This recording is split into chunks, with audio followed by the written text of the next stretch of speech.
Hi everyone and welcome for this very special event for unite all the 3 games from Fumito Ueda in a speedrun marathon. So the Team ICO Marathon, here we go. I just make a little transition to join everyone in the Discord, and I wish you the best show possible.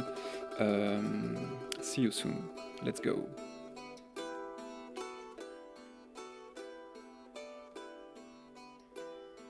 Yeah, I'm there. Sorry, I didn't realize.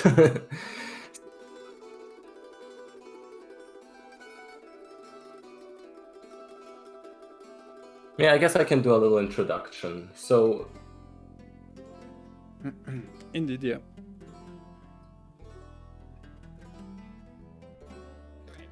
So, hello guys, this is us from the Team Eco Speedrun server, and we are doing a little relay to start off Team Eco Speedrun server, and we are doing a little relay to start off the event.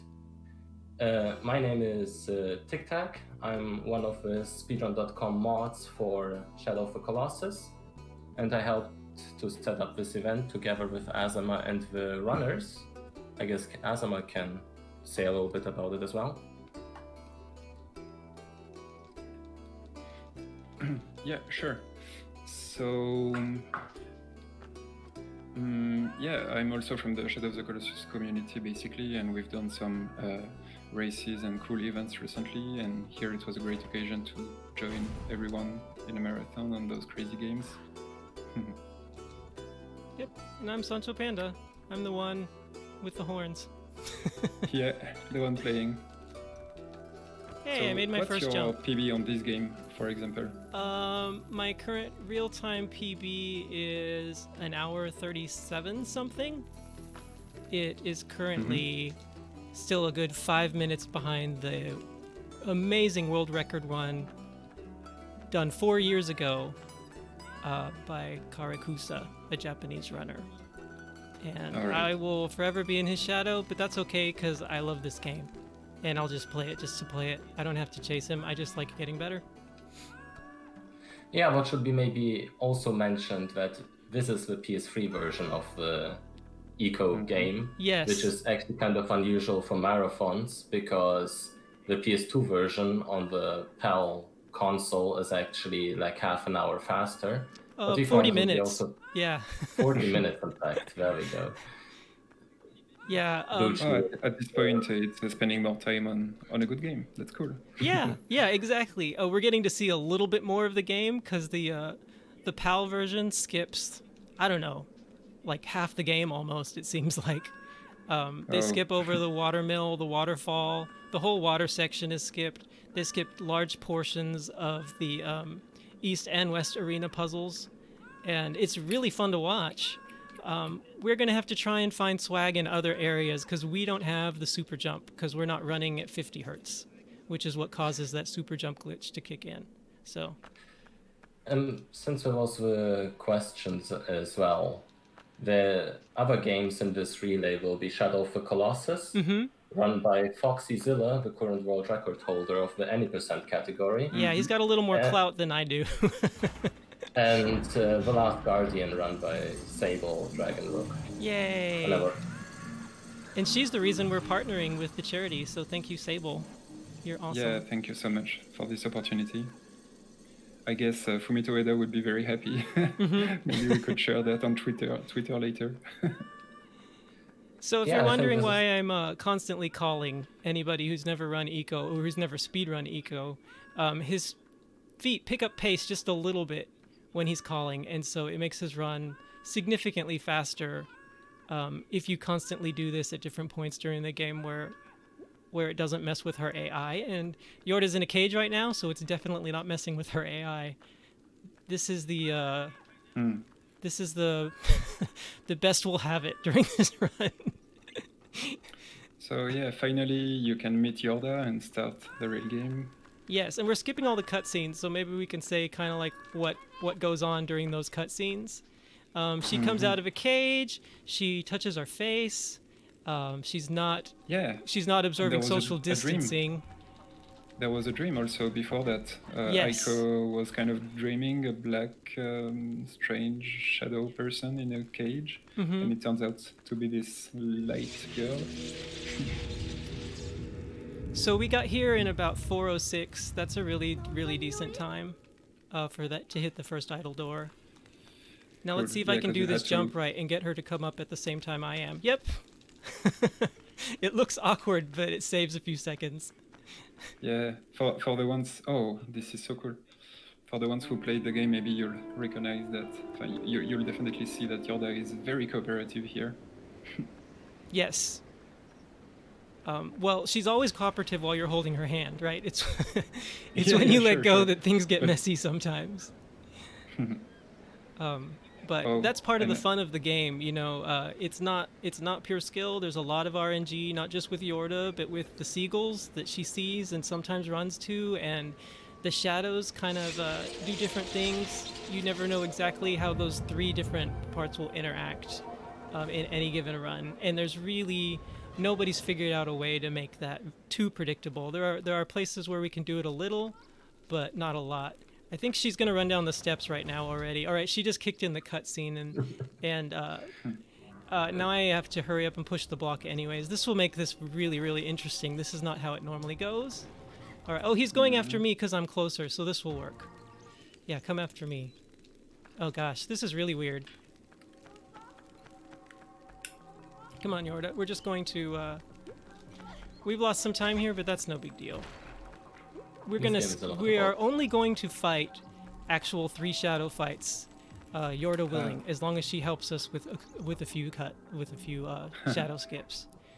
That was a Yeah, tad but messy. sometimes even just a bird or a butterfly can ruin the whole run. So yeah, this game is a lot about flexibility and adaptation. Yeah. So, Yes. Yeah. A lot. and weird jumps. And really weird jumps that save you between 5 and 15 seconds, and if you don't make them, you die. It's kind of it's in some ways it's a pretty forgiving game, and in other ways it's not. It can be forgiving when you're learning how to do good runs, because sometimes Yorda will give you great RNG, and it will make up for you not being as smooth like I just was in that stair room over there. On the other hand, you could be having a great run, and then Yorda just decides to sabotage the whole thing.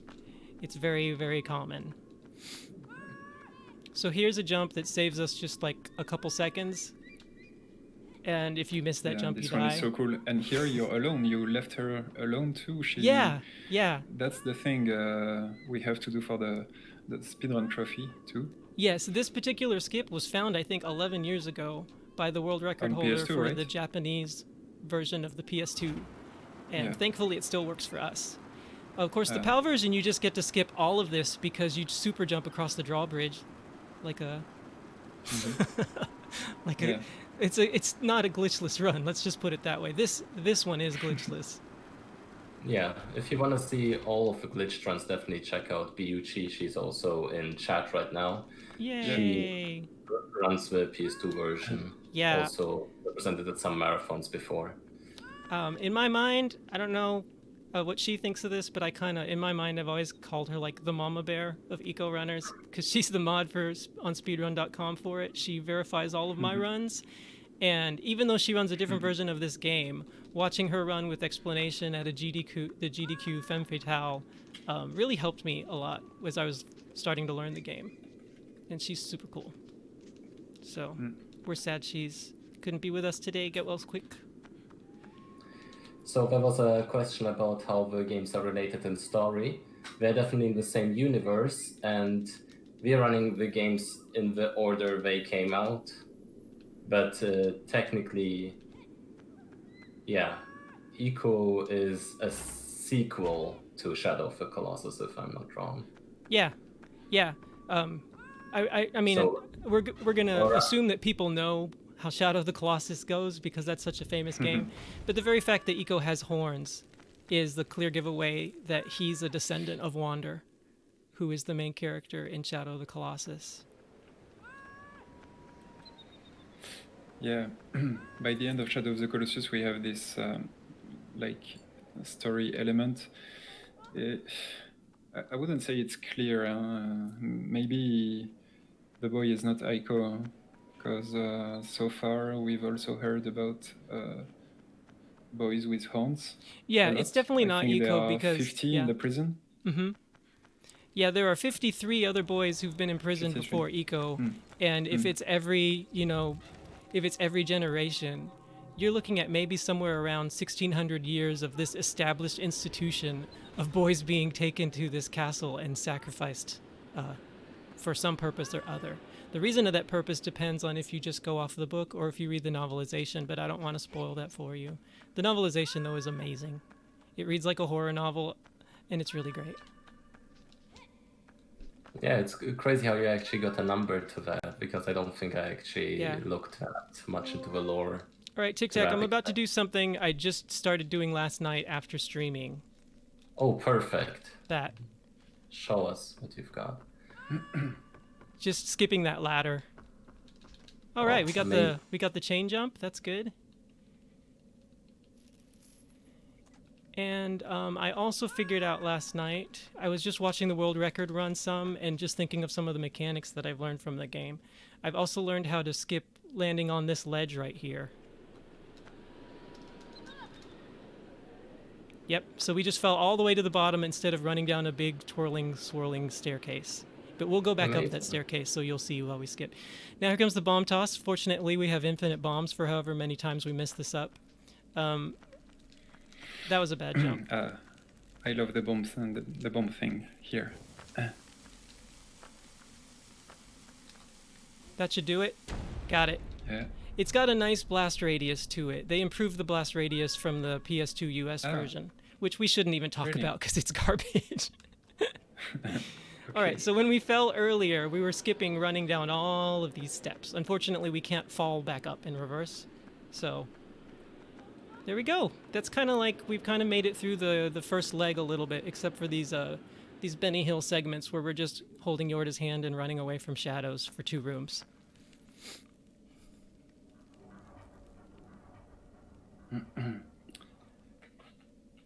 So now a little action sequence. Excuse me? Now a little action sequence. As the usual. And the cool thing is this electricity she has. Anytime you reach doors, it just destroys all the shadows there are there, and that mechanic helps us to go much faster through this game. We're about to do it again, hopefully.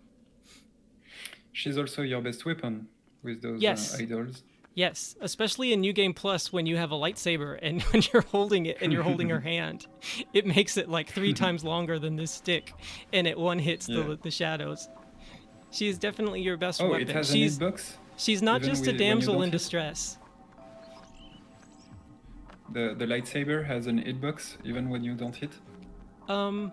Yeah, I don't know exactly how it works. All I know is the radius is ridiculous.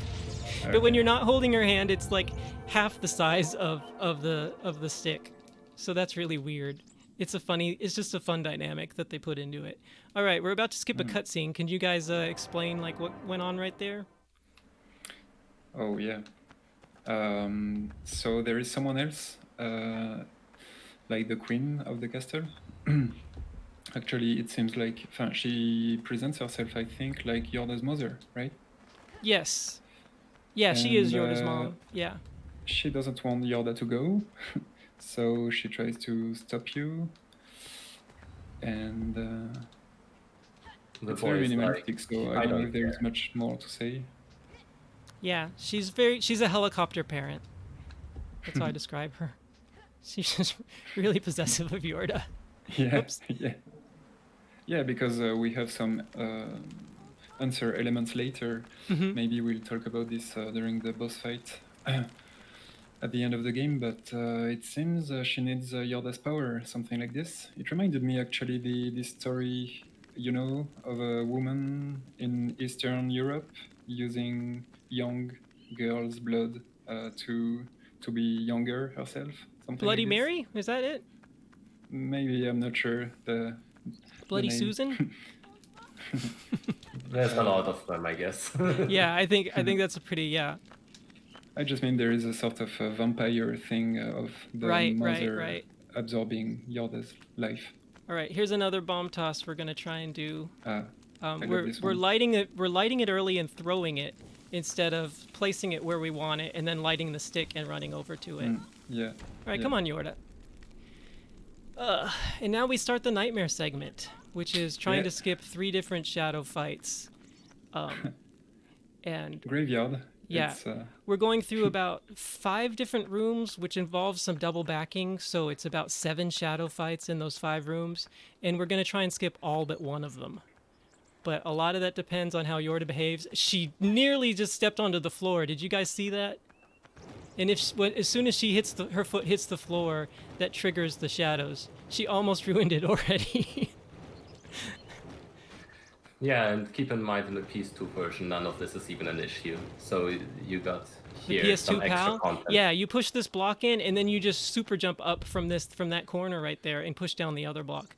We're going to have to do things a little differently.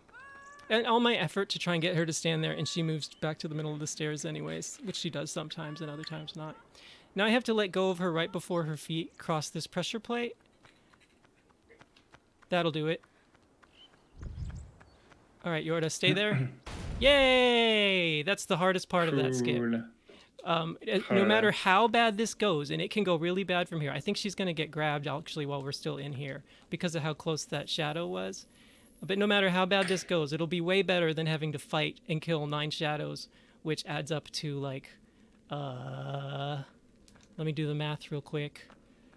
75 different hits. All right. Wow. They didn't grab her. Now sometimes she'll run to you. Oh, I'm so tempted to try this. Now she's in the way.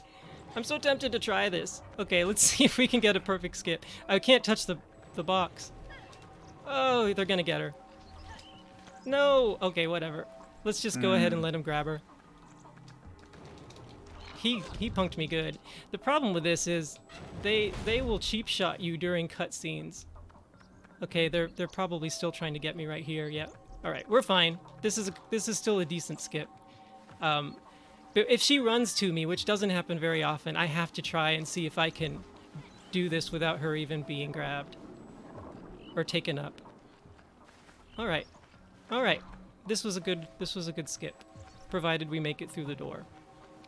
One of the challenges of running Eco when you're first starting is I have no control over this camera, so trying to run straight is a delicate balance of me slowly rotating my joystick as the camera moves around, and it's something that you just you have to do a whole lot before it becomes natural.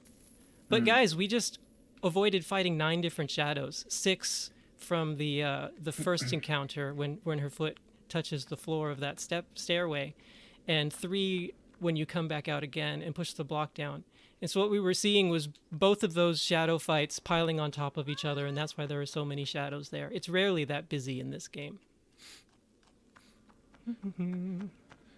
Yeah, you handled that pretty well. GG. Thank you. Now we're going to do this skip in a way that I've developed, which was going to take a couple more seconds, but so far it's worked every time.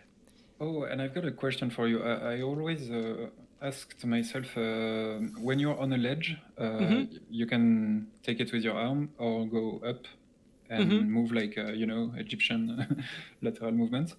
And I always thought the Egyptian movement was faster than with your arms, but it seems you do the opposite. Well, I guess it depends, but a lot of times when you climb up, you're going to be climbing back down anyways. And so you noticed how I moved over 4 places. That was so that would happen, that those shadows would fall. Fortunately, the shadows in this room don't have wings, and we hit this at 18 minutes of 15 seconds, and that's really great. It might have been close to a PB if I hadn't messed up in that room very early where Yorda went down the stairs. It feels like a lifetime ago now, doesn't it, guys? It was super cool. Oh, and here, one of the most emblematic part of the game, maybe, the mill. We call it the mill, right? For a first-time player, yeah. I mean, I can still miss it. Yeah, just for a first playthrough. Oh, yeah, It's very iconic because of the yes, the cover of the game and the imagery of it. Yep. I probably didn't need to jump that far out, but that's just how I'm comfortable doing that jump. And I gotta wait here. If I go over too quickly to this edge, I'll Yeah. actually fall. That's not a fun thing to happen.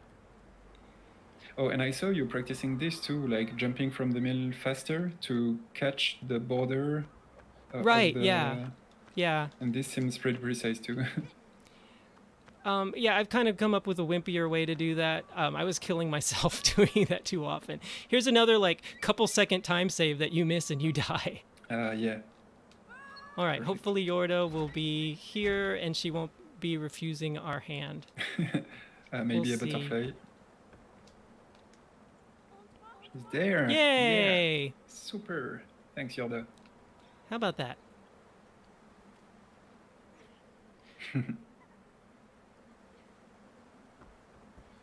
Okay.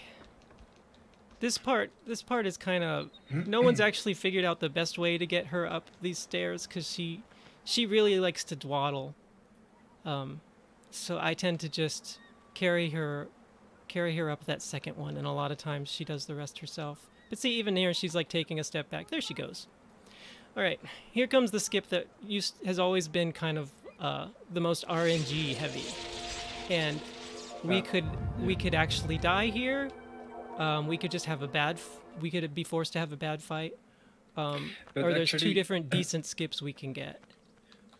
I think for the risk and reward side, there is something important to mention because as the game is pretty old, even on PS3, it works mostly on the saves you'll do Yes. sitting on the bench. Yes.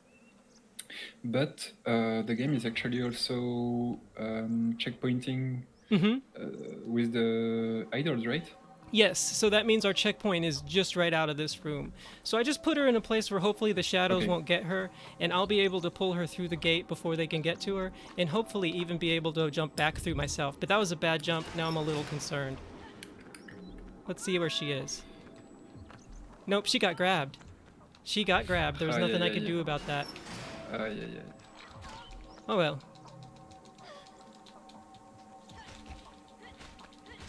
Because this one, yeah, it's. All right, I'm gonna do a little backup strat here, which is we could wait for that other shadow to come and fly down to us, and it would take a lot of time. But leaving this room and then coming right back in, he should be right here. Nope.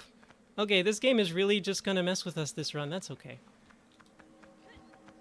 Go for Yorda. Go for pretty Yorda. difficult, huh? Did you try that tic-tac already? With This skip, part? yeah. You tried? I actually tried with skip and managed to do it, but it's very tricky. Well, I get it about 75% of the time, and I had placed her perfect, but it's really kind of just up to what flight path the shadows take and whether they see her or not, and then how she responds to that. They always appear from the same spot? Yeah, they always come up there, but sometimes they see her and sometimes they don't, and a lot of times it has nothing to do with my placement.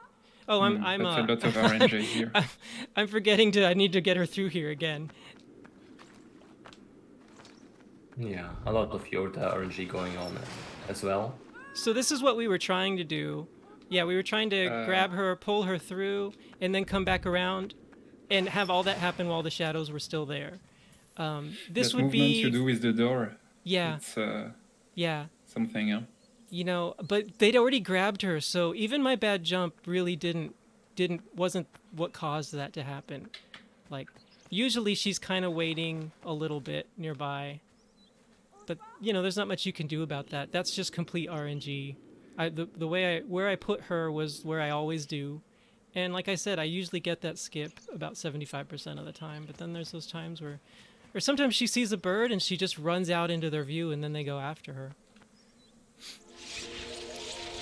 So if I were going for a PB, I'd be thinking really hard about whether or not to restart right now. But right now we're just showcasing the game, and so I'm really just sad I didn't get to show that skip. But you can see it on my run as well as the world record run on speedrun.com for Eco PS3. And I see it as a good thing because honestly the techniques involved and everything, it can be pretty transparent for a viewer discovering the speedrun. We kind of basically can't see most of the things, the manipulation you do. Right, It's right. very invisible speedrunning. Yeah. So like the graveyard skip, you can't get a feel for how much of that I was actually getting to skip. It was like 3 minutes worth of fights. But with this one, you saw how long that took and how quickly it was to get her after that. So it's definitely, but again, it wasn't a super high risk compared to the reward.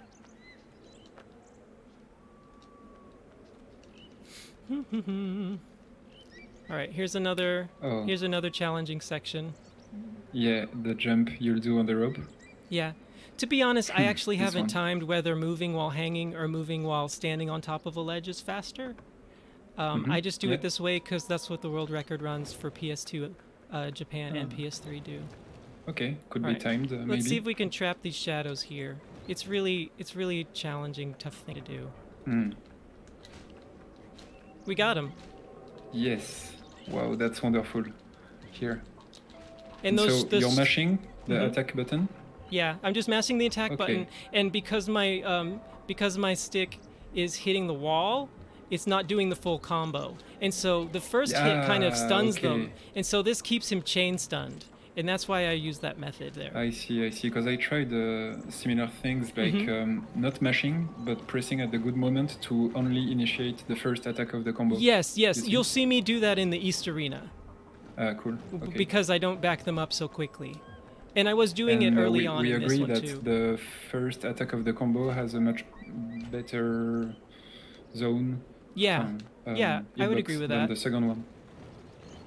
Cool. I like how Yorda likes to help in this section for some reason. Sometimes she climbs on the block when you're trying to pull the lever.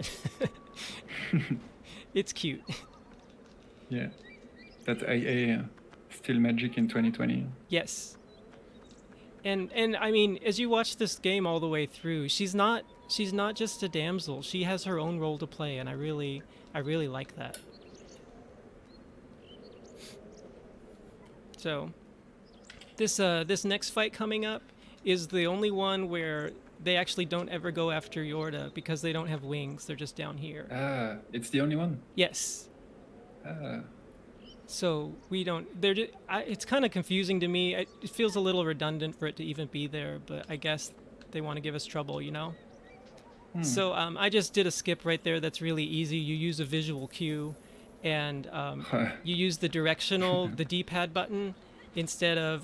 They don't want to let me get. Okay, come on. Oh, he's gonna hit me. This is gonna be close. Woo! I call those guys the Squish Brothers because the best scenario is for them to just be cowards and squish right into the ground right away. And then I don't have to, we do this kind of cat and mouse game each time, and sometimes they're able to hit me as I'm crawling up that ledge. And in fact, the world record run, he gets hit there. So, I'm on world record pace now, right, guys?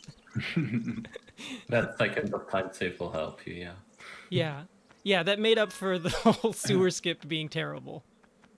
And I gotta say, the jump you just made before with the block, block jumping with a certain axis to catch the ledge, it's not so easy. It was for me. I just use the up D-pad. I've explored all of this game, and anytime I can, I use the D-pad for my jumps, for difficult-looking jumps, and it makes it way, way easier. And I explain all these in my tutorials, which you can find in the guides on speedrun.com as well. So if anyone's interested in running this, use my tutorials, and you can easily get third place. You could probably beat me at second place if you put your mind to it. I'm only able to run this game 3 or 4 times a week, so. And you saw those shadows down there just dying, so they're done.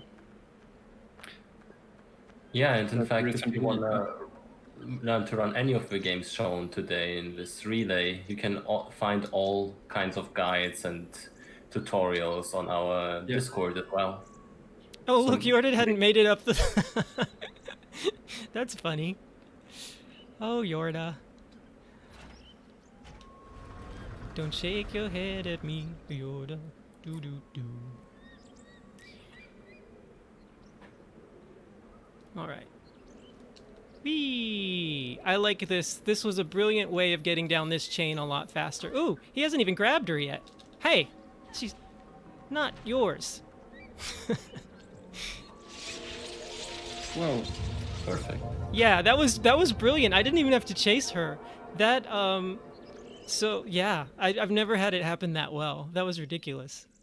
So that was fun. The PS2 US version, as we know, was released early. It was they forced a release, and there's another idle door right here. Like, how pointless is that? So I'm in second place for the PS3, but I hold the world record in the PS2 US version because I was the only one stupid enough to actually try and run it. There's tons of cutscenes that you are not able to skip, which adds a lot of time. All of the shadows have 14 hit points, whereas in this version the short ones have 7 and the big ones have 11. And the shadows are way more aggressive in that version of the game. There's just so many. It's almost like playing on like an Inferno mode if you were to switch to the PS2 US. And also there's a couple puzzles that are missing just because they weren't able to finish it, and some graphics aren't done, and it's just kind of funny. And actually, those differences are coming from the development from Bluepoint, right? No. Bluepoint just reskinned this. This is just like playing the PS2 Japan version, or the PAL version on 60 hertz. Okay, I see. So it was just the US version, which was rushed because they wanted it to come out around the same time that they were releasing the PlayStation. You know, they wanted it to be an early title, and America suffered because of it. But how about that cover art? All right, here's another fight. This is, if we do the rest of the game well, this is and if Yorda helps with the RNG, this is the last shadow we actually have to kill. But we'll see.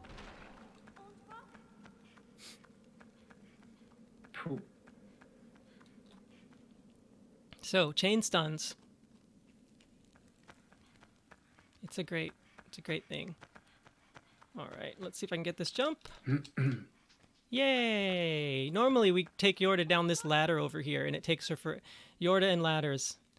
Tic Tac knows a thing or two about that. Things can go pretty wrong if you don't know what you're doing. All right, now, speaking of, we've got to see if Yorda decides to take this ladder or not. Did you see she turned for a split second? She was about to troll me, and we'd have to fight 4 shadows here. But instead, we get to skip all of these.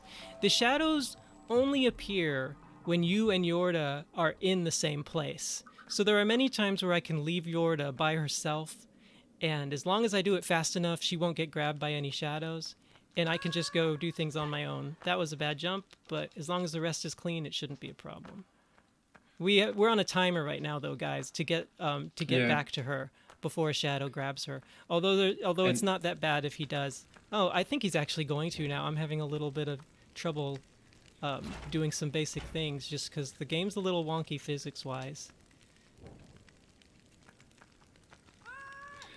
And you also said that, in a way, time goes differently when Yorda is in another room. And it depends on the scenario. If shadows already have her, then time speeds up, and the amount of the timer for them taking her to a pool is way faster when you're not in the room.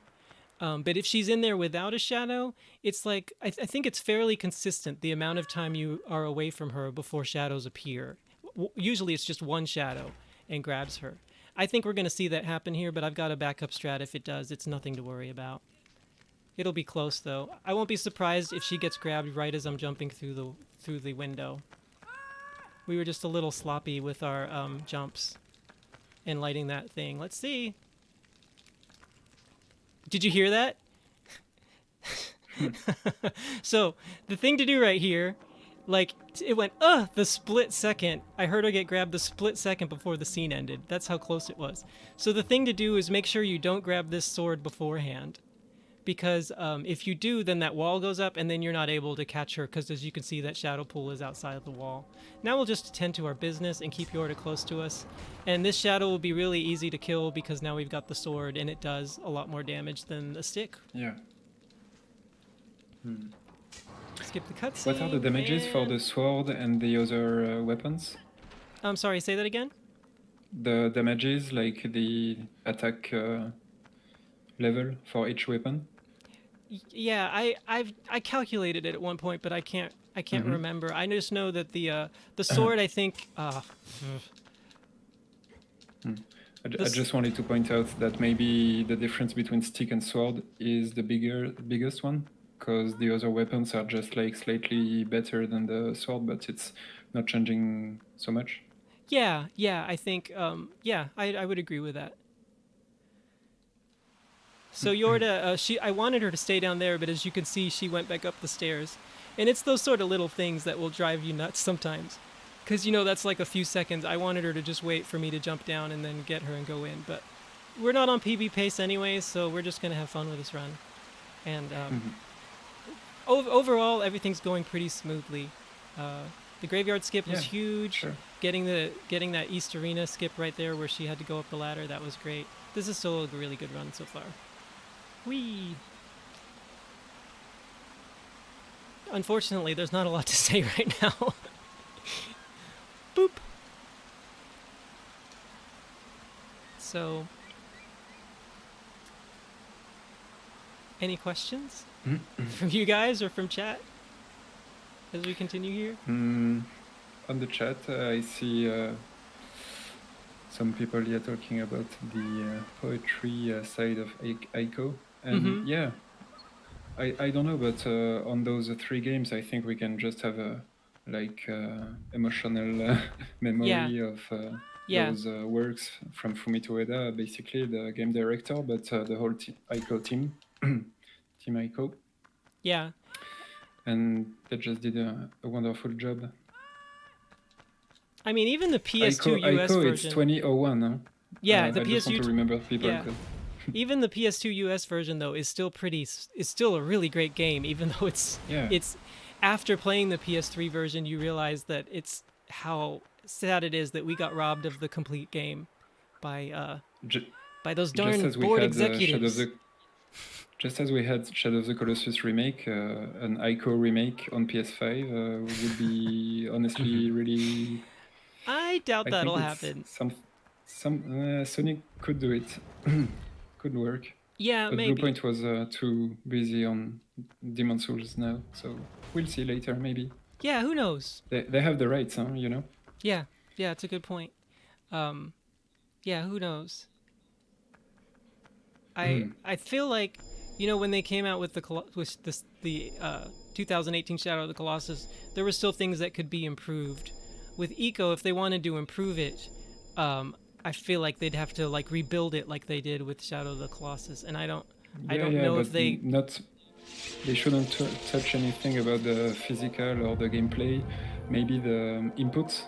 Yeah. Many people say that Shadow of the Colossus changed the gameplay with Bluepoint, but not really. It's the configuration of the controller, stuff like this, but it helps to modernize it. Yorda.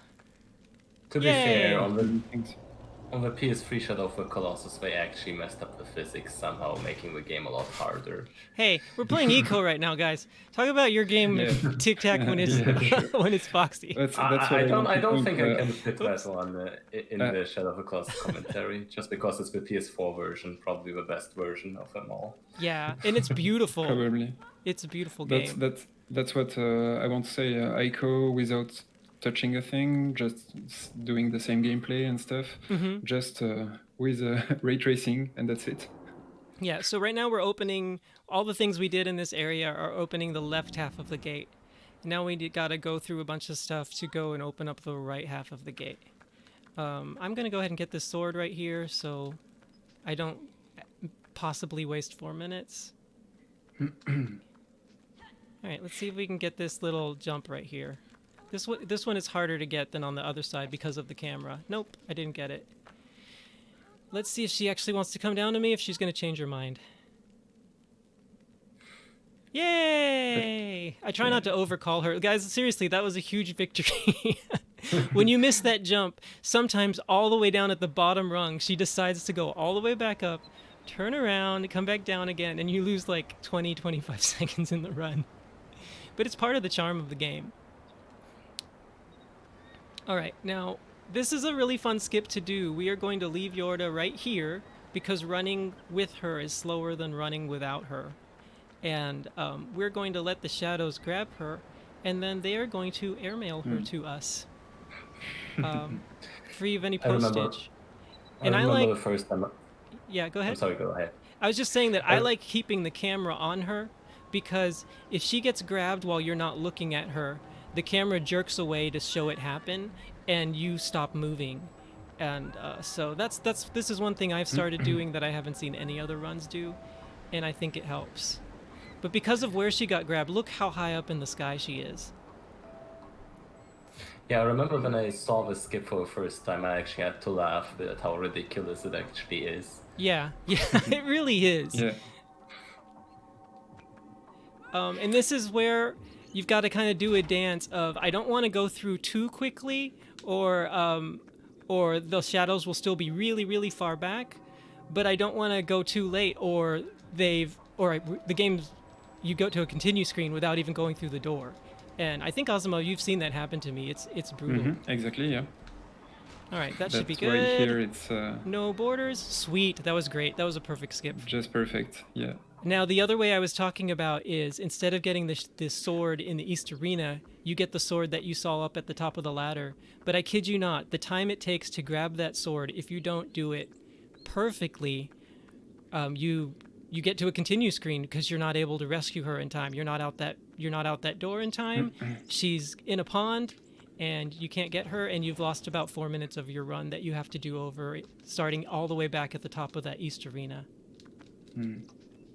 And on the chat, I see talking about the camera in ICO. Actually, it's something, even for the first playthrough, as for speedrunning, yeah, something you have to consider. And definitely it makes the game kind of old, but also very innovative still in 2020. Well, here's what I like about it. Yeah, so if you're watching this game, you're noticing there's no HP bar. There's nothing, anything. No HUD. Yeah, no it's HUD, just nothing. the game. And so what this game is very effective at doing, especially on your first playthrough, is making you feel like you are that character and you are figuring stuff out as he does. You're pushing whatever buttons you can to try and figure out how to get Yorda to stand up and how to walk with her and how to jump over things and how to swing off of things. And if you don't have a manual especially, you're just figuring it out on your own. The camera, I think the fact that it's fixed actually helps with that. Because it's a kind of narration. Anytime you can move the camera as opposed to just changing the angle like this, that's reminding you that you're playing a video game.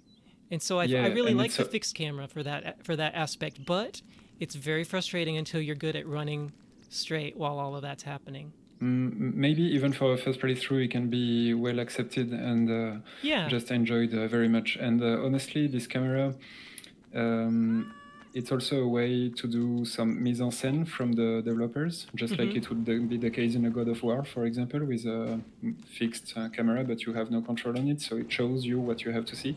But here, furthermore, you have the possibility with the right stick to move it and to actually look in another direction than the boy, and maybe make the boy out of the screen because you are watching the castle, and make this huge like a 3D model of the castle, and it makes even more real than anything happening in 2001 on PlayStation 2. That was a very important game for Sony, as you said before, just for their like how do we say that? Sorry, edition style library offer. Catalog? Yeah, for the catalog, and their because they wanted to touch older public adults. Someone on oh my gosh. the other stream is asking what we as speedrunners think of the PS3 Eco speedrun trophy. I love it. Oh, the castle guide? If it wasn't for the castle guide, I would have never even thought about speedrunning Eco. I think it's actually very fair. But I mean, as a speedrunner, I'm going to say that about this game because I, can do the castle guide even on a terrible run now. But look at my tutorials and you can get it done pretty easily. So I'm not trying to plug them as a way to say how great I am. I just want more people running the game. Let me tell you how sad this is, because people talk about how this game influences them. Like, there's so many games that Eco has influenced, like Journey and Rhyme. And just this, even the catalog of games, you hear people like Guillermo del Toro saying that Team Ueda has influenced the way he does his movies. Yeah. So there's so much influence, but the PS3 There's only 5 runs registered on speedrun.com for the PS3 version of the game.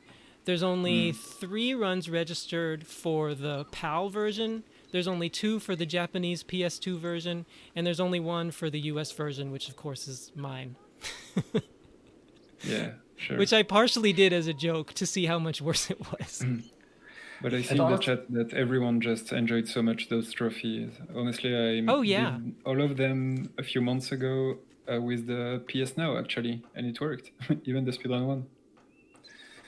Yeah, and it's honestly, the Eco trophy seems like a very, very good starting point to enter the speedrunning as well. Yeah. I know, for example, in Shadow of the Colossus, it's actually kind of ridiculous at how easy it is to get the trophy. But for Eco, you actually have to try. I thought it was actually very interesting at how they actually made sure it was challenging while still being fairly possible. So if this was a GDQ, I'd be like, here's where you can read off your donations, because we're just watching Yorda go up a ladder.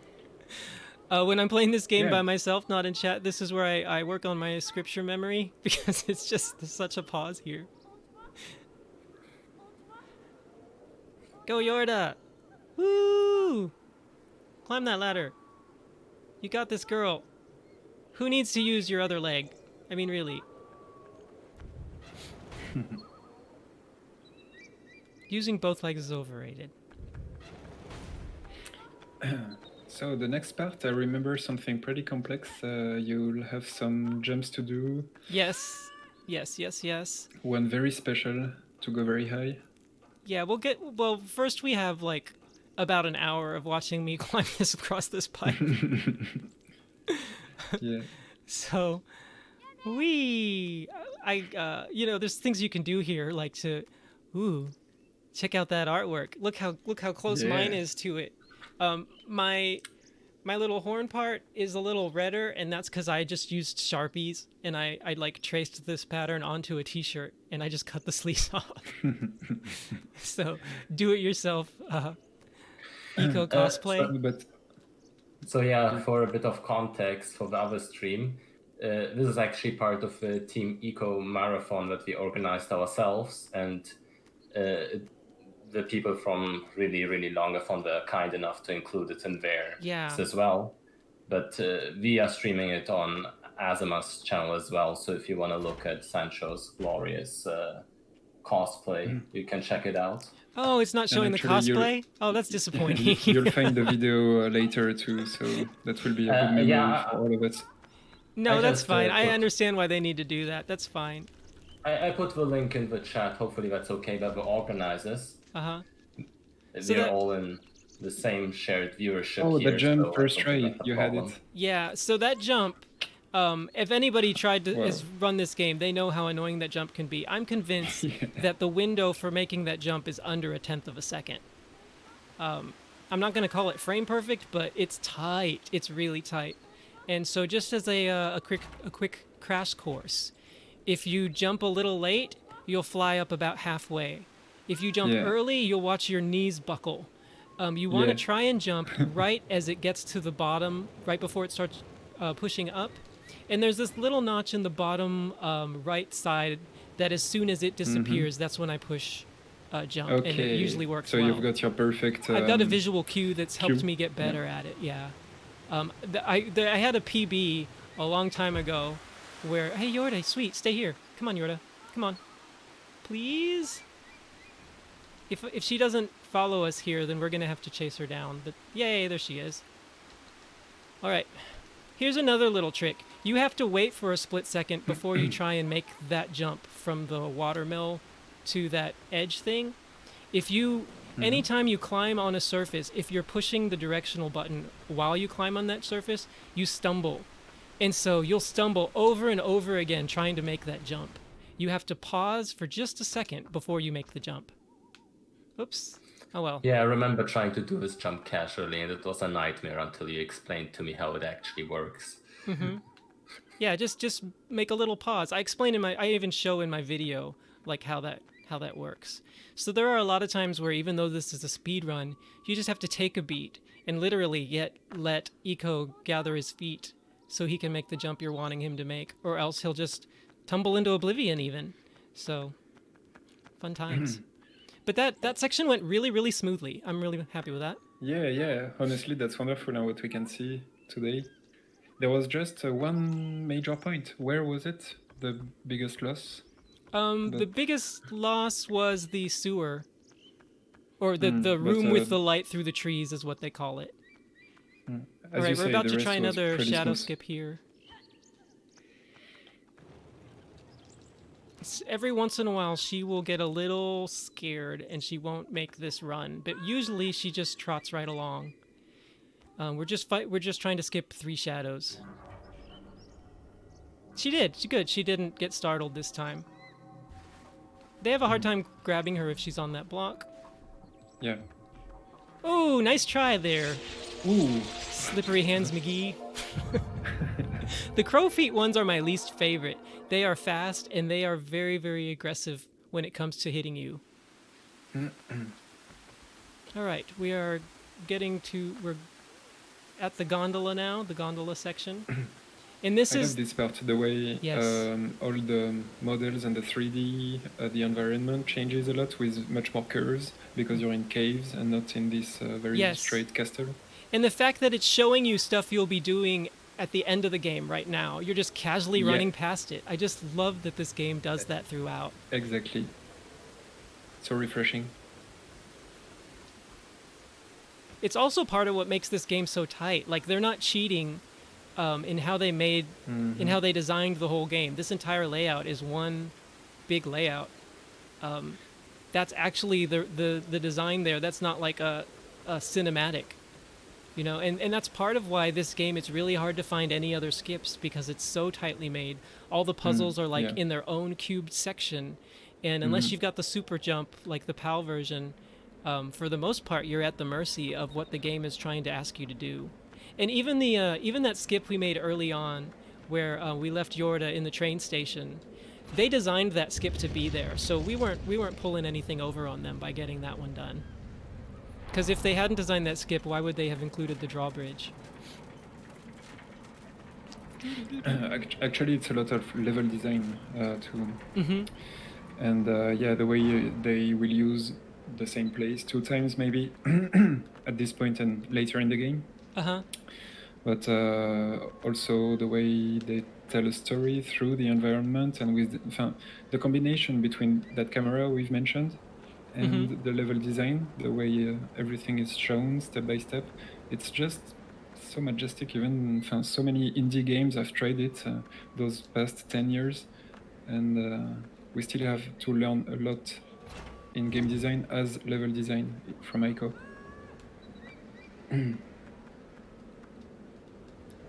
Perfect. Would you agree to say the castle is the 3rd or 4th character of the fiction? Yeah, it's just like Sex and the City, where New York is one of the characters. Exactly. Other examples as well, I think. Yeah. I've never watched that show. I don't know, but I've heard many people say that. No, I was watching Brooklyn Nine-Nine, and they made that reference. Okay. That's how I know that. Now you have ICO as a reference for this. Yes, and you know, I honestly think the first Ninja Turtles live-action movie, New York is a character in that too, their own version of New York. So I should have gone with Ninja Turtles maybe for this charity stream. Yeah, or in what we will see later, the nest in The Last Guardian. Oh, and yeah. The farthest lands, Yeah. the lands of Shadow of the Colossus. All right, we'll see. These shadows tend to get stuck under the architecture there, and we'll have to fight between 1 and 3 shadows as we make our way through this elevator. Okay, let's talk about real physics for a moment. This game tried its best. There's no Mario jumps.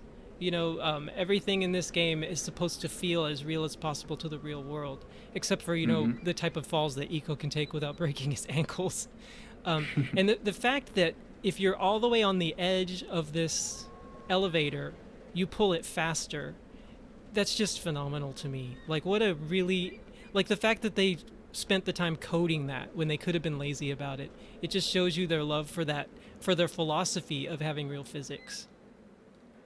And also, he pulls faster when he's pulling backwards than when he's pushing. He moves things faster. So, it's really interesting. Yeah.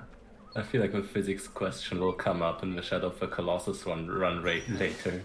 But for his free run of Eco, it definitely applies. Well, with Shadow, yeah. I don't know. I mean, there's so many cool tricks you guys get to do in that game, though. I'm glad that game is the adorable hot mess that it is. It's so great. Crazy jump incoming. Yes. So this, I just use a visual cue, and I use my left D-pad and the jump button. And we, again, that saved us like about 10 seconds of climbing down and getting on this pipe earlier.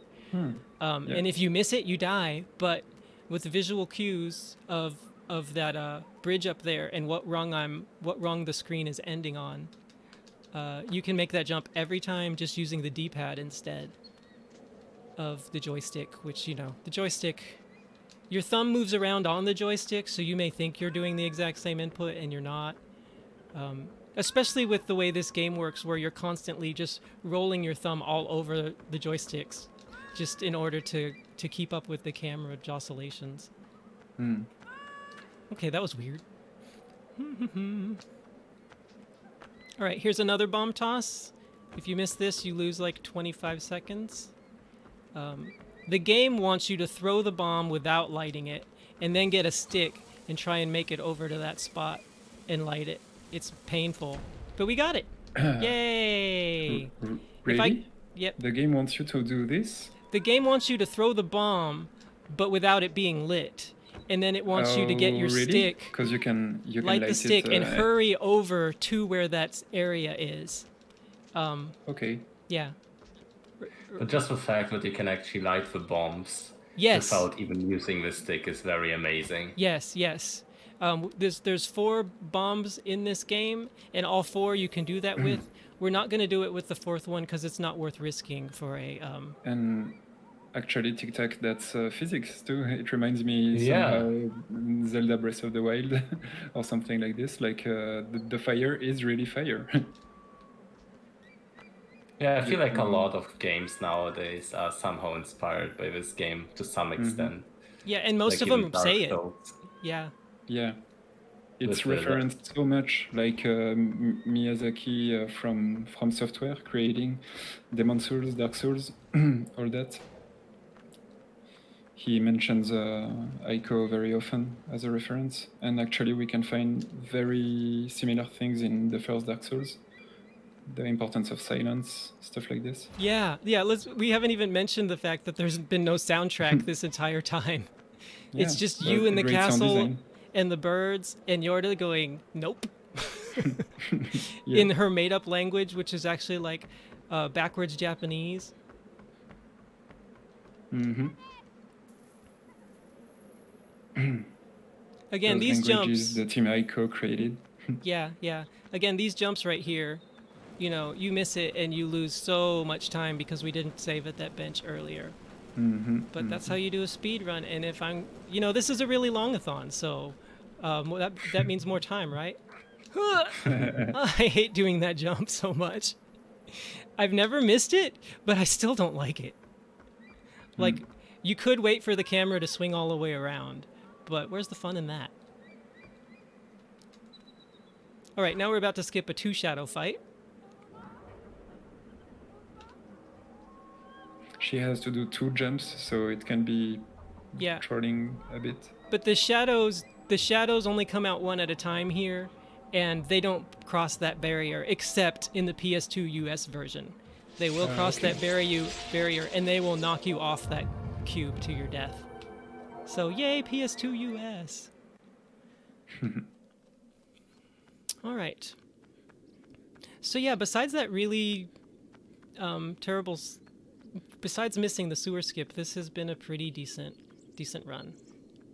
We've had 2 water sections go really smoothly now, and we didn't even have any shadows harass us on the elevator.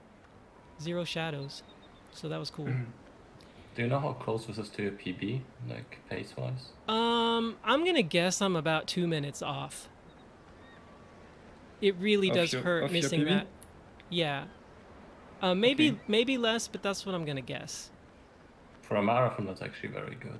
Well, I appreciate that, and you know, it varies from game to game, but for a game like this, you know, if we get around 140, I'll be really happy. Yeah, and so far I think we're doing fine for that pace. Of course, you know, a lot of this is going to depend on one little area here that you guys know about, and we'll talk about it when we get there. But for most runners, when they're first learning to do the Castle Guy Trophy, it's the single most scariest experience of their entire life. Yeah. Although if you do the Castle Guide Trophy with a lightsaber, it makes it super easy. You just stand there and thwap them all while they're coming at you. Oh, I forgot to call her. Oh well. You can do it on New Game Plus as well. Mm-hmm. That's interesting. Well, yeah, you can make it in New Game Plus because you're still only having to do 3 shadow fights. Like all the skips, all the fight skips still work. I forgot to call her when I was first running over to the ladder. Oh well, that's not too bad. Oh gosh. The camera really messes with you when it moves over to her. Sometimes I think I've adjusted well, but it's really hard to tell. Okay.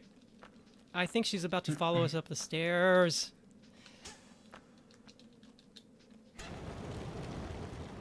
Just in case. Okay, gosh.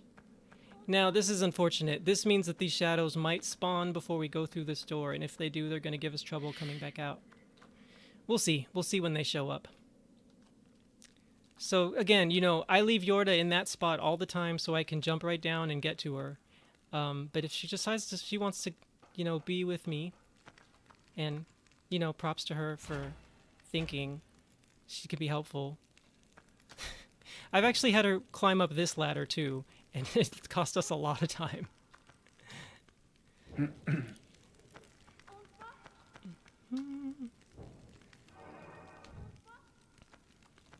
All right, let's see if I can get this jump too. No, I missed the jump. That's okay. What's the name already of those generators on the 2 sides of the door? They're called reflectors. Is that what you mean? Yeah, sure. Okay. Oh, those you mean very mysterious. You mean there's those castle. little the fire things, or you mean the ones all the way at the end of the arena? Yeah, as you said, reflectors. Reflectors, yeah. Yeah, the whole system I think is called that way. I remember it from the French too. It's the same. Mm-hmm. Yeah. Yeah. Right now we're in the West Idle Stairs. That's the name of this area. The West Reflector you can now see outside the door because the cutscene was going to show it. This is a fun little skip to try and do. We're going to try and we're avoiding 8 shadows here. And I'm going to try and see if I can grab the sword blind. Nope, I didn't get it that time. That's okay. It's just something. It's something to entertain yourself with while you're waiting for her to go up the ladder. Yeah. All right, here they are. Yeah. So normally if she hadn't gone up the stairs, they would not be out, and we wouldn't have to be contending with them right here. But as long as you run straight, it may look like they're going to grab her, but they won't. But it's still nice to not have to do with that. Not to mention it's faster, which, you know, it's a speed run, so maybe that matters. All right. Now, once again, we've left her somewhere, and we're on a clock to get back to her.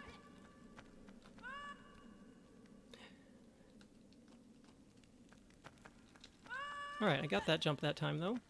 Ooh. You'll see even now I still struggle with the camera some.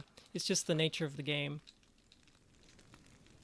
If anyone wants to know how I'm doing those jumps, I'm just keeping the interact button held down. And that keeps me going whatever direction I was pointing. So I just keep the interact button held down, and I mash on the triangle. And it does those nice straight jumps. I was wondering, because if you just mash jumping, then you will have a sort of recovery animation after the jump, right? Yes, but holding the interact button means that you're not running. And if you're not running, then you're not stumbling. So you can also do it by flick jumping as opposed to holding down the interact key. They both work. So flick jumping is pressing jump and flicking your joystick and then letting go of them immediately and then just repeating that process over and over again. But it's harder to stay in one direction doing it that way, so I prefer using holding down the circle, the interact button. And I'm doing it up these stairs too. The trick, many people are annoyed by these ropes. The trick to getting the double is to be closer to the railing as opposed to closer to the wall where they're lower. I was a little too close that time and I bonked, but that's okay.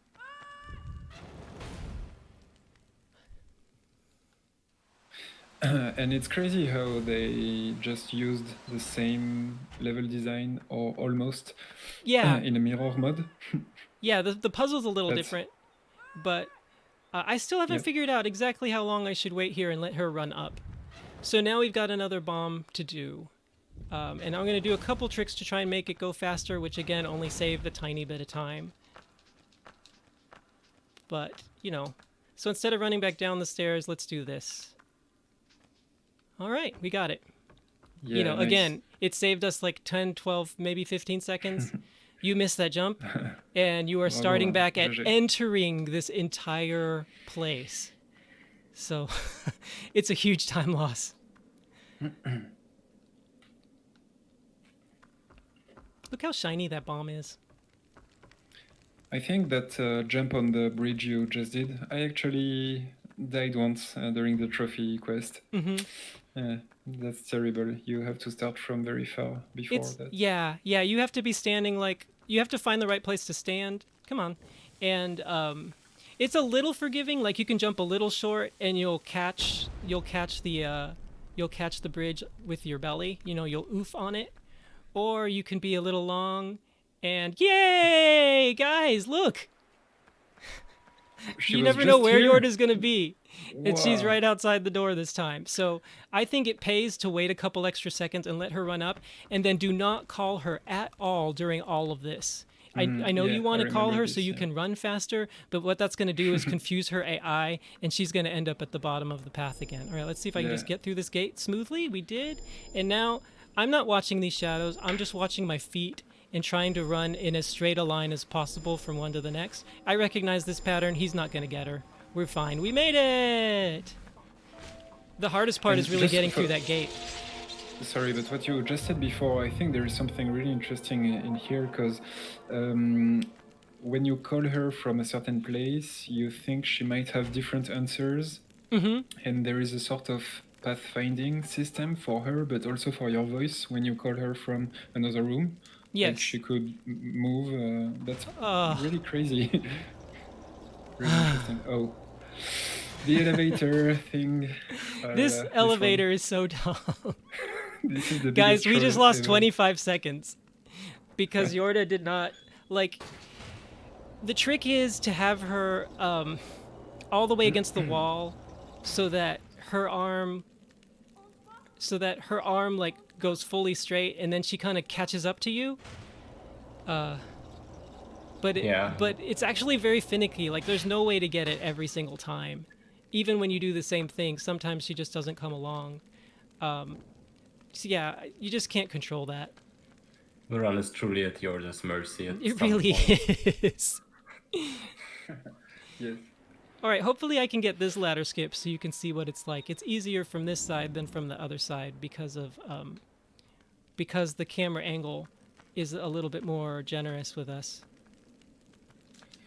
There we go.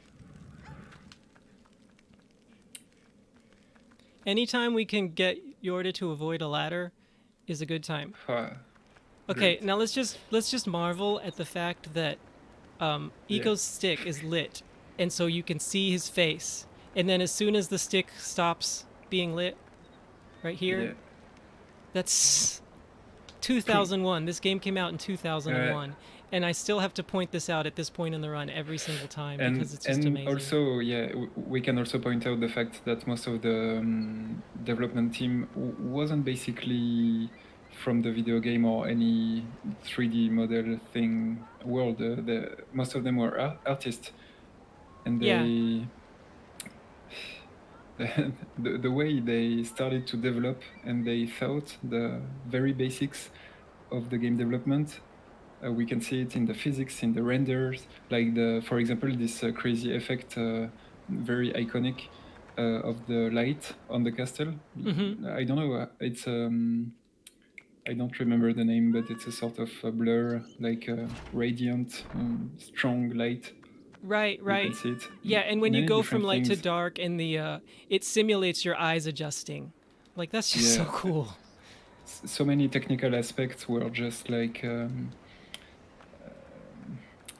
how to say that, very Technical? very new, and the way yeah, but not so technical and not so like very new, the way they saw that, Oh, the way innovative. they wanted to make some renders innovative. Yeah. Sure. And bloom effect, we have it on the chat. Yeah. All The right. bloom effect of the light, that's something we also find in the Shadow of the Colossus Sky on Right. PS2, and not so much on the remake. That's pretty sad. It's a lot to Anyway, ask a team artists. to do. Developers, but also artists, the Team ICO. That's right. what I Now wanted to these say. are the same shadows we skipped the last time we went through this room, and we're gonna hopefully skip them again. You have to be trying to go as straight as you can down this little lip right there, or Yorda will let go of your hand, and they'll almost always grab her in that situation. Ooh, that was close. All right, guys, we made it to the bridge. Cool. We are gonna. Yeah, we can open the door now, and so will we see the mother again? Yes. A bit, I think, because there is Yes, an we will. unskippable cutscene, right? Mm-hmm. We can't skip this cutscene. You are correct. So we'll see her. Do you think she has a name? What name would you give her? In the novelization, she's just called the Queen. So, Yeah. Bertha? The Queen Mother. Penelope? The Regent Queen Mother. There is something like this. She's taking care of the Right. ruined castle. So, in the novelization, I mean, it's not... Hold on, I gotta do this carefully. 3, 4, 5, 6, 7, 8. I'm trying to keep her from stumbling, sorry. 1, 2, 3, Yeah. 4, 5, 6, 7, 8. 1, 2, 3, 4, 5, 6, 7, 8. 1, 2, 3, 4, 5, 6, 7, 8. And I'm holding the interact key, so I still keep walking forward. 7, 8. 1, 2, 3, 4, 5, 6, 7, 8. Shamil, Shamazel. Sorry, Laverne and Shirley reference there. That's great. Oh, I didn't want to cut you, but here, that's a perfect example of what I said before with a transparent speedrun. We didn't see what you were avoiding, but there is this animation, very long, and it's actually important narratively speaking. Like, you see she's weak, and it's important to see that. She's like falling and falling. Mm-hmm. All right, I'm going to try this jump right away. And the trick to that is you've got to hold your controller like up and left, but not exactly at a 45-degree angle, like more at a 40 or 35-degree angle north. And if you're too far to the left, you miss. If you're too far straight forward, you miss. Yeah, because you don't have the Ico takes position with that angle, and you directly jump. I'd like to... I'm not seeing the chat, but I'd like to hear from chat if you got trolled by this cutscene the first time it happened and you died to a retracting bridge. Yeah. I don't know. Sorry for your loss. Type something to to say you were one of us. Not first time ever, but it happened. Yeah. 4-4. Wacky died. Sailboat, lizard eating seagulls. That's a direct translation of that right there. So yeah, we've seen the Queen. And she was basically telling Yorda that she could never leave the castle. And it's kind of true, according to the novelization. It's sort of the thing like where her life force and the Queen's life force are connected to the castle. This is going to be swinging away while I make this jump. Will I still catch the top ledge? Yes, that's nice. That's kind of hard to do sometimes. And will I avoid catching a ledge here? Yay, we got both of the tricky jumps for that little sequence. Those hanging jails are swinging, and the way they're swinging is impacted as you land on them. And no matter what I do, you know, sometimes they're just swinging the wrong way and they're further apart, and I don't get to make as good of a jump, and I end up on the bottom lip as opposed to the top lip of a jail.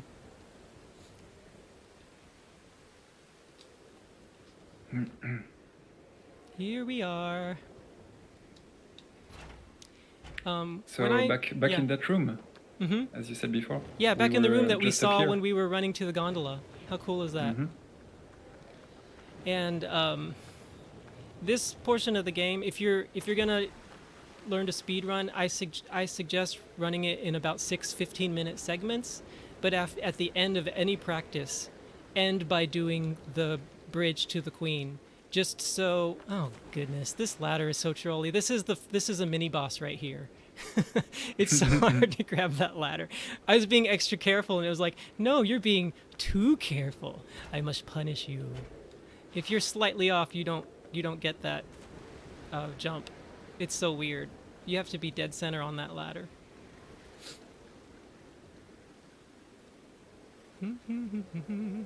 But yeah, I run this part at the end of any practice, segmented practice, so that it's so much in my muscle memory that if I'm on PB pace, you know, the nerves, the shaking fingers, they're not gonna get to me too much.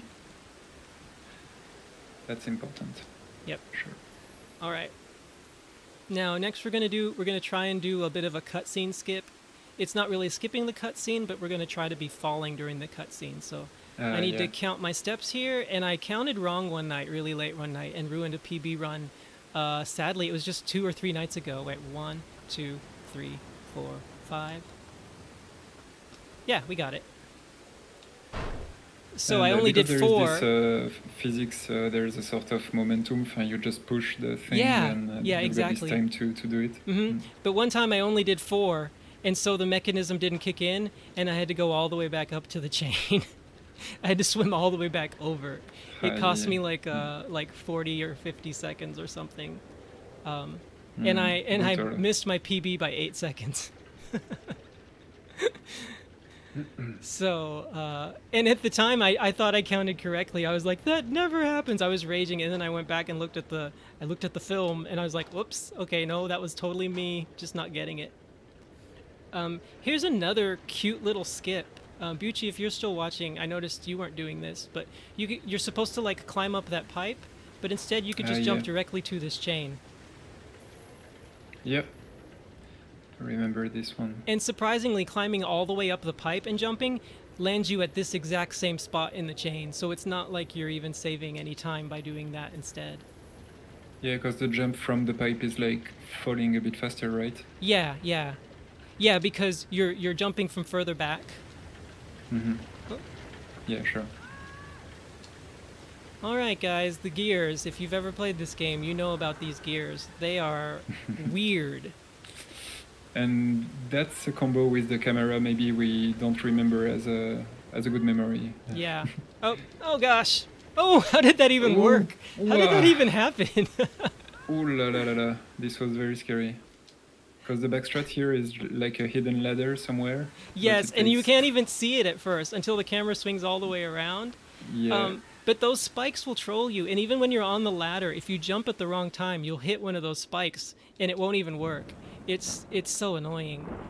Guys, we just saved like about 30 seconds to a minute because even though I didn't make the best jump, the game had mercy on me. Yeah, and I've seen you practice this part here. Yeah. Just let you focus to get that crazy jump. Okay, yeah, I don't mind talking about it though. So I'm about to make a jump that saves, just a few seconds, and there's really not a chance of dying. There's just a chance of it not working and losing a lot of time. We're trying to manipulate the camera to be at a very specific angle, which means I've got to drop before it would land. Okay, now I've got to jump over to this thing and drop off of it. Okay, now I've got to move right here. Oh, it didn't give it to me. Let me try again. The air bump. Oh, I missed it. Oh, I was being greedy. I shouldn't have bonk. even tried. But this does not lose us too much time at all. We lost just a few Yeah, seconds. because we retry from here. So I that's okay, really yeah. want to try that again though, just for the speedrun sure. community. You know what? Forget it. I'm gonna even do the other stupid jump too. If we die again now, who cares? I want people to see this. Nope, that wasn't good sure. either. Wow, this one. Yeah. This jump. All right. I'm throwing caution to the wind. This is for you guys. Plus, I was the way other ahead of one my we- PB of hour 45, so we have time to spare, and I'd rather showcase the game than worry about my time right now. So, Making this a really, really long yes, marathon. I don't know why I'm not getting this jump. It is a really, really longathon, right? Yeah, and the other jump you tried before, we've seen that sort of bonk animation on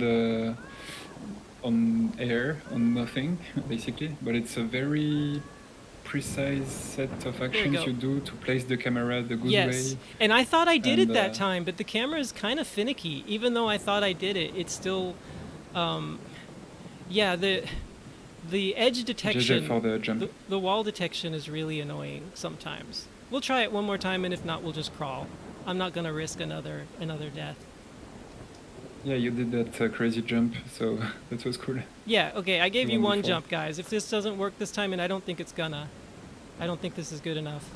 No, that's a pity. You can jump and hit that pipe, obviously. Yeah. I honestly thought we had a perfect setup the last time. I don't know why it didn't give it to us. Seems so. And then what you saw was after I missed, the camera actually went too far.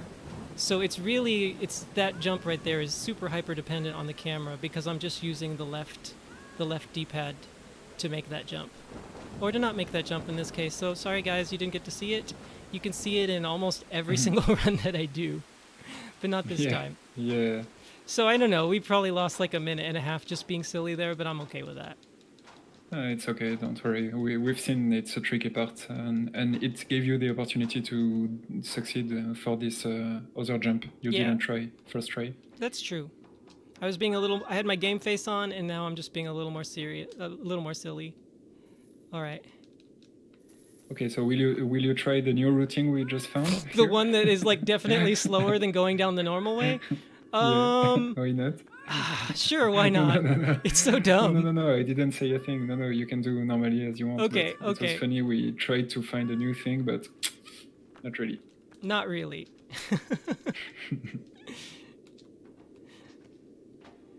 All right, this is a cool trick, which I don't know why, but at GDQ, Bucci died doing this, and I've never seen it happen before or since. There we go. It always happens on the marathons. Yeah, I guess so. Sure.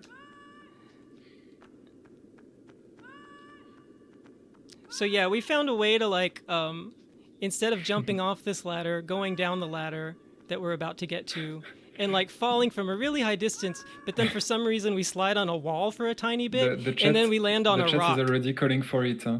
Oh, they want to. They want to see it. Drop. They want to see it. You land on that rock. You fall from here. You hang and fall from here. You slide down that thing. It does this weird like stumbling animation, and then you land on that rock. If you miss the rock, you die. But if you hit the rock, you survive. It's so silly. By the idols. Yeah, these doors keep us from dying. If you miss those doors, you die. So, all right. Well, that's all the fun, guys. Unfortunately, the rest of this is very... I mean, to me, it feels a little anticlimactic after all the fun platforming. Because but you almost can't die. There's something very Ueda in this. Yeah. Although, shout out to Airkicks, who discovered that if you're holding down the interact button as you go up to grab the sword, you will skip the cutscene of grabbing the sword right there. So, Airkicks! Is that something new? Yes, it's something completely new. No one has ever done it in a speed run, world record speed run. It works on the PS2 Japan version too, so I'm assuming it will also work on the PAL, because those are basically identical minus the 50 hertz glitch. Those two versions of the game, and they're actually almost the same as this one. So try it out. Right here. Mm-hmm. So when we said before Yorda was your best weapon, yes. Actually the sword is working the same way, opening the doors, so they are related somehow? Yeah, they're both using like the same magic in the castle that Yorda has as a... I mean, you can come up with your own explanation. I like how the novelization that's the purpose, it. Yeah. Yorda's dad was a priest of the sun god, and her mom was born during an eclipse, so she was basically kind of semi-possessed by the god of darkness. And so Yorda is kind of a child of both of them and kind of has a little bit of both of their powers. That's, of course, not canon, but I think it's still cool. It's cool. I think the coolest in Ueda's work is the way it's made to be very personally interpreted. Yeah.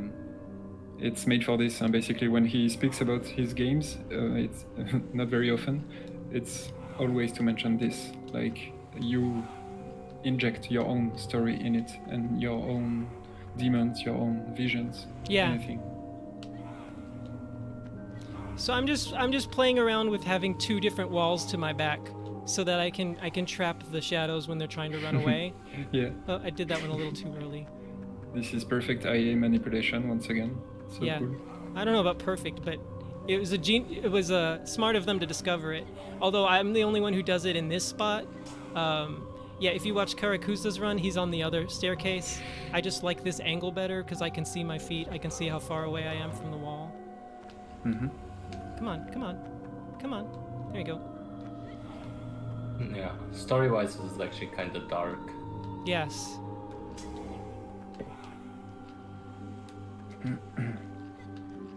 So it's basically showing how the boy survived turning into a shadow himself. Right, yeah, because you get here and you realize all these shadows you've been fighting this whole time are your ancestors, basically, or your relatives at the very least. Yeah, you're related to them. It's actually the first room we started having control of the game. Yeah, yeah, we kind of skipped the cutscene, so you might not know that if you're watching this, if you're watching Ico for the very first time. But that's correct.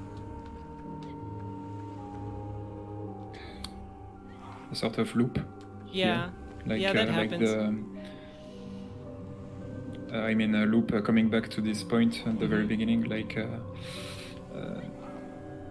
the journey of the hero, you know? That Yeah, basic yeah. story, you come back to the original point and stuff like this. This is kind of a slow fight. Usually there's more of them falling like they do just here. It's not such a butchery today. Oh. I'm just kind of looking around to see how many of them are lit. You know, we're waiting for them all to be lit, and counting 53 shadows is kind of it's hard to do. It's easy to lose track.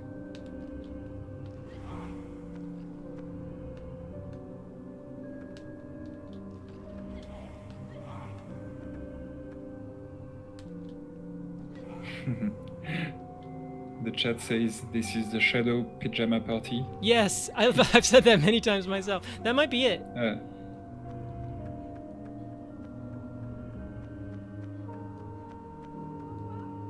I'm gonna take a guess that it's it. Yes, all right. Cool. The fight now. Yes. With the queen. And the music is called Queen too, I Yeah, think. the queen has her own music. Wonderful one. Don't remember the name, but the composer also made the Full Metal Alchemist first series music. Whoa, really? I did not know Yeah. that. Yeah. Wow, that's Great awesome. job from her. Wonderful. All right, now, this really is kind of anticlimactic once you've... I mean, it's great the first time, but the sword is always in the same place every time. So, you know, this fight will take, like, between a minute and 20... or a minute and 10 and a minute and 30 seconds, depending on how many of these incredibly hard slashes I can get through her blasts. Bwah, bwah, bwah. It's a big fight. Bwah, bwah, bwah. And now she knocks off my horn. I fly against the wall. It won't be the last. It wasn't the first time it happened to me, and it won't be the last. Yeah. All right. One What's for one. cool in that part is that the sword always get to the same points. Yes. So there is no RNG here. Would be crazier. Yes. Yeah, that would be really a crazy way to troll this, to troll people doing a speed run. Yeah. I was Exactly. late on that one. That probably means I'll get blasted again. Let's see if I can cut through it. Got it. All right. I was trying to keep her from doing another blast. Ugh, that's really, really hard to time.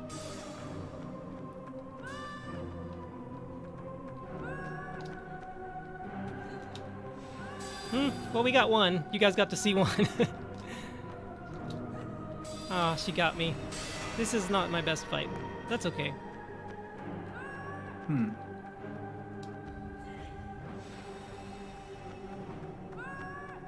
All right, this is it. We can't. Whoa, whoa! Whoa. Whoa. I was so scared. I was ready to say we can't die, and believe it or not, I was actually pushing the wrong button.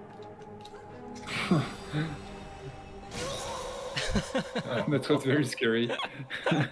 No, it's not as scary as you think. If you're standing next to the sword, you won't die. You don't actually have to be holding the sword. But I hope I gave everyone in chat a big heart attack right there. Yeah, yeah, that was wonderful. Honestly, good job, good job. I don't know, yeah, your estimate. We'll see the end of the timer. You'll have to tell me and It's don't going to be forget to- over 140, but it would have easily been sub 140 if we hadn't started goofing off on the cliffs. Yeah, yeah, yeah. And sub 140 is really, really good, I think. Because sub 140 Yeah. means sub 136 in-game time, which means you're only like 6 minutes away from the world record, and you're 8 minutes ahead of third place. Yeah, we still have to watch the cutscene, right? Yes, but you know, usually I only play my ukulele. I play a parody song if we didn't die. But correct me if I'm wrong. The only time I died was when I was being stupid right at the end. Like we didn't have any continues up until the cliffs when I started just trying to show off jumps. Is that correct? I think so. Yeah. All right. Then so if you can't see me on the main stream, I apologize. I'm about to pick up my ukulele and mute the sound on the game for just a second. And we're gonna do a parody song. I think I'm out of There we tune.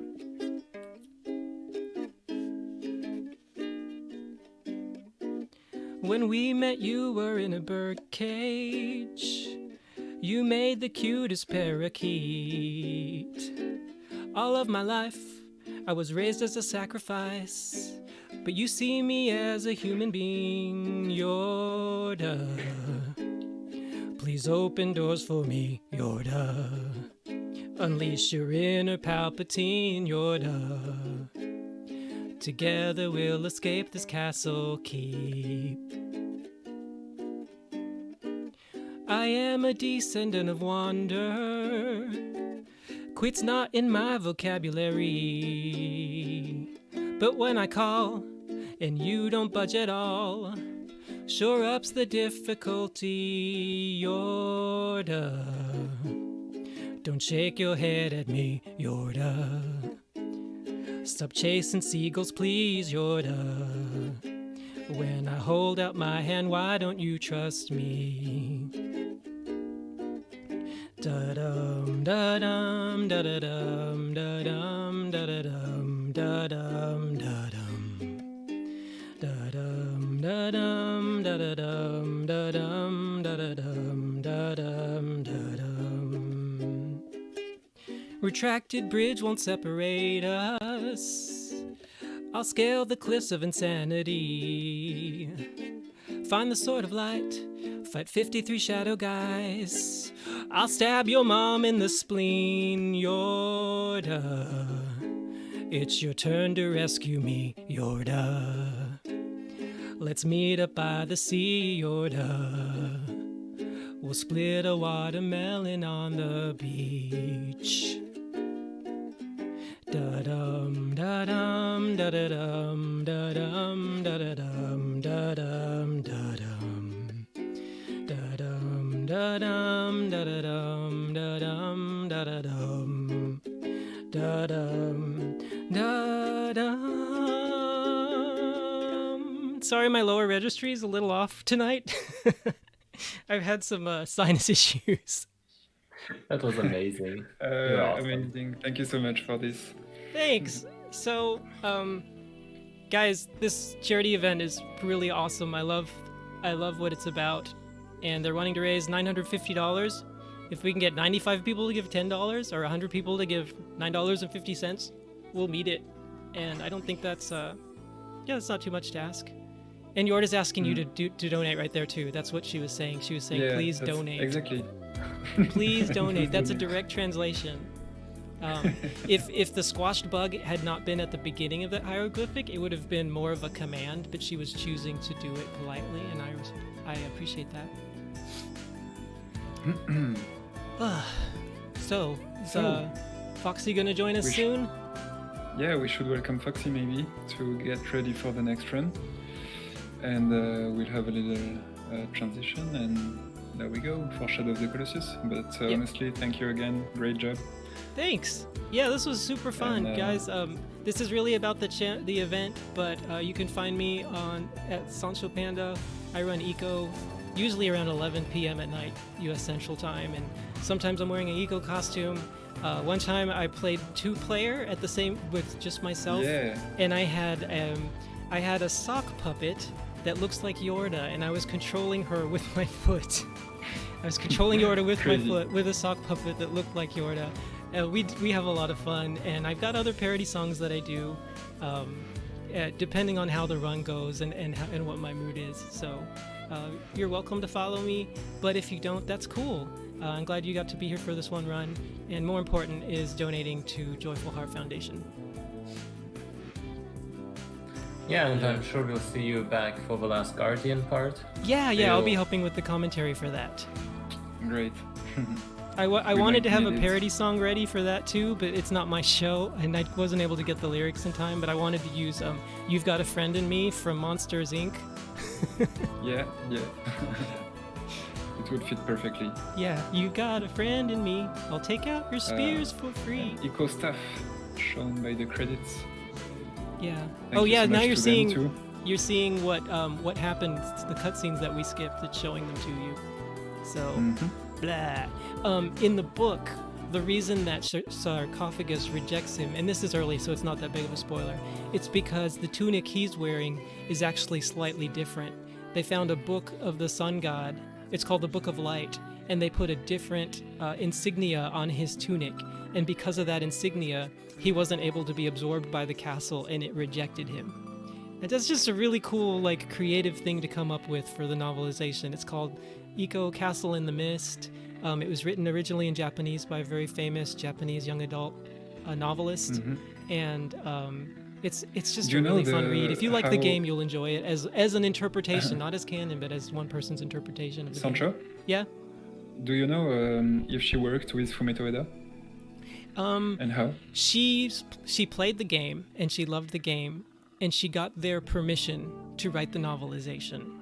And at the very beginning, she says, this is my fan interpretation of this game.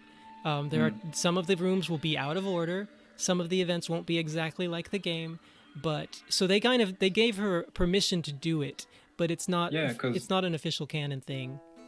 As Ueda says very often, the idea is to feel this, Yeah. to complete that empty fiction he is creating. It's actually waiting for this kind of initiative to let everyone inject stuff like she did with this novelization. And I think that's great too. It gave much sense to with the approach in art and video game. Well said. I mean, and we could for the rest of the credits just rant on how just how gorgeous of a game this was, even on the PS2 version. Maybe not the US, but at least the Japanese and the Europe version. Certainly not the cover, the US cover. No, I've got it with me. Let me see if I can find it. No, Hold on. don't show this on screen. All right, so if you're on my stream or AZAMA's stream, you get to behold the glory of this cover for the US version. And I really think part of the reason this Wow. game did not sell well in the United States is because what is happening here? It's crazy because as you've got it on plastic, I've always seen it on internet. So yours is like shining with the plastic. It's Oh, Even- let me catch. Oh, it's the effect of the game. the bloom. It's- It's the bloom effect on the cover. It's magical. You can see my painful run of this in my on my YouTube channel, Sancho Panda VTW, if you want. It's so my PB for this run is 137, and my PB for the US version is 2 hours and 6 minutes, and that's because of how different they are.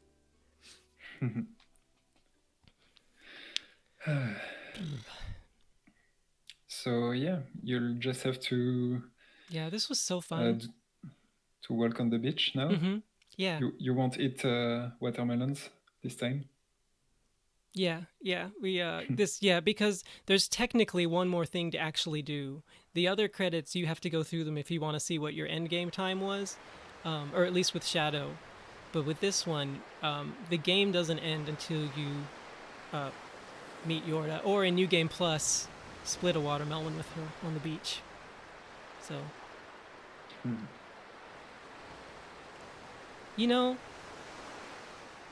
this kind of reminds me a little, like seeing his horns makes me think of Hellboy. Now that they're all dimply. Oh, I also have horns of shame that I wear when I have a run that goes terribly wrong, but I'm going to see it through to the end, so I'm going to put on my horns of shame for the rest of this, because this was not a PB, and technically it was over 2 minutes behind my PB. It wouldn't have been, but it was. So I'm still putting on the horns of shame in honoring that tradition. Yep, we're just running along the sea. This is really hard to run straight too, with the way the camera moves. But And actually, it's also a very difficult part to explain with the scenario. What the novelization says about this part when you find Yorda again? Is there a dream or something?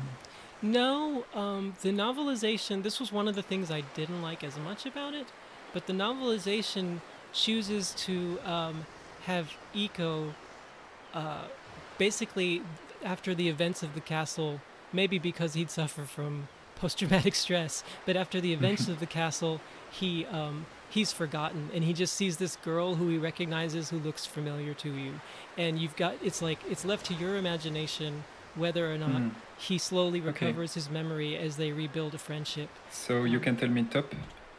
All right, stop. 140.20. That's not bad. 140.21. Okay. But So we you gotta got wait and see the end game 40-20. time. I will just let it roll a bit on mine because I was slightly too slow in the very Oh, beginning. So 40-20.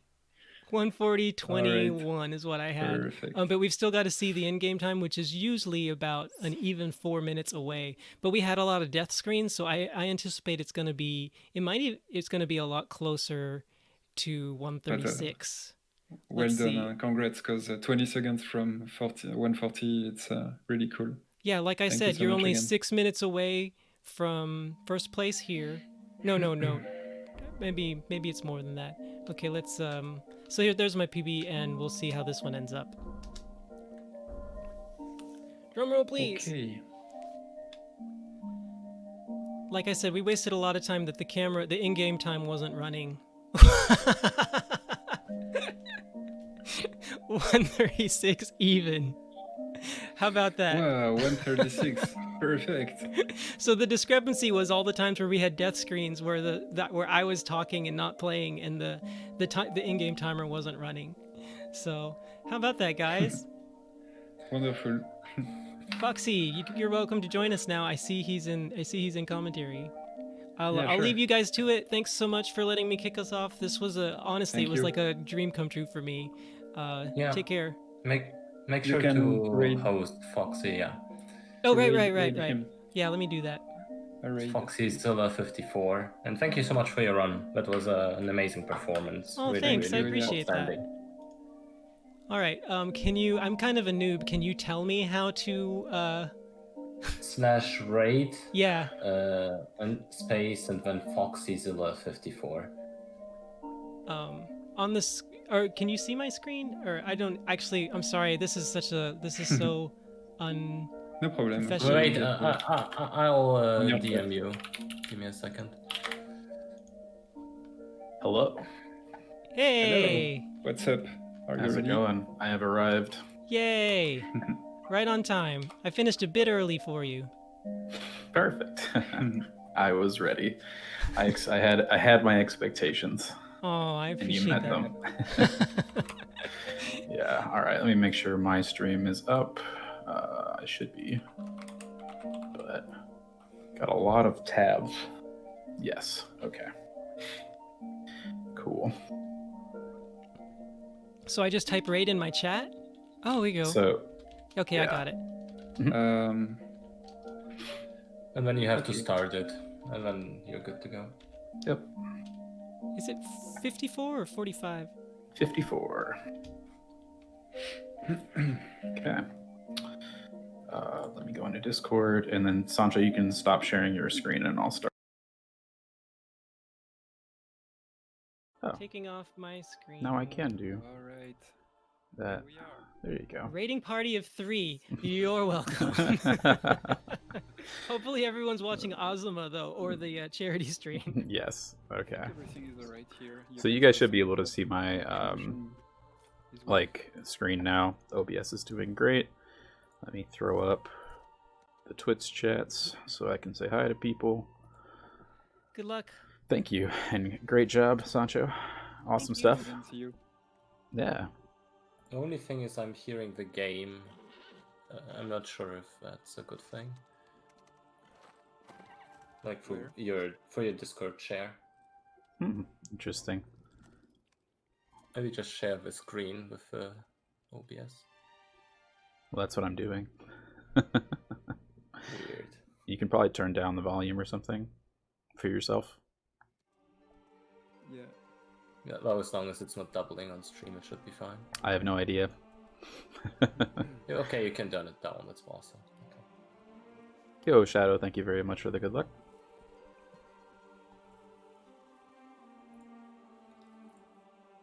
Yeah, I'm going to try to not be all up in chat too much, but I will be ready to talk. We can relay your questions if it's on topic. Yeah. Yeah, sure. And TikTok, we are gonna unpause the timer just as he starts. That's it. Yeah, exactly. That was my Alright, idea. so Foxy, I'm ready. You can tell me whenever you want. Okay. We let the cutscene. Yeah. All right. Yeah. So Shadow of the Colossus, ready to go. Stuff and things. Sorry, it's been a long day for me. So, but yeah, I don't know. So good luck. Thank you. All right. Well, yeah, we'll just get straight into it. Yeah, guys, this is Shadow of the Colossus. This will be an any % normal run. So basically, I'm starting from a straight new game into beating all 16 Colossi. So yeah, here we go. And start timer in 3, 2, 1, go. All right. Good luck. Thank you. As long as I skip cutscenes well enough. So, and thanks for the good luck, everyone. But yeah, so yeah, we're gonna be playing through the entire game with all the horse riding sections. So it'll be a lot of downtime for us to make cute comments, funny comments, bad comments, whatever you want. But up first is Valus, pretty simple Colossus. There's a few quick skips we've got here that are a little hard to pull off perfectly every time, but they save about 10 to 15 seconds. So not too much to talk about. You'll kind of see how a lot of mechanics work in this game with like the specifics of trying to jump to a ledge. The game will automatically kind of warp you to it, or a lot of kind of just the various physics that we use to kind of jump around. So yeah, not too much to talk here. So do you guys have anything before we really get started, or not to really get started, we are started? I think we can mention the great activity, Shadow of the Colossus speedrun known those past, maybe past year, past few months, yeah. The new version released. Yeah. So and you're actually pretty very close to sub 1 hour. Yeah, it's crazy. Let me be quiet while I work on this skip here so I don't mess it up. There we go. Perfect. All right, but yeah, we kind of just jump around and skip all the nonsense of the game trying to teach you various mechanics.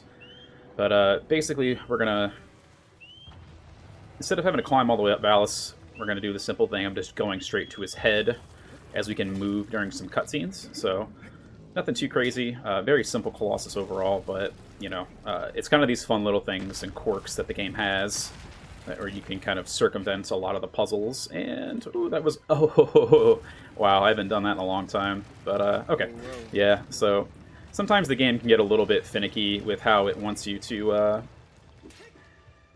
Better now than later, I think. Yeah. the backstrat here. Yeah. Just repeating the same thing, and you don't have the cutscene, so you can do it even better. There we go. Yeah. It's kind of weird doing it when I actually can't, like, I'm not in the cutscene because I'm so used to the camera angle. Because just like in ICO, the camera isn't fixed, but it likes to do what it wants. So yeah, kind of sad time lost there. Lost about 20 seconds, but that's no big deal. But yeah. Yeah, yeah, that's pretty rough there, but no big deal. But yeah, I've been running this game basically since it released about 2 years ago in February of 2018. I was a pretty heavy runner in the boss rush or normal time attack category. Oh, thanks, Rocket League.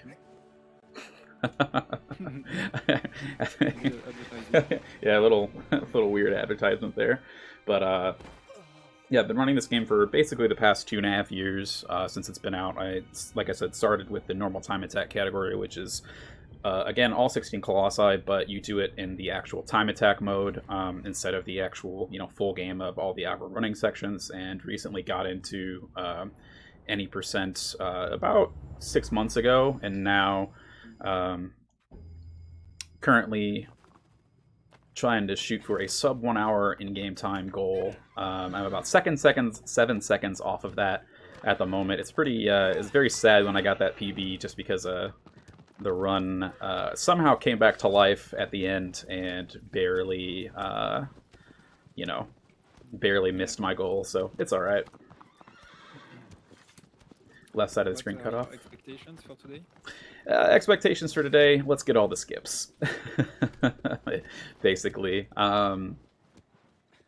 Honestly, this game, what makes it tough is that it's very hard to be consistent. Because since it's basically a 3D platformer, you can do your best to be the same exact every time, but for the most part, the game can sometimes just say no, and the Colossi are giant, so falling off, them doing some funky animations or some weirdness can really just throw you off. So a clean run with no resets is actually extremely hard to get.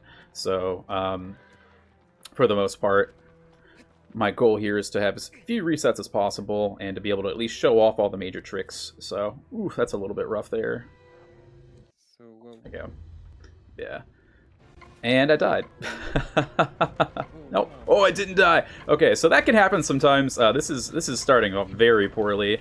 So basically, what we're supposed to do there is actually, I'm gonna go ahead and quit out, and we'll just reset that. So that would be a major reset on my end. But basically, there, what we try to do is, thanks to new geometry from the remake, you can actually jump down to certain areas and actually start cutscenes early or kind of circumvent stuff. So that little run up there is actually not too bad. It just has 30 seconds of rerunning back. But right there, if you land on the wrong spot and you don't let the cutscene take, if you don't take long enough to stand on those rocks, you can actually fall too quickly and not start the cutscene early enough. So yeah, not looking like a great run right now, but this is totally fine. Not a huge time loss.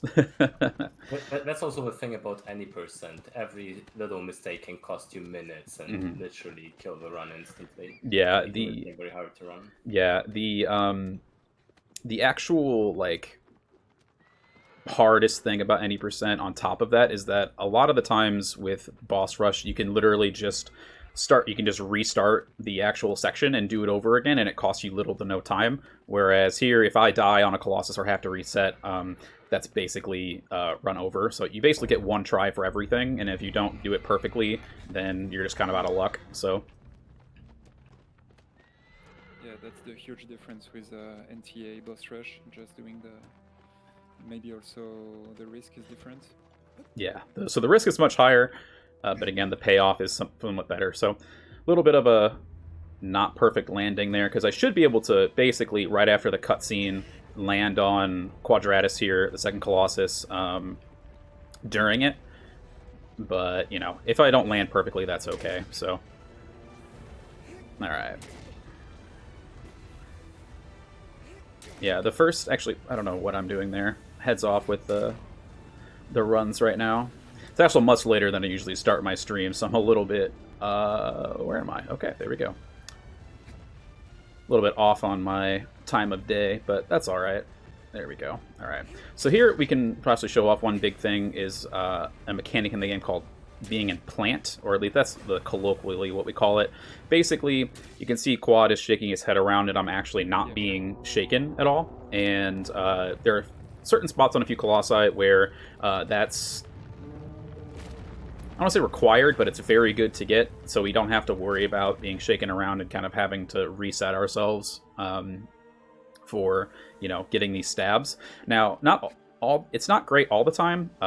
Most of the time, if there are multiple sigils on a Colossus, we only want one plant on a single sigil if we can help it, but most of the time there are some places where you kind of get forced into it. So Quad's Head is one, and then there's another type of stab called the cycle stab, where basically getting shaken out of a stab, we can immediately let go and re-grab and immediately start stabbing again. So we don't have to wait for that entire animation of Wander pulling out the sword to, you know, go through. So saves us a lot of time. It's kind of just it's a little bit nitpicky here and there, but generally we don't want plants for the most part. So, oh no, did stream die? Yeah. Up next is Gaius. This is probably the biggest hurdle for most new players when it comes to like the puzzle aspect of the game. We kind of skip most of it, and you kind of just I don't want to say I make it look easy, but I, you know, basically do none of the puzzles that are given for this game. So we have, I would say, is like casually the coolest trick in the game for the for this one, because you just get launched in the air. But I'll let it speak for itself when it comes up. But yeah, that's really about it. So Foxy, there seems to be like a little problem with your too low volume on the stream. Gotcha. For Discord? Just about your Discord, yeah. Yeah, just turn it up a little and it should be fine. Thank you. Yep. Can do. Alright, just let me turn here and then I can fix it. Thankfully, we do have the aggro sections, so I can... Lots of downtime. Lots of time to kind of mull over and think about what's going on in life. And there you go. And like how I can kind of approach the Colossi coming up. And a lot of the times, what some people don't realize is that even though you can't see it here, I usually use a viewer for my PS4 controller when I'm running, but I'm constantly mashing the go button for aggro, because actually constantly, and this is kind of bad, kicking her to go forward is faster than just holding the go button. And at the same time, aggro actually will auto path herself, so I don't actually have to. Generally don't have to touch my my left stick to like tell her where to go. She finds her own path and tries to stick to it as best she can. So yeah, so 17 if you count the horse. Yeah, there's a good joke about what the 17th Colossus is in this game, and depending on the day or the run, I might tell you it's aggro. I might tell you it's the camera.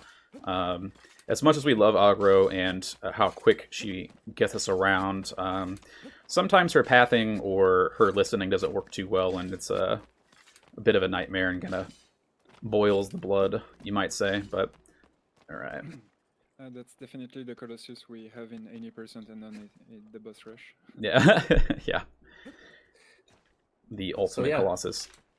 Coming up the most iconic of skips, probably, if it goes well. Yeah. Yeah, I'm gonna very iconic, but unfortunately beaten in IL. Yeah, yeah. Oh, I should have done a slash. That would have been cool. I can probably plan it out here. I'm gonna be quiet while I think about this.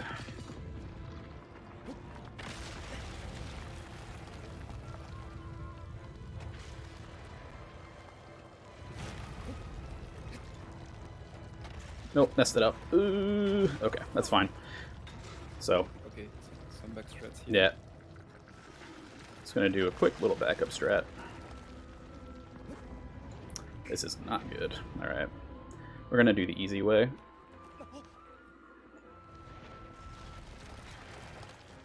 Or not. Oof, man, this is bad. Alright. So at this point, what's the best? I think just letting him like hit you or going for another attempt. Yeah, we're gonna go for another attempt. If Gaius will turn. Yeah, it's actually really cold in my apartment right now, which really throws off my play sometimes. There we go. I missed this thing like 5 times at GDQ, so you should still fine. Alright, we're not even gonna attempt that. There we go. Oh, Wander.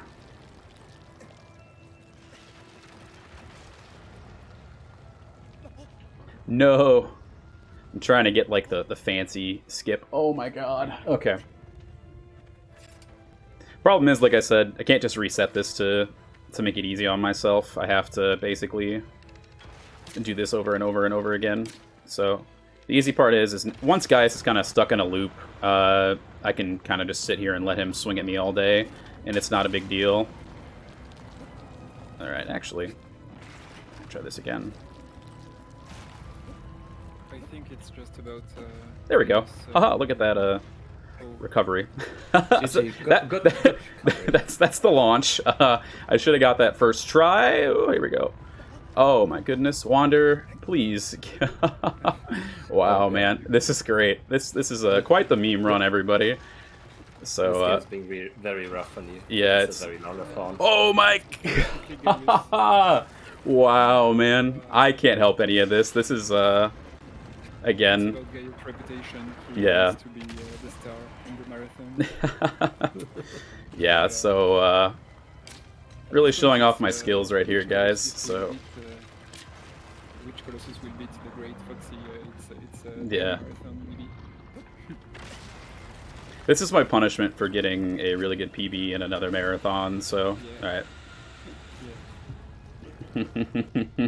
This is about the worst I've done in quite a while. So, all right. So we're gonna do sort of a backup here. This is kind of the intended way to do the skip for the arm. So if you ever wanted to get that trophy playing the game for climbing up Gaius' arm without breaking the sword, that's actually the easiest way to do it. Is to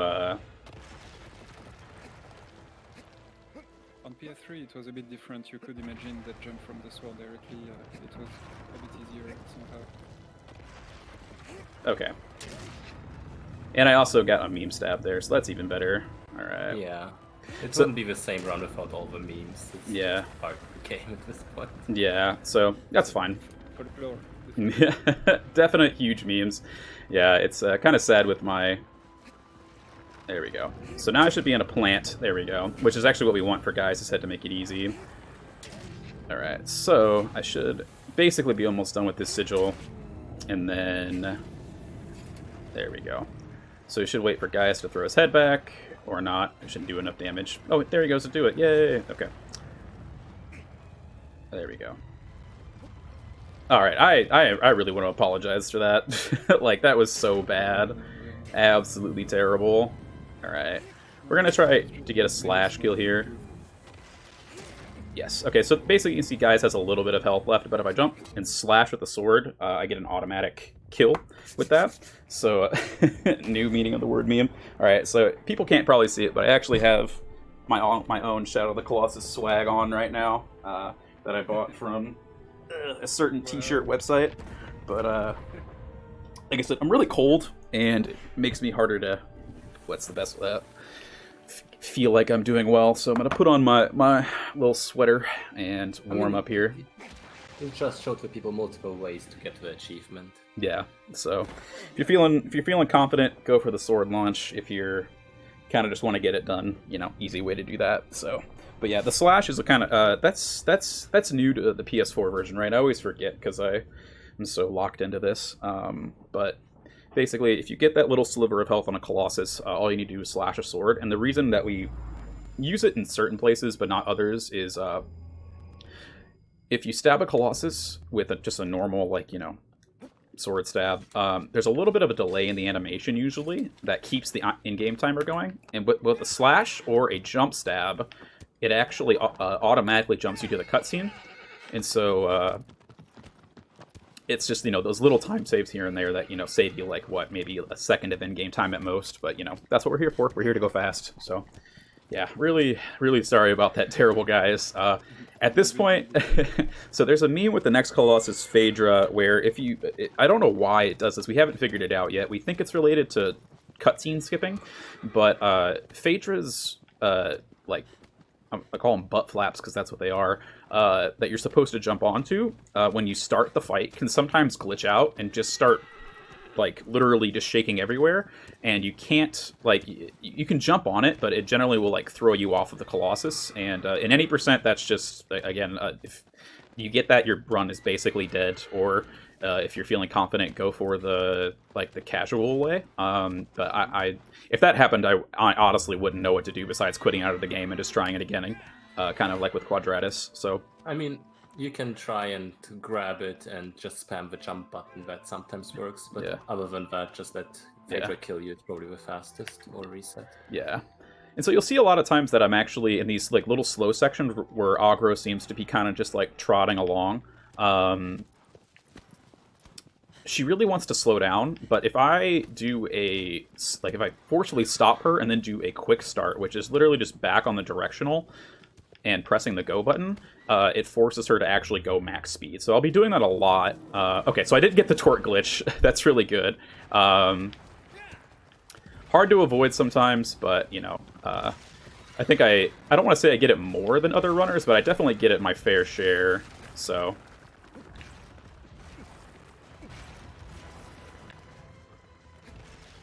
Alright, this is a great Phaedra, actually. Clean. Yeah. And so with Phaedra, it can actually... what it's supposed to do is when you get on the back, it's supposed to shake and kind of throw you around so that you can't immediately do damage to that minor sigil. But if you have the right timing, then actually she doesn't shake at all. So here we're in a plant. We're just going to go for the straight series of stabs. Nothing really too crazy about it. So that looked very clean. That's what these runs are supposed to look like. Kind of sad considering I have in my last at least few attempts I haven't been getting that. Even though I claim that I'm very good at Phaedra. So no, giant. It's not a giant horse. I'm sorry to say. It's actually a dragon. So just so you know, that's actually a joke. It's a llama. It's a horse. It's a giraffe. It's whatever you want it to be. So that's about it. Again, it's the player who chooses what he will see in the game. Yeah. In the Colosseum. Whew. Yeah. Yeah, it's up to you. Very introspective. Pick your favorite animal. It can be anything.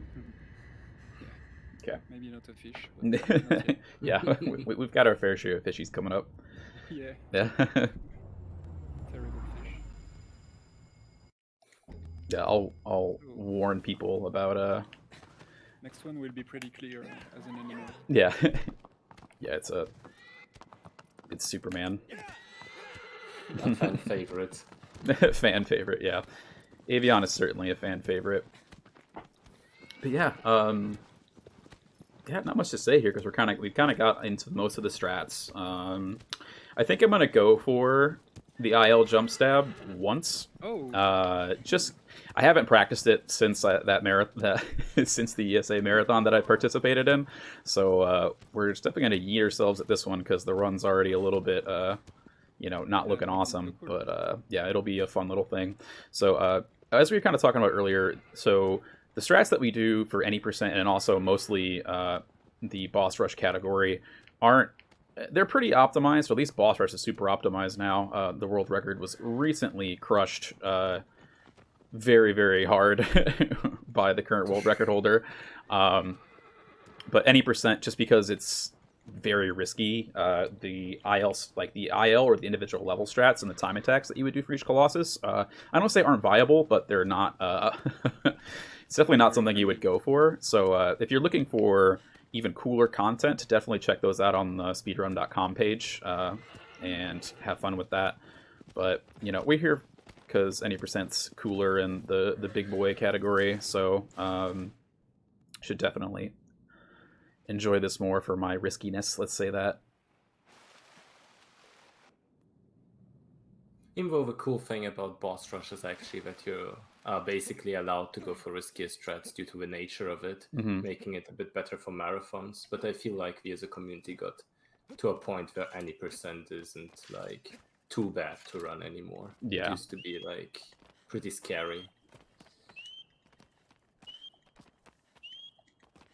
Especially with people discovering new backups. Yeah. All right.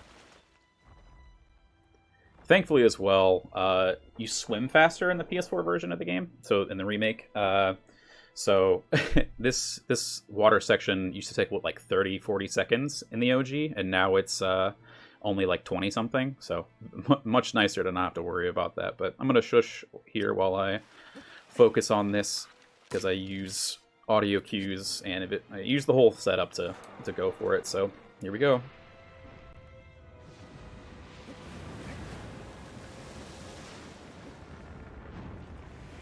I'm a god. Wow. GG. GG, this one. Whoa, I almost got a good transition too. Oh my goodness, that was insane. No! No! Oh my goodness. I got very greedy there. I have no idea where I am. Okay, here we are. All right, we're good. That was so close to being good. So close to being good. Honestly, so that trick, it's not too bad. If you're like somebody trying to learn these strats, like it's not the worst thing to get, but for sure that transition from wing to wing, just because you can get launched so like the launch is so variable based on where you are on the wing for Avion, as well as like, you know, where you are in the animation for it. And I'm really bad at shooting arrows at Avion here. Like, I don't even know how that one hit, but yeah, so that launch isn't too bad, but that transition is nutty. So that was very close. Very, very, very close. What I might do here, just to make it easier on myself, I'm probably going to go to the tail first. Just, yeah, just because it's simpler. Avion is actually going to, like, immediately start going with the left wing up. And, oh, that was really close. Can I... Oh, Wander, please stop. Thank you. Or not. Yeah. Alright. Yeah, it was very unfortunate because Wonder was just about to grab at the little ledge. Yeah. It would have basically made it perfect. One of the few moments of big disappointment. Alright. So, one thing you might see me doing a lot is jumping and switching weapons, or jumping and whistling. And so, that's actually one of the fastest forms of movement in this game. Just because Wander running isn't super fast, but a slight hop is extremely fast. And let's see if we can get this jump stab here. There we go. All right, Avion's dead. There we go. Man, that was crazy. that was... my heart was racing there when I got that. I was also a little bit full of myself with that comment, but, you know, it's for the lulz, right? But, yeah. Stab was just crazy trying it during an 80% marathon, honestly. Yeah, and getting it 2 times the first try in a row. Yeah. Absolutely nutty. Were you practicing, as you said? I don't believe you. I haven't, I won't lie, it's been like 4 or 5 days since I've done a run. Just kind of needed to take a break to let my natural running instincts kick in, and so glad to see I still got it. But again, I've been running this game for several years now, so it's kind of hard to not. So yeah. But yeah, guys, we're, as a big reminder, yes, speedrunning is cool, but donating to this great cause is even cooler. So make sure to donate.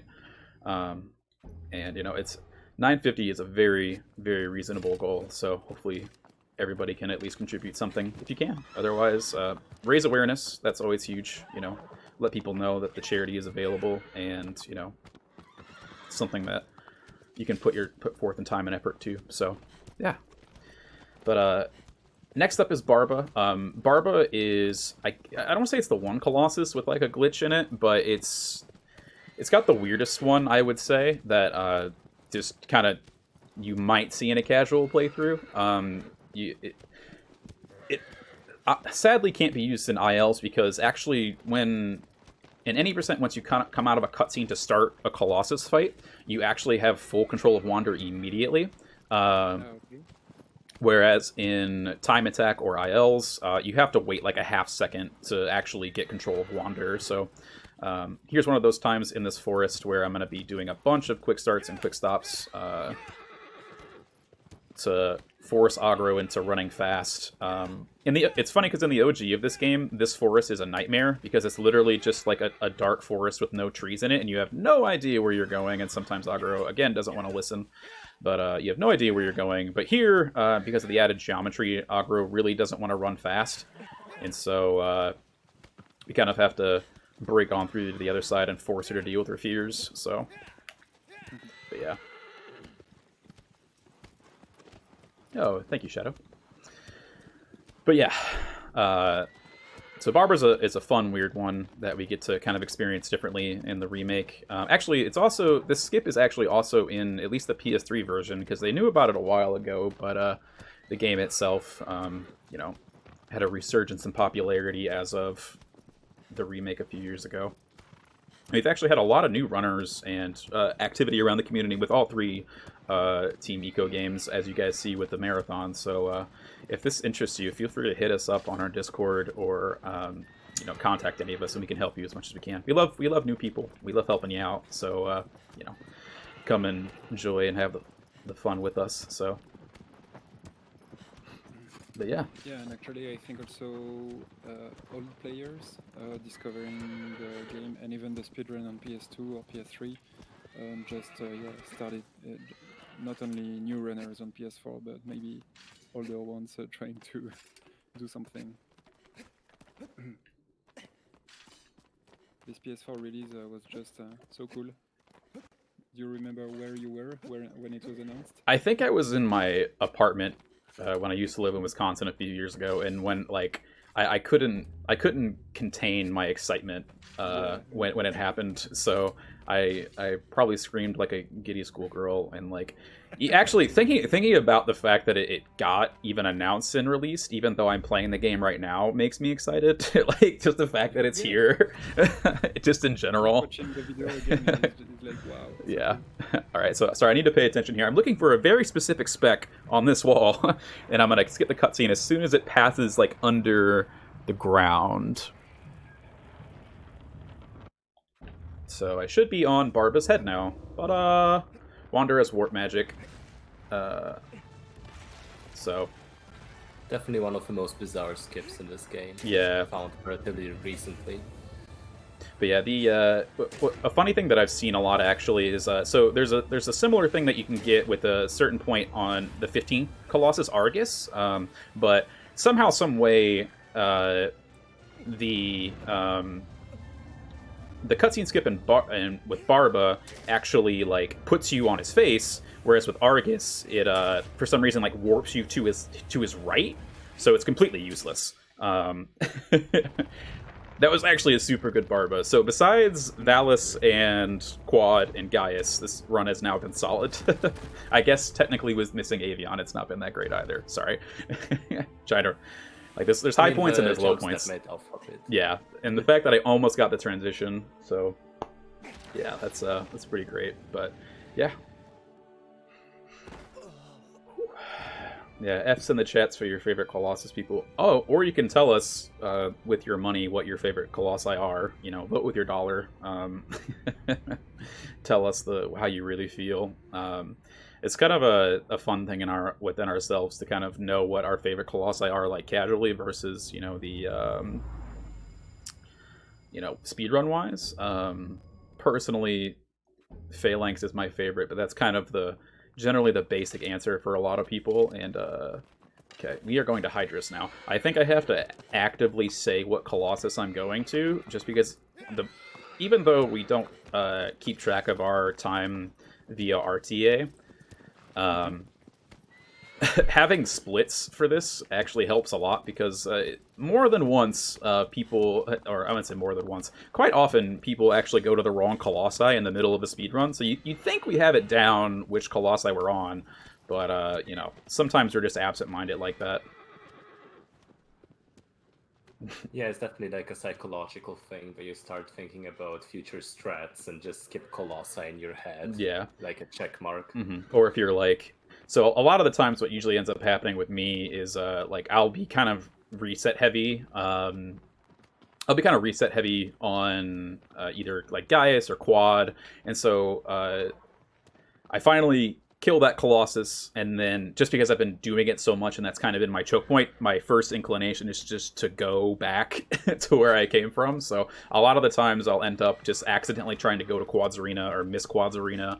So it's it's a very interesting dynamic, just how much we go on autopilot for this game, because as much as you see with other games where like there's a lot of stuff to remember, like go here now, how many things do you have to have on you, and kind of keeping track of things, just how finicky this game is, and being able to kind of react to the game reacting to you is extremely difficult, and very nightmarish sometimes.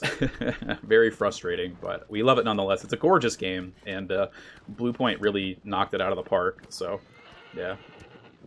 Yeah, it's definitely a double-edged sword. Mm-hmm. It reduces stress, but whenever there's like something you have to react to, that's where it fails. Yeah. So this skip coming up in the ILs or boss rush is actually extremely consistent, thankfully, because in those categories you have a timer up in the top right part of the screen to actually show you how like how long you're taking. But at any percent, you have literally no idea.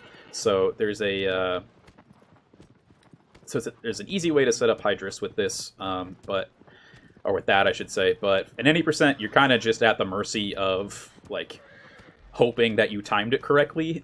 And I'm going to do something very weird where I'm literally going to count the number of swim animations that I do to try and get to a specific point after Hydrus does like a weird little pass in the pool, or in the lake, I should say. So hopefully I get it. This, even though I keep saying there's a lot of choke points and reset points, Hydrus is kind of, if you get the skip here, you've got to run, as long as you're not way behind, you've got to run on the board basically. So, but I will say right now, if you have a fear of deep dark water, I don't know what it's actually called, you'd probably look away for this fight. I actually didn't know that was the thing until somebody mentioned it on the Shadow of the Colossus subreddit. So, you know, I'll be in deep dark water looking at a giant eel monster, so just be wary. Don't want anybody to get scared or, you know, anything. So I don't know if I'm in a good spot. We'll see. Okay, I like this camera setup. And count 1, 2, 3, 4, 5, 6, 7, 8, 9, 10 extra. There we go. So I basically do like 11 swims, but I like to count the extra one. So here we go. Spooky because you just have to wait and hope that Hydrus does the right animation. Yep, we got it. We in it.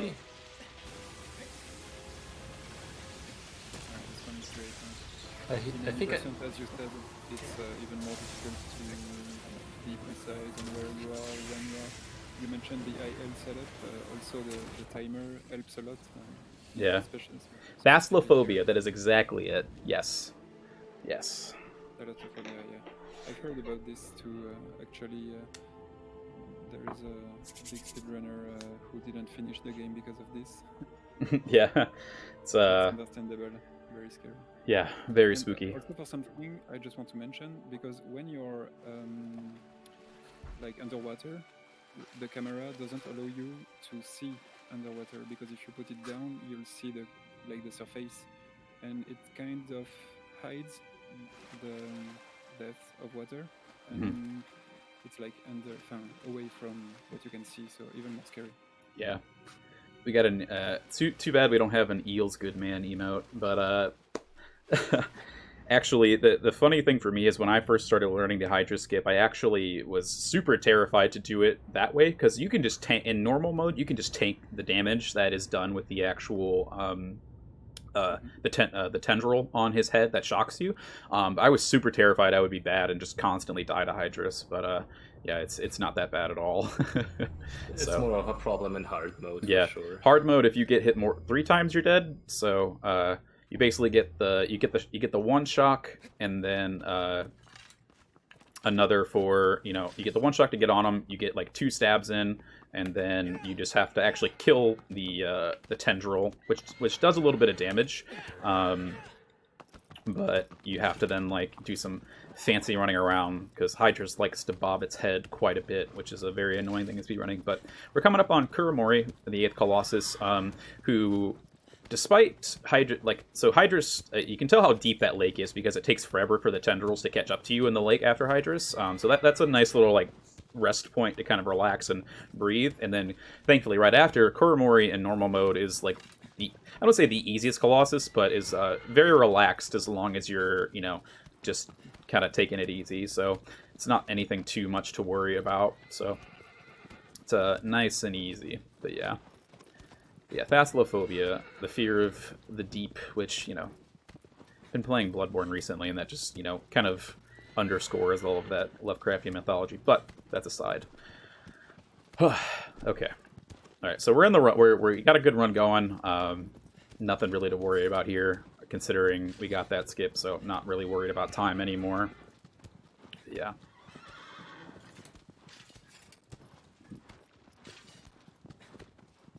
I will say, though, it's kind of funny sometimes how much pathing matters in this game, and quick starts and quick stops, because back when I was first grinding for a good time, and then Reki, I actually refused to listen to everybody. I'm fairly stubborn sometimes, I'll openly admit that. But there's a little lake outside of the entrance to Kuromori's, chamber, I guess, arena, the Coliseum where he's located, right here. And I actually swore up and down that swimming in the lake was faster, but actually, if you take Agro here and have her quick start, quick stop through all of this, it's extreme. It's like, it saves you like 20 to 30 seconds. So it's like little things like that matter so much in saving, minute time in the overall run, even though, you think a lot of the time we try and save comes from how we do the Colossi fights. So kind of big. It also shows how slow swimming actually is. Yeah, so although swimming is faster, like I mentioned in the Avion fight, it's not worth it anytime you can avoid it, so. And thankfully there's not too many actual water sections in the game anyway, so it's we don't have to deal with it as much as a casual playthrough would. The only thing is, whenever there's like terrain that slows down aggro, you have to keep a track of that as well. Yeah. With the added geometry, it got a bug in my face. With the added geometry, aggro likes to slow down at rocks and other things. Ooh, fast Kuro, maybe? Yes. So, funnily enough, Kuro is actually a little bit of RNG about how fast it actually goes up the... Ooh, dang, that's a little bit off, but no big deal. How fast it will go up the side of the arena, which for us really isn't a huge deal. It's like a 1 or 2 second time loss. But for ILs, it's grinding the IL for It's terrible. yeah. 3 or 4 different possibilities, I think. Yeah. for NJ here. Yeah. For him.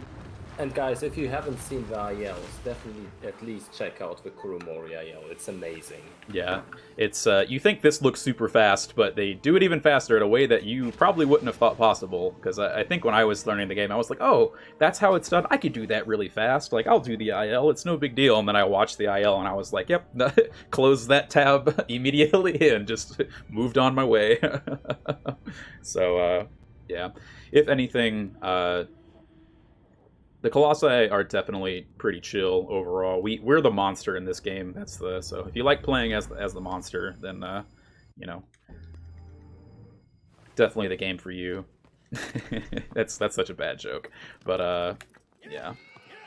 So we're getting very teensy bits of story about this, but nothing really too crazy.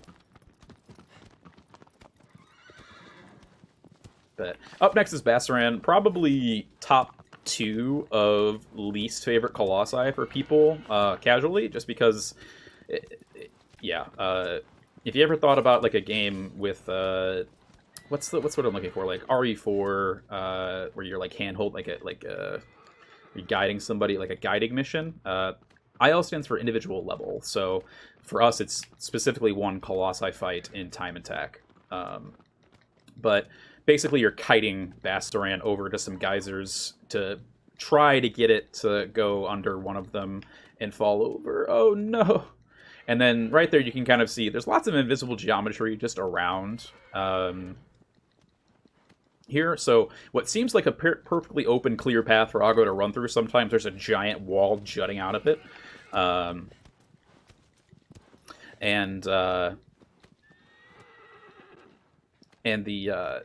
Agro will sometimes be like, ah, no, I'm going to turn around, it's cool. That's where Agro kind of causes some some pain to the runners, basically. It's just like, come on, Agro, like, there's definitely not a wall there. And then sometimes you can just run over things like those rocks and she doesn't care at all. So it's a very interesting duality of what Agro does and does not care about. So, kind of fun. So, yeah. Pretty cool skip, though. This one is kind of a nightmare to do well, just because it's I don't want to say it's technical, but it's very execution heavy, which, you know, this entire game is. But the timing is very tight for this, and kind of have to focus. Yeah, the side jumps are super fun. So I'm gonna be quiet while I focus this. I didn't get this in my ESA marathon first try, but here we go.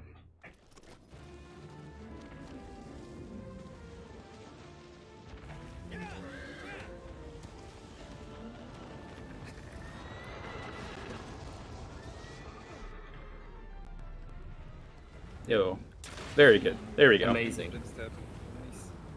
So yeah. Indeed, with the 80% setup you have to kind of make on your own, prepare it on your own. It sounds way more difficult. Yeah, you gotta really do it on the fly with any percent. So yeah. The most interesting thing about this is that basically most of the game is physics manipulation. Yeah. It's not even like glitches in the usual sense. Yeah, You're just using the colossi movement to gain boosts. You're abusing what the game gives you, basically. So, yeah, there's a jump stab you can see with, like, the other colossi. It's been kind of like, I stab them and it kind of slows down. It's like, oh, you killed it. And here it's just like a jump stab, boom, dead, move on. But yeah. So, super hard trick, actually. Thankfully, I made it look clean. But yeah, it's that relaxes me. But yeah, bye-bye Bassaran. It's the great Pokemon episode that you missed as a kid. Was that a really bad joke? Not even gonna get like a response to that one. No, it's not. What's wrong with you, Fox? Oh yeah, my hobo beard. Yeah, I had a little over a month ago, I had like longer hair and a more scraggly beard, and I was full hobo mode. Now where am I going? What's after Bassaran? Dirge. Okay. Again, completely forgot what Colossus I was on because I don't have anything to tell me. But yeah. Usually my beard is not this long, but with nobody around to look at me besides stream, I can grow it out as long as I like and not feel ashamed. So, but hey, Riku. Whew. Yeah, up next is Dirge. I feel like for quite a few people in the community, Dirge is a favorite to speedrun. Personally, Dirge is a nightmare. A lot of the times you'll see, or at least with a few Colossi, you'll see that I'm doing very specific amounts of damage to their sigils. To make sure that, you know, I only truly kill one sigil, because as long as you have, as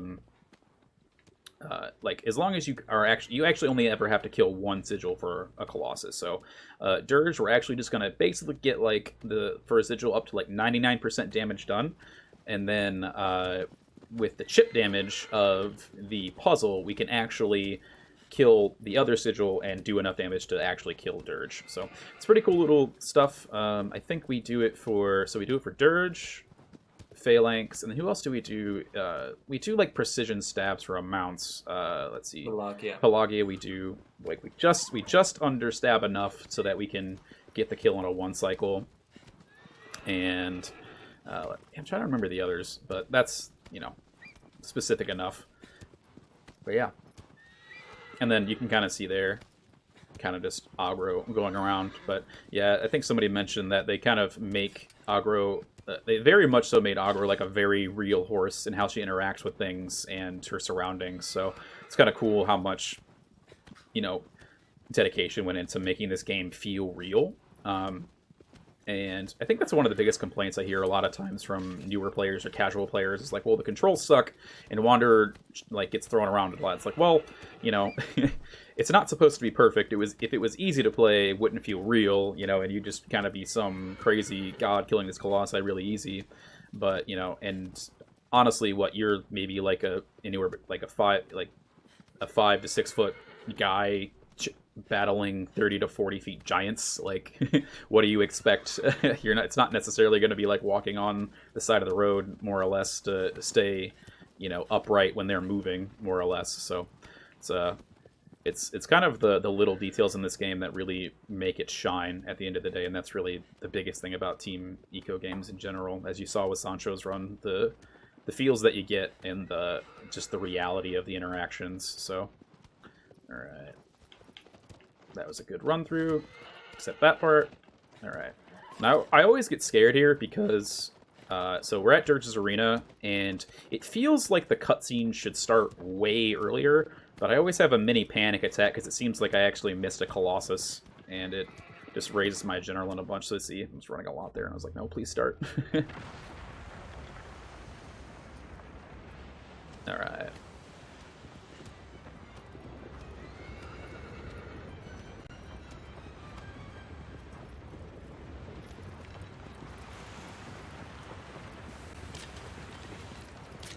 No. There we go. Alright. Not the best arrows, but I will take it.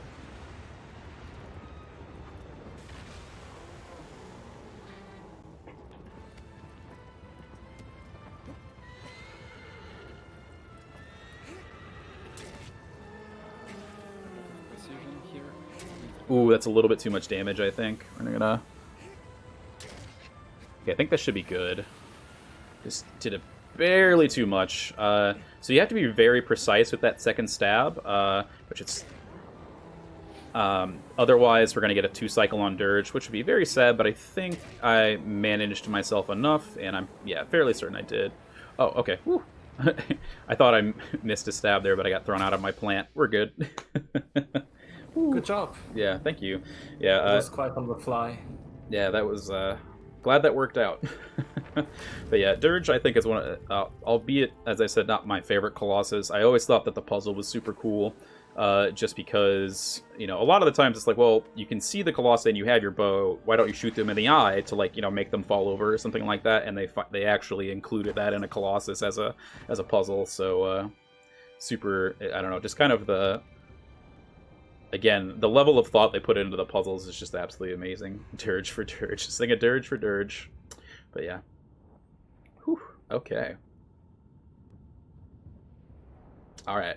Next we come up to probably, I want to say the meanest Colossi in the game. But certainly one that is just not a lot of fun on average to get done well and execute well. Just because of... all of the strats have some sort of riskiness to them that can completely just stonewall you if you don't get it or if you don't do it perfectly, or if the game again just decides to say no. So we'll hopefully be able to mitigate Pelagia pretty well. Honestly, I was actually thinking at one point about like how some people, and this is I guess a conversation for you, Tic Tac and Azama, about how people kind of say like, why don't the Colossi just kind of like slam you with, you know, their stuff and stomp on you or something like that to kill you or whatever, like it's so easy, blah blah blah. And I've thought about it, and since well, actually I don't want to spoil the end. Should I spoil the end? I don't know. When we get there, I guess. Yeah, when we get there, we can get to it. Let's just say there's a reason that there's 16 of them, and you know, we're absorbing these tendrils, basically. But yeah, we'll get there when we get there, and hopefully I remember my cool big brain thought. It's definitely about the design as well. The game isn't supposed to be hard. In the Aiden saved me. Aiden saved me. I almost went to... I was like, I'm on Pelagia now. No, I'm going to Celosia. Yeah. Oh, I totally missed that as well. So yeah, see that's it's so common. So if you ever thought there's a reason to use splits for a game, you know, that doesn't use RTA, that's the reason. So good thing, thankfully, this portion actually connects. So yeah, up next is Celosia, which is probably people's like second least favorite, if not least favorite Colossi, just because the puzzle itself is super quirky, and especially on the PS2 version, it was impossible to tell what to do, and how I even figured out the puzzle as a kid I don't even know. Like when it happened, I think I probably had my head in my hands for about 20 minutes, just like, oh my goodness, that was so easy. But dormant hints really don't help you out that much. they're a puzzle in themselves. So this skip here is kind of a meme. It's one of those things of if I miss it, it costs me 20 seconds, but if I get it, you know, it's perfect. But we're gonna do a little bit of a sequence break of running down this giant place, and we're just gonna jump straight into the arena. So it's a little bit of a harsh lineup, and then there's a rock I can fall on that can get me stuck in somewhere. But let's see how we do. Nope. Oh, Mighty Meme Rock. Yeah, Mighty Meme Rock. Yeah. All right. So that was a bad jump, but let's see here. Come on, let's fall down Wonder. Thank you. Right here, Meme Rock. Okay, woo! I was really close to the Meme Rock right there. So that Meme Rock, literally, it's kind of just like falling out of bounds, basically. You fall onto the rock and you're just stuck there, and you have to kind of wedge yourself out of it, and it's very hard to do. So, yeah, Dirt, just shoot him in the eye, man. Simple. Why are you making this so hard on yourself? But yeah, very simple Colossus that we basically do the same way. It's mostly intended in this section, but we have a little fun skip so that we don't have to worry about chasing Celosia down off the edge. So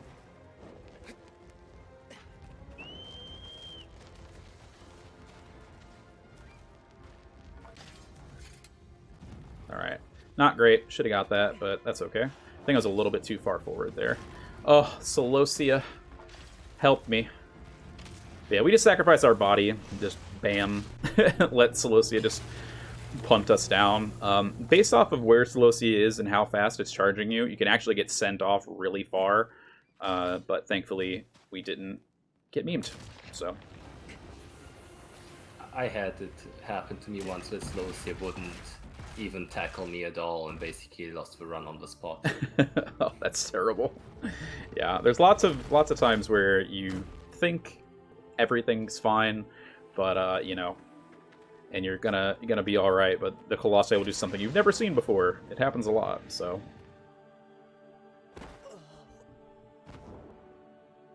But yeah. Good job. Thank you. Got the instant second jump stab, so that's nice.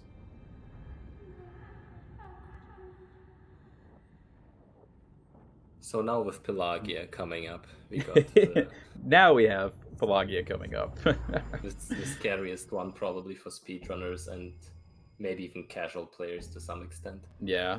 Casually, it's just a nightmare to figure out what you're even supposed to be doing. But yeah, now we actually go to Pelagia. Sorry, I was looking at my dog there. She's kind of looking at me like, what am I doing and why am I yelling at the screen more than usual? So, it's giving me a sassy look. I will say though, the area that you go to, the run to Pelagia is actually one of the prettiest areas in my mind. I've mentioned this before, but it looks like a Bob Ross painting, and I absolutely love that. So, yeah. Actually, you're very lucky that Aiden told you not to go there, because that would be the that would have been the meme. Worst time loss. Yeah, getting to the island and when we facepalm all at once. Yeah, yeah. Just, oh no, 2 minutes lost. But yeah. Yeah, but good thing we have chat to tell us where to go. But yeah.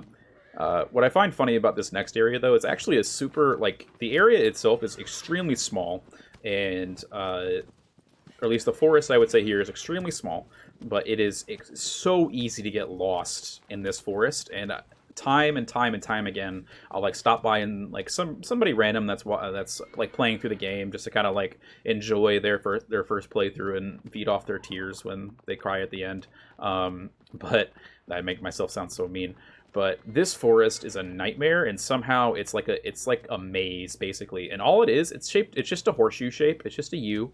Like if you just follow it and go around the U shape, it's totally fine.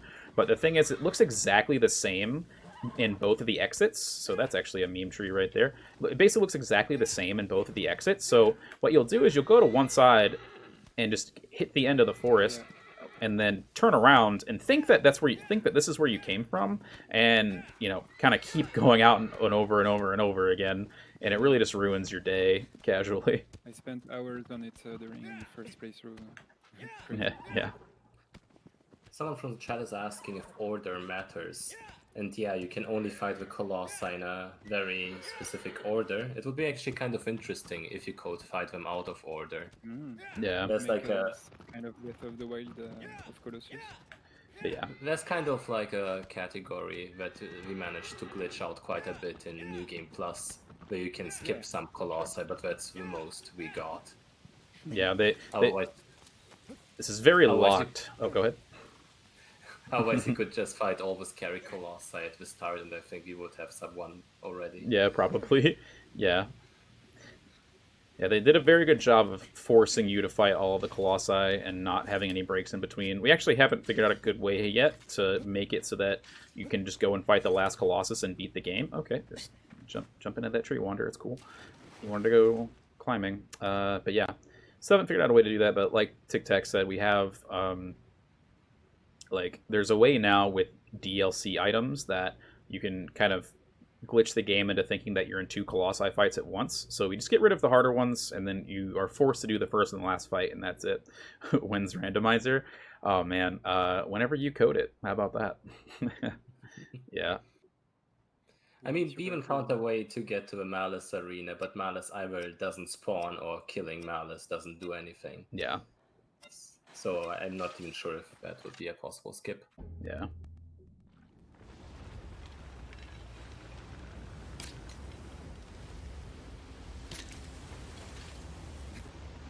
There we go.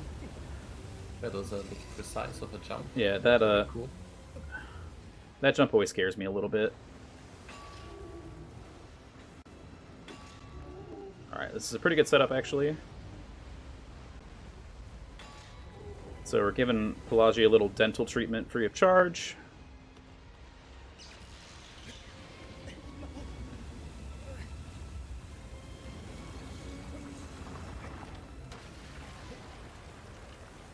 Actually, I'm not gonna do that stab there. It was a little bit close to the thing. All right, precision stab. There we go. Perfect. Maybe. There we go.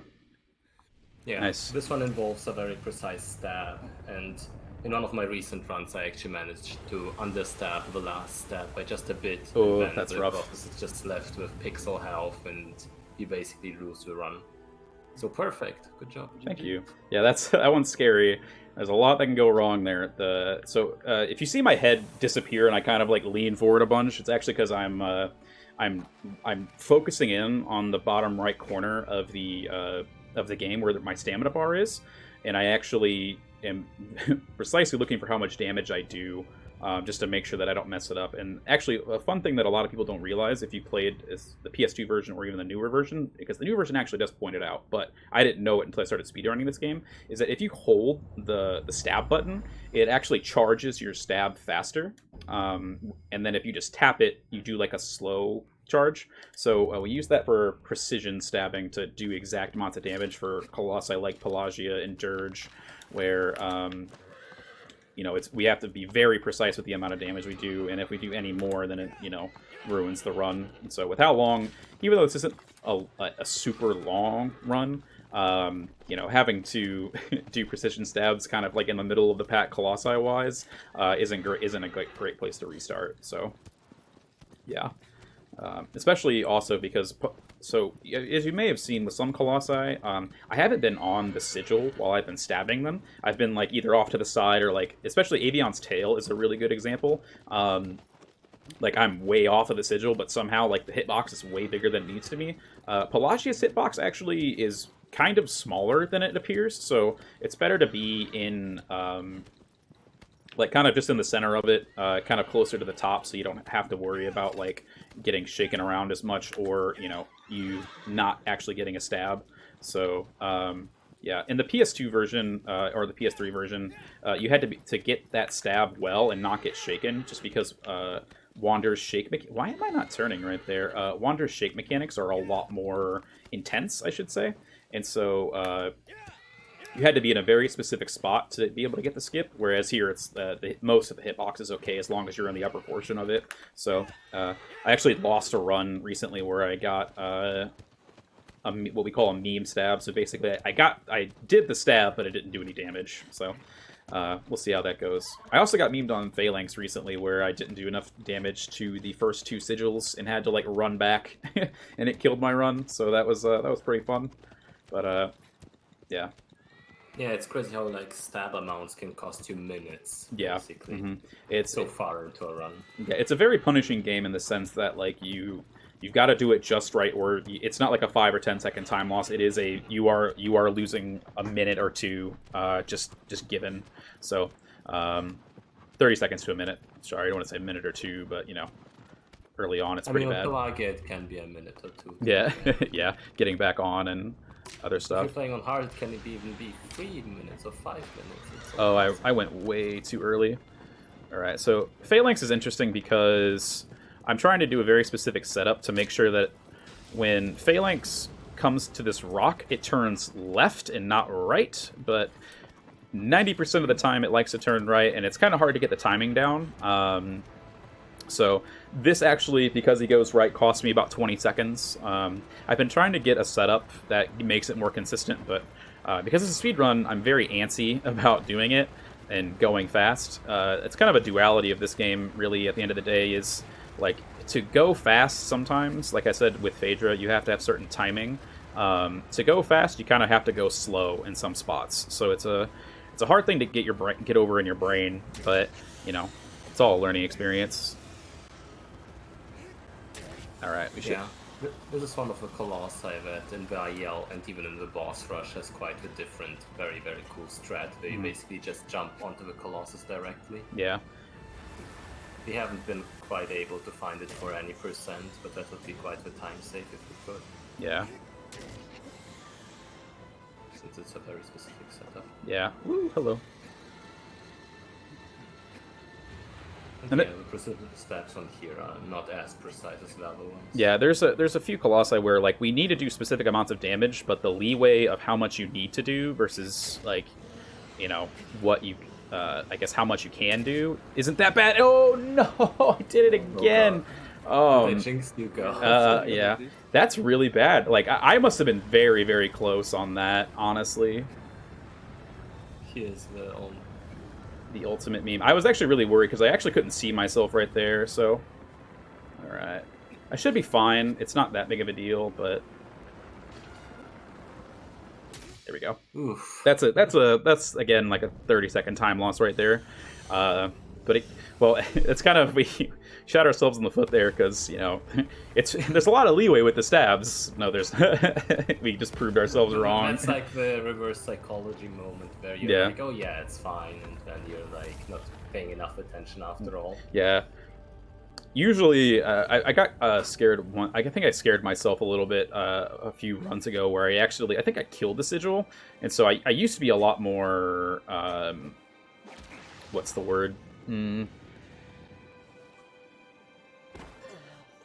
I would charge my stabs a lot more and get much closer to like actually killing a sigil. So the problem with Phalanx, so it's kind of like Dirge, where we only have to kill one sigil to actually kill the Colossus, and we do enough damage over the course of the 3 as with the arrows to get the kill. But if you kill a sigil on Phalanx, it causes him to go into that barrel roll animation, and then he's on basically a timer until he closes his like his I guess the pads covering the sigils and goes back into the sand. So that's the one thing we really don't want. And actually, in the normal game, if you're fast enough, I'm going the wrong way. If you're going fast enough, you can actually like do. I think if you do all jump stabs, you can get the 1 cycle still, but it's pretty. It's just much easier to do normal stabs. Because even though jump stabs are useful, they can cost you time with how long the animation is to actually pull the sword out. So, yeah. So up next is Zenobia, a pretty fun Colossus, Tic Tac's favorite, and the second like glitch that we use in the game overall. But yeah, it's been like a strategy developing compared to the original game for quite a long time. Mm-hmm. There's like 2 strategies that are completely new for the PS4 version, and they're quite impressive to look at if they are done right. The problem is they're not the most consistent ones. Mm-hmm. Yeah. So we'll see how Foxy will do it, and I guess I'll explain it while he's doing it. Mm-hmm. Yeah, this one, you got to have a good mash finger for this Colossus to get it right. And funnily enough, the reason that we actually switched from RTA to in-game time was because there's actually quite a loading time differences as well as animation differences with the game, whether you have a standard PS4 or a PS4 Pro.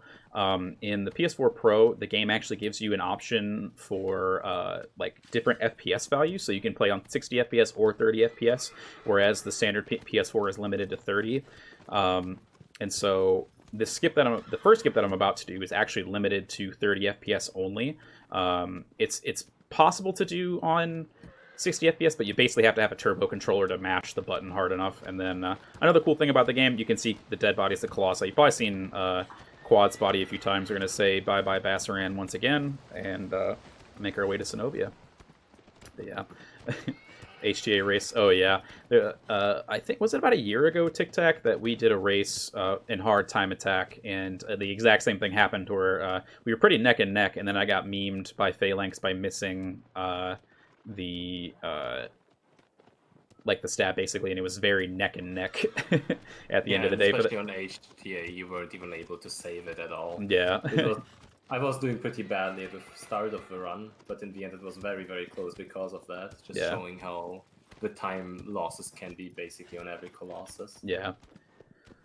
So yeah, this is definitely the longest aggro ride for a Colossus because we're going to the very corner of the map. But you get to experience a lot of the cool scenery, those sorts of things, and the great job again that Bluepoint has done with the remake. So. In my opinion, it's like the coolest arena as well, just design-wise, and the puzzle as well, casually. It's one of my favorite areas to run up to because of the little cave waterfall. If you have ever played this game on the OG PS2 version, it's easy to remember and say, like, with a lot of the remakes coming out nowadays, it's like the old version of the game and what you play now is what you imagined it looked like as a kid. So, when I first popped the disc into this game, I was like, wow, this is exactly what I thought it looked like when I was, 13 or 14 or however old I was, 8, I don't know. There's a lot of differences in how old I was. But they actually offer like concept art stuff in the game if you do certain things. So, and they have comparisons between like old areas and the new areas, and the comparisons are absolutely insane. So coming up here, like I said, this little waterfall section in this cave is like my favorite part of this game. Like this area, Sick Flip, alright, is just super awesome and like absolutely gorgeous to watch. And even in the PS2 version when I was younger, I loved it. And so seeing it again, I kind of like had to stop for a moment and just like take it all in because it's just absolutely insane.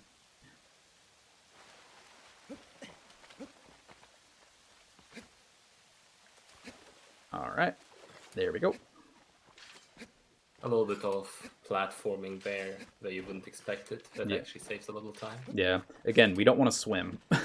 So jumping on that rock is like the perfect spot to just avoid that second half of it and save you like 5 seconds. So again, doing the kind of that fast movement of switching weapons and getting that short hop.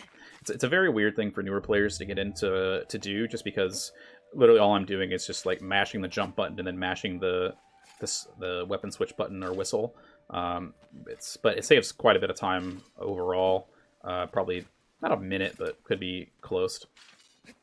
Yeah, over the whole game definitely makes a difference. I Yeah. made a little basics guide on that, explaining the details of it. Yeah. It's basically to avoid stumbling. Yeah. So now coming up is the super jump. It's one of those things where the, let's say, textures of the game are kind of weird, and if Wander glitches into the textures, basically, there's a little. Oh, that was a where really this good. can happen. That was a really good super jump. That Yeah. was basically perfect, yeah. This one can be very, very tricky because of the way that it works. You have to spam the button like crazy to get that frame there. It gives you a boost out of nowhere. And the next jump coming up, the wacky jump, the idea here is to jump to the platform over some plateaus there during the cutscene. This is very precise, but if he is Oh, I able to barely do got yeah. it. Yep, you can kind of see Wander in the background there, kind of like jumping around. So the geometry right there is where I jumped from, and that actually doesn't exist in the PS2 version of the game. Yeah, the discovery of it was quite funny, but because nobody even thought about using those geometry thingies, since it looks purely visual, but you can actually step on them. Yeah, and it's the same for the quadratus skip that I did, because like the rocks that you jump onto to jump into the arena don't exist in the OG version. So basically, the Blue Point kind of broke the game a little bit by adding extra geometry, which is great. Like we're not complaining, but it's yeah. A lot of the time skips in this game are just like, hey, what about this one? It's very just off the cuff now. If somebody has some like really weird thought, that all of a sudden you're just like, oh hey, wait, that actually works. Why didn't we think of that sooner? But it's pretty fun. So Yeah. Shout out to Wacky for the out of the box thinking there. yeah. She basically allowed me to get the world record for the IL for a couple months till it was optimized. Yeah. And then here's a very good example of a plant. Like I can just sit here in this animation, and Zenobia can't shake me out of it. So it's the smaller colossi are basically you definitely want to plant. But yeah, it's pretty awesome to say the least. So yeah, that's Zenobia. So that was actually a very well executed Zenobia minus. So the perfect thing would have been is the first time I jumped to like that little corner that Zenobia should have like taken down the pillar, but I actually messed it up just a little bit. So not a huge deal, but you know, we'll take it. Like it was supposed to be just a late PS1 game. Yes, I think that is true. Yeah, Sancho can confirm. Our lovely, lovely, lovely ICO runner.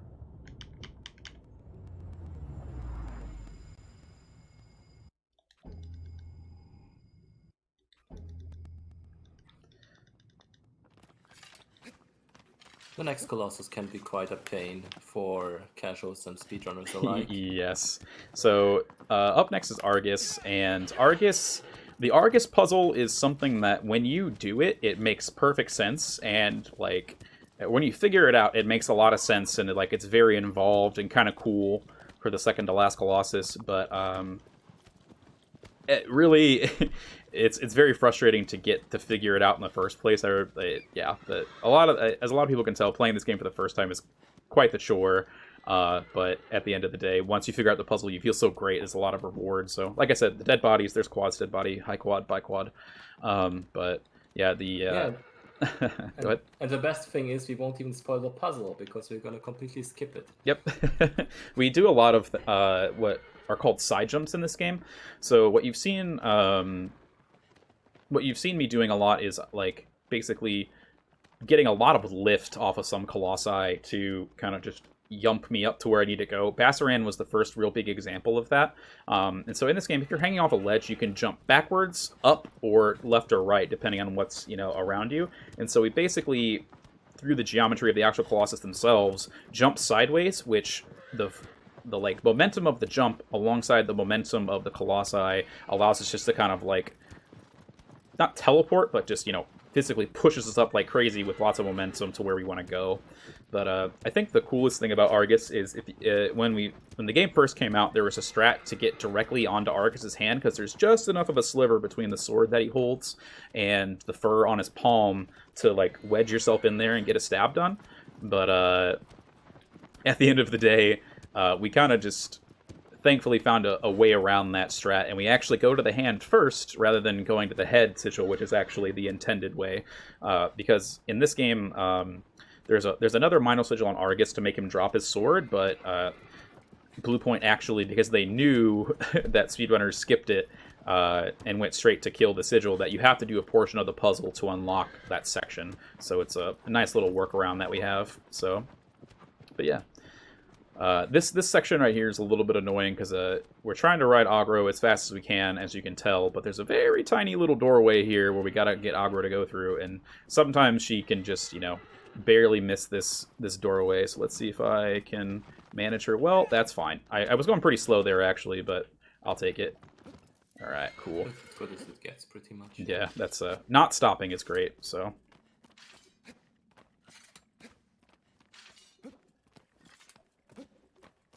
All right, so yeah, another long run here, but yeah. That's where the weapon switching comes in handy. Yeah. Probably saving like 10 seconds or 20 seconds over the whole run. Mm-hmm. Yeah, and so again with the remake of the game, they actually added new control schemes, and so because I played the game on the original PS2 version, I used the classic controls. But there's actually an advantage to using. There's a slight advantage to both the classic controls and what are called modern controls, where you can basically double roll. So if I roll here, I get stuck in this like run up or like that I guess recapping animation of getting up, and you can actually roll twice in a row, which is actually kind of a cool little mechanic that they I don't want to say missed, but it's it gives modern its own love, let's say. So all right, yeah, one of the fairly new runner who basically took over the game uses modern controls, showing everyone how it's done basically. No, wow, that sucks. All right, let's see if I can get this. Nope. All right. And so thankfully, if I miss that skip, I can just jump off this cliff and die and then reset. That's actually, I've never seen that before. What we want to do there is like jump up Argus's leg to jump onto the hand, but weirdly enough there, I got shaken, which caused me to miss like basically the cycle for it, which I have never done before. So more never dones. It definitely happened to me before. It's like when you jump there too early, I think. This is not good. As long as you get the animation, you can save it. Yeah. So I didn't jump enough there. There we go. All right. Oh, come on, Wander. Ooh, that's not good. Come on, Wander. Spooky. All right. Yeah. Cool strats. Yeah. Usually you just want to get back onto the leg as fast as you can, but kind of jumping blind there, so I got to the wrong portion. But Another cool skip. Yep. And so that's basically the same exact like input for Bassaran to get that like teleportation jump, whatever you want to call it. There we go. So solid Argus, besides the fact of like having to reset once, but they can't stop the glory. Yeah. This skip is one of the most impressive looking ones, but it's actually fairly easy to learn if you know what you're doing. Yeah. This is the skip. Quite motivating to get. Yeah, this is that if you're looking to like run this game and like trying to figure out the mechanics, Argus the Argus launch is what we call it, up to the head. It's actually very forgiving, and I was actually able to teach one of the newer runners along with another. Was that you, Tic Tac, that was in the chat, or was that Hummer? I'm trying to remember, but we spent like an hour teaching them how to like get that launch basically, and that's kind of the baseline for a lot of the skips in the game and a lot of the mechanics. So fairly easy to learn. Great jump. Yeah. I personally learned the Bassaran one first, but there's both like different kind of difficulties for both of them. Yeah. Even though the consensus is that the Argus is slightly easier, I think. Yeah, it's essentially the same skip, just with different timings. So, yeah. So we're finally on the last Colossus. We're here. We made it, guys. Yeah. So that's the biggest thing. But you know, again, we're speedrunning, and speedrunning is cool. But it's even cooler to donate to charity because you know we got an awesome charity going on. So people should definitely donate to that. You know, good cause and all. So we wouldn't be here without it. So certainly make it. I think the goal again is $950. So certainly with as much time as we're going through now, you know, and how many people are watching it, easily donate, you know, $1 as much as you can, or if anything, let people know that the charity is available and that they can donate themselves and spread the word. So nothing better than making, you know, making your contribution and raising awareness. So as best you can. Rico, I think there's barely a difference for the Argus skip. It's mostly Zenobia, the 1360, and Phaedra. There's a difference. Yeah, Phaedra, there's a difference. So yeah, there's some weird skip differences with the amount of frames that you can get. So Phaedra, the run up the leg I did in 60 FPS, you can actually literally kind of do the same exact thing and just launch yourself up to Phaedra's back. It's pretty cool looking. With 60 FPS, but I would say the biggest thing between 30 and 60 FPS is that in this game in general is that there's a feel to like kind of how you play this game and what feels comfortable to you versus other people. So, you know, as much as, you know, this is the basic inputs that you have to do, you really kind of get your own timings and thought processes of how to, like, you know, digest the information. And with 30 and 60 FPS, even though it's the same thing, there are very slight timing differences and, you know, locations basically of what you want to do. So switching between the two isn't super, like, it's not something I would recommend. I tried it once and like trying to figure out kind of the differences in timing and like what the, you know, if there were any differences between, you know, how you run the game or how the game reacts. But it's not certainly something that you can just, you know, flip on a switch and do. So, so yeah. Usually, kind of like changing controls mid-run. Yeah. Like I know some people who can do it without a problem, but it takes quite a bit of practice. Yeah. I know the top runner Inception of this game for Boss Rush, he does it for Zenobia, obviously, because of the 30 FPS thing. But other than that, he uses 60 for all the game. Yeah. So this is a cool fight coming up. It's like the last one where we get to use aggro in the fight. So, you know, get to have our best horsey friend with us as we go through the final trial. Although she really likes to run up slow in this area. Take her time. She knows what's coming, so it's pretty all right. Aggro knows. Aggro knows. So, all right. One last little hurdle, and we're in the fight. Oh, what's happening? Oh no. Guys, I didn't expect this. Aggro. No. No. I must have done something wrong. Got the bad ending. Was that terrible? Was that really bad? Kind of cruel. Kind of cruel if nobody's ever seen this game before. Which at this point, if you haven't, like, I can't not like spoil that for you. Sorry, but yeah, that always happens. That you can't not cause that to happen. So Aggro sacrifices herself for you. So it's the bad ending. Sorry. I will admit, as a speedrunner, that cutscene is cathartic sometimes. Like, it's just like, oh, Aggro, yes, just fall off the cliff already. Like, thank you. You've caused me so much pain today. But yeah, she's dead. She never comes back. What does this even mean? If you liked the horse, she's gone forever. Yeah, I'm a monster. I'm sorry, guys. You should have never let me be in this marathon. Yep, you know, my beard and the whole aggro shaming. I hate that jump. Like, I don't know why I can't ever get that side jump, but figured it out. All of the runners in this game have to have some certain type of psychology, I guess. Yeah. Yeah. You're beating the game too fast. Ice cold killers. Yeah, you just got to kill these colossi just sitting around and minding their own business, and we just kind of run up and stab their itty bitty brains to death. I don't know. Give them lobotomies. That's probably not bad either. Not good either. I'm making very bad jokes. I'm sorry, everybody. As you can tell, I'm a very creative and funny person. Alright. This is one of my favorite skips, though. I remember looking at people doing this back on the PS2 version of the game and being like, I will never do this. And here I am today.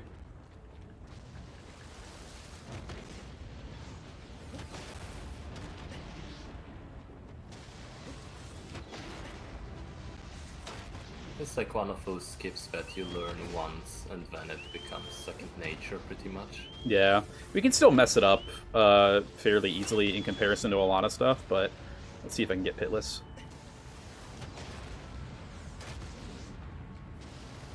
Nope. I think I messed up my jump there. Usually I like to jump left of the barrier and then right. Yorda does that. I'm not bitter. Alright, let's get a little whistle in. Aggro. Our memory of Aggro. We're whistling for her to come back. Maybe she'll hear it.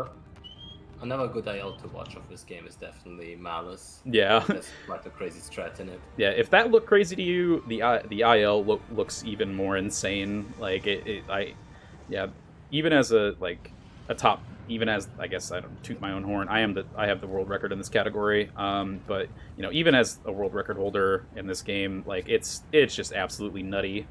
Like to watch how much effort people put into this game. So Davara is quite a beast for sure. Yeah. As is usual, Japanese runners kind of destroy things, so in a good way. In a good way. We love seeing what they do and what Odawara does. Ooh, camera. There we go. Alright, I've been messing the skip up actually quite a bit recently, so let's see how we do. It's actually something I memed myself with in my ESA run. Hey, I got it. Nice. So that's actually a quick setup. Usually you have to, like, go up a couple more levels on Malice to, like, get an easier... Come on, let's go! Alright, there we go. Alright. To get an easier setup for that, but that's the... It probably saves you about 10 seconds overall in the grand scheme of things, so...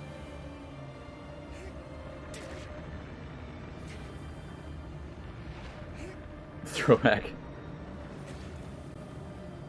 Alright. Yeah, Pancho, feel free to like join back and Sable start up the stream.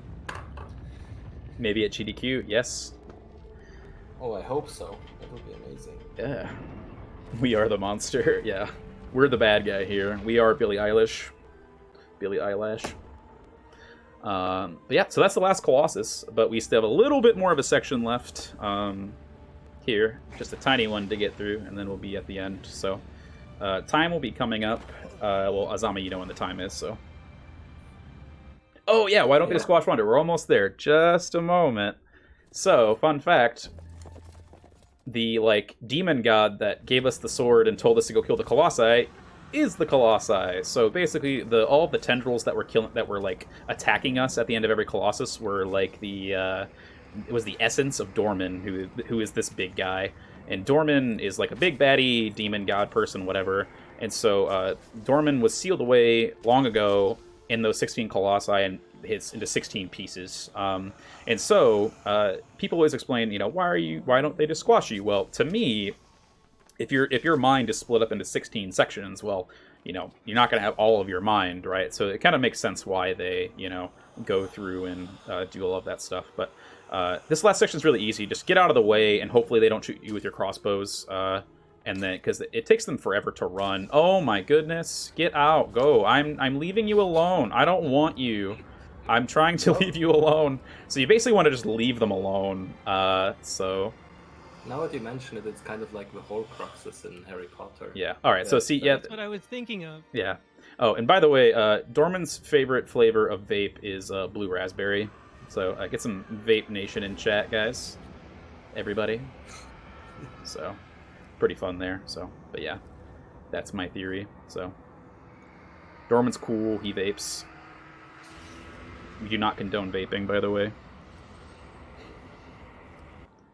All right, and you can't skip this cutscene, but yeah, I don't know why you can't skip it, but you have to see them running away to see them running away again, where I can skip this cutscene, which is just weird.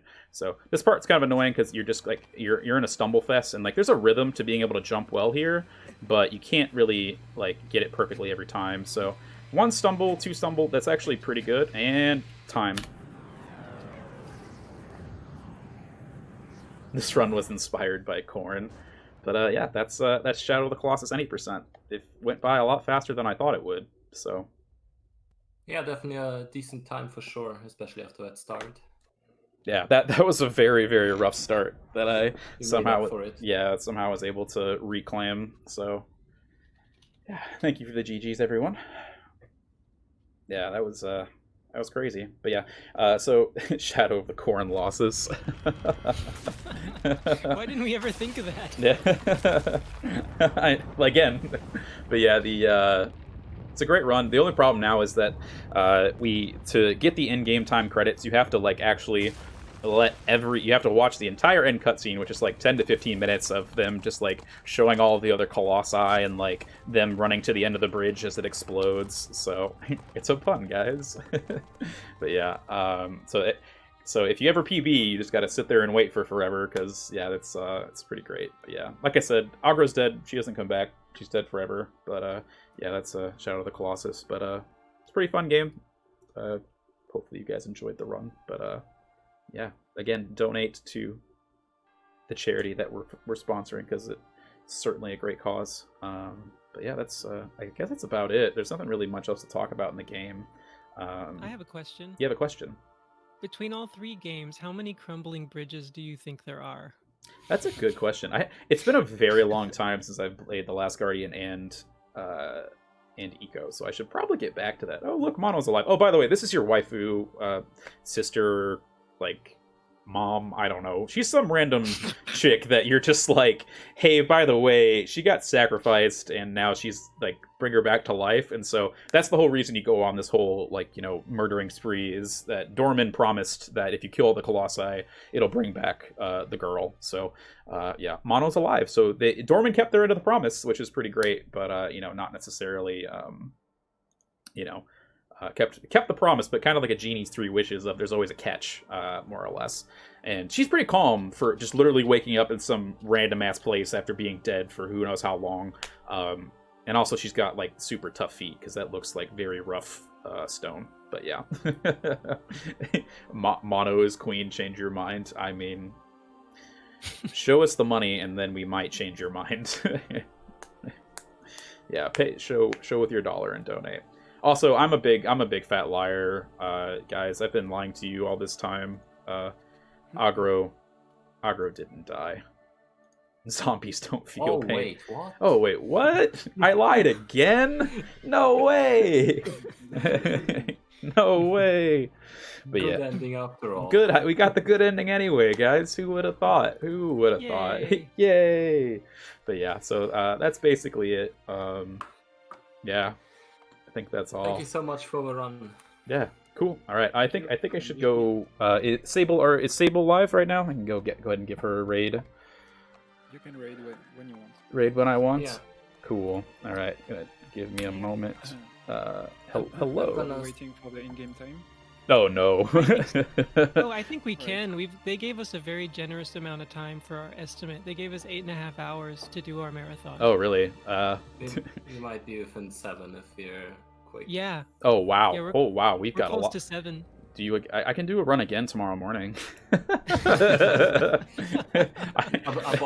Yeah. I'll do a hard time attack. Or Tic Tac, you can do HTA, right? Just start shoving stuff in there, man. Like it's cool. Like I'm done for the marathon today. Yeah. It's 6 a.m. for me. I'm pretty tired. Oh, okay. Yeah.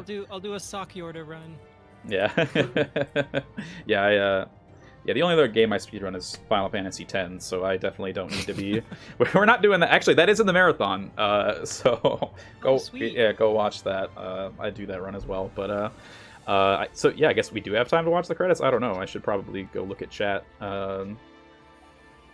Another do it again.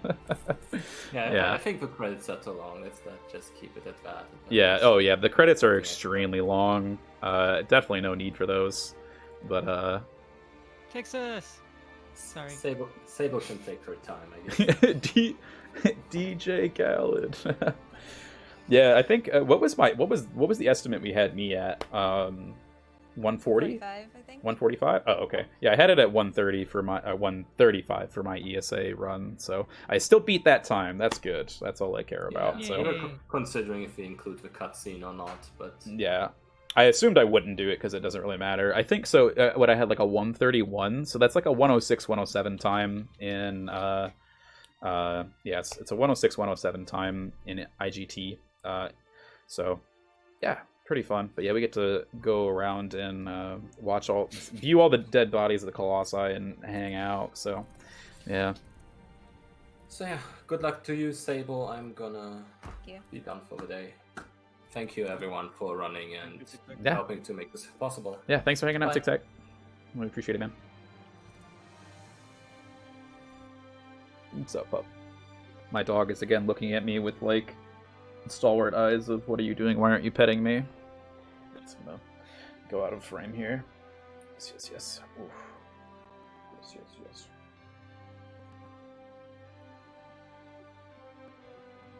Okay. Trico, best boy. Yes. Very true. But yeah, this last little section, you get to see kind of what we think is the precursor of the horned voice from Ico, right? Because In the novelization, it's really interesting. There's, when you're first crossing that first bridge, the first crumbling bridge cinematic we have by Team Ueda, there's like a statue of a person with horns. Mm-hmm. And that's actually not a statue. That's someone, according to the novelization, that's someone who was horned, who was the first person with horns in that castle. Whoa. Who got turned to stone.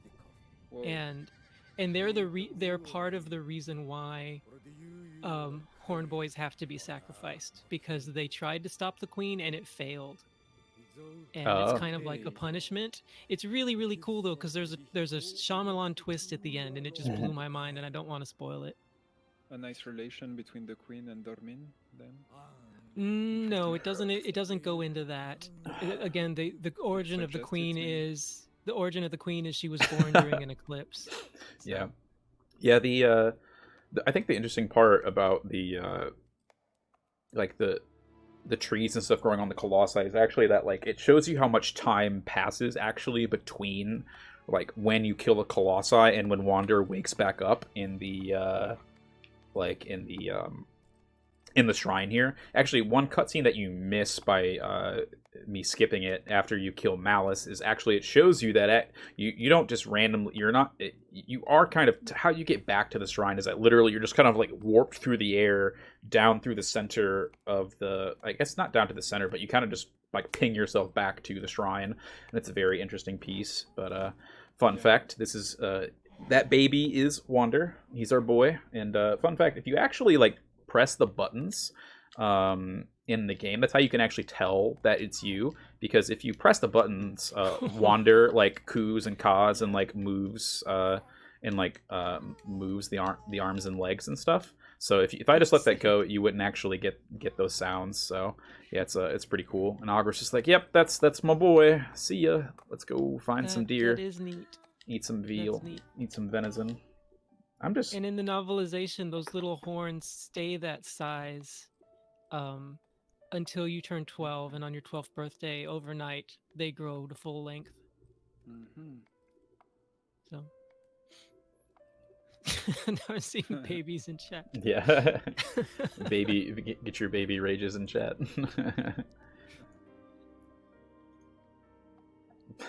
Yes.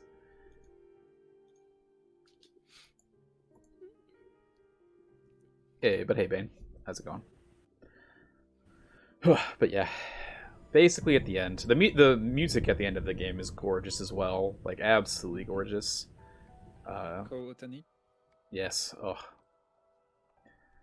The saddest part is getting rid of the hawk scree, but we'll get to that when we get there. At least to get Wander whistling, I guess. But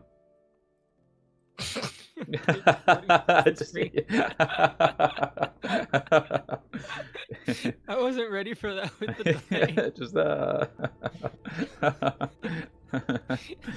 oh man, yeah.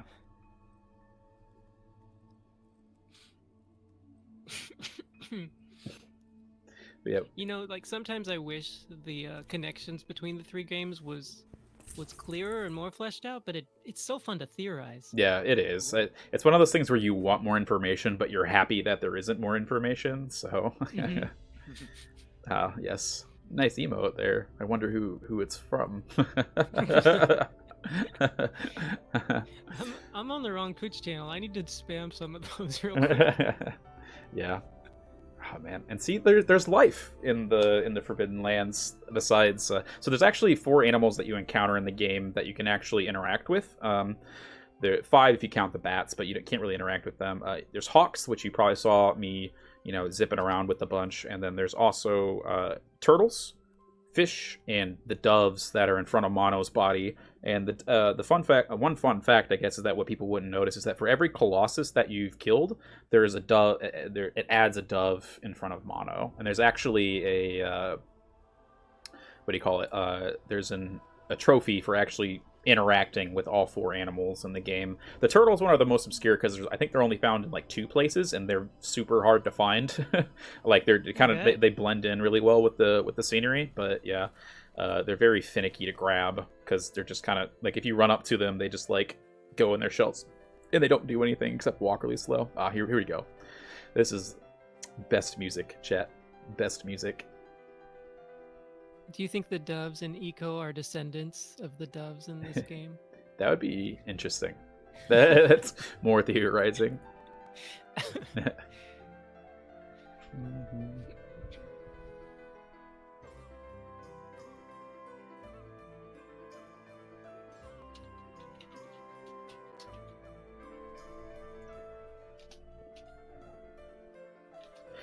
Those actually don't count for some reason, but yeah, because I don't know if you can actually you can probably grab them, but I've never made the attempt. But yeah, they don't actually count towards interaction. But yeah, reptiles aren't animals. I'm kidding. That's a mean thing to say. But yeah, that's about it. So. And then I always thought this was a really cool thing that they added is that like it loop. You'll see in a second, but it actually loops back with the initial cutscene at the beginning of the game. So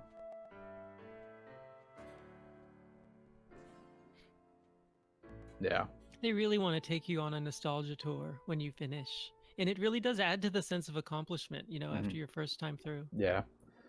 Very much so a game that makes you feel great. Like I don't feel great because the ending's it's not a perfect ending, but it's certainly a good ending, and you feel like you've accomplished your goal of going through the stuff. So yeah, and unleashing evil in the world. Yeah. All right.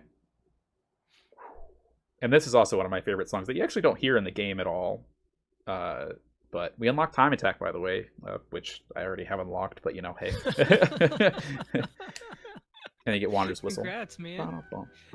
You'll plat it one of these days. days. Yeah, because I haven't already done a speed run of platinuming the game. So yeah, those exist, guys. We platinum this game. It takes about 8 hours. We actually probably should have submitted that for this. Now that I think about it, but yeah. All right, so here comes the final time, and it is 106.57. I'll take it. Pretty good run. Nice. So good job. Yeah, thank you. All well right. Done. Yeah. So time for me to raid Sable. So just give me a moment, guys. Sable, are you ready to go? I'm ready whenever you are. Cool. Alrighty. And Whenever because people love it, me that they're Corn love real quick. Let's see.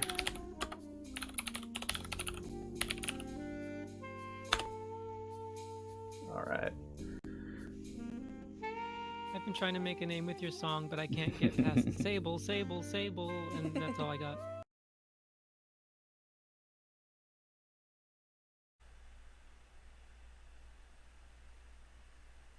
Alright, thank you. Looks like a raid is coming through, so as soon as AZAMA or somebody says that I'm good to go, I am ready to go. Oh, okay. Well, that case, I will. Oh well, let me get through the title screen here.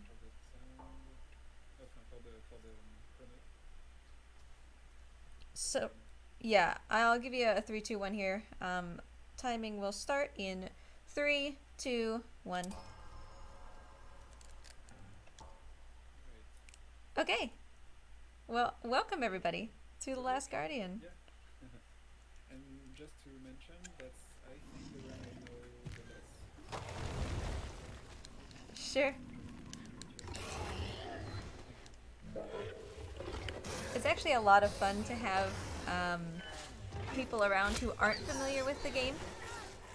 It often provides, you know, the opportunity for questions and all sorts of stuff. But essentially, if you are unfamiliar with The Last Guardian, if you've never played it before or seen somebody play it, we skipped these first, you know, little cutscene bits because it's a speedrun. They were essentially just the opening credits, but they also showed that this little boy, woke up in front of this giant creature. And we don't know why we're here. We've got these tattoos. We don't know what those are all about. We don't know what this creature is. So for now, we're just kind of trying to calm it down so that it doesn't, you know, mess us up because it's massive and we're just a tiny little kid. Do you introduce the person in your webcam for those who don't know? Oh yeah, sure. I think, depending on where you are watching, there will be a lizard up in the top left-hand corner. That is my blue-tongued skink, Artorias. Artorias is far too elegant a name for him, so we call him Mort, or Morty. I don't usually have a webcam. He is my webcam on stream, so that's why he's up in the webcam position. He's the most handsome, I think, of the 3 runners.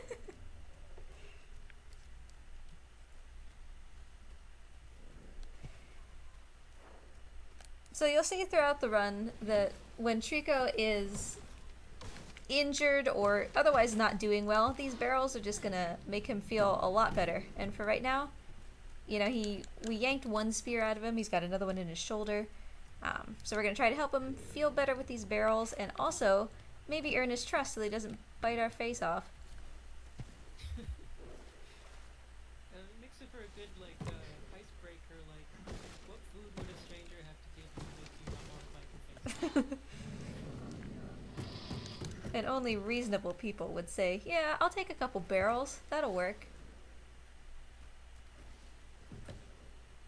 Gotta be careful how close we get to him while he's eating. If we're too close, he'll spit those barrels out. You can see he has a spear over here in his shoulder. I'll take that out in just a second. Can you guys hear me better?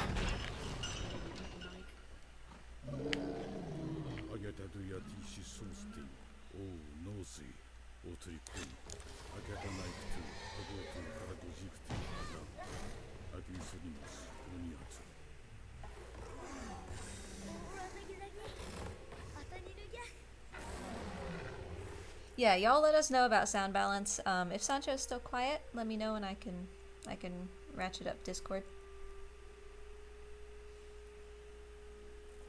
This run, because it's with an AI, I have a lot of time where I can like mess with stuff. Yeah, I can't really boost mine anymore from here. Sure. If you don't mind. Yeah. Would be much appreciated.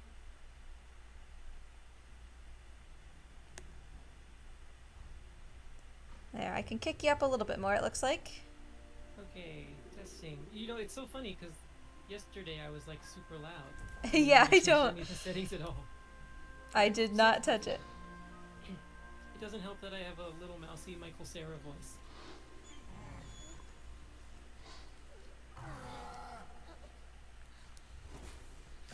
And we got all of that done during a cutscene. Yay!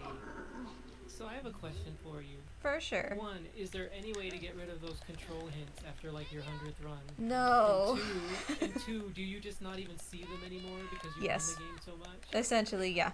There is no way to get rid of them. Technically, Like if it says, you know, hang or whatever to hang off of a little ledge, if I just did the hang action like 5 times in a row or something, it would probably go away. Sometimes they do, sometimes they don't. But I don't got time for that. So yeah, I just essentially don't see them anymore. It's such a weird choice because we were talking about how minimalist the other two games are and how they do such a good job of keeping you from remembering that you're actually playing a video game. Yes, this one is very much like, hey, you are literally in the final room. Do you remember how to jump? Yes, it's so bad. Like, I thought when it... another layer, like it doesn't fit the rest of the game. Yeah, it felt like producers got their hands on it and were like, no, this is too hard, and we don't want to pay money for a physical manual, having to print that out. So instead, we'll just let the manual constantly pop up on your screen. And reminder, or alert, for new people. It's even more insane that these hints keep popping up because literally everything is the circle button. Yeah. You will hear me complain about that probably because, for example, picking up this mirror, circle button.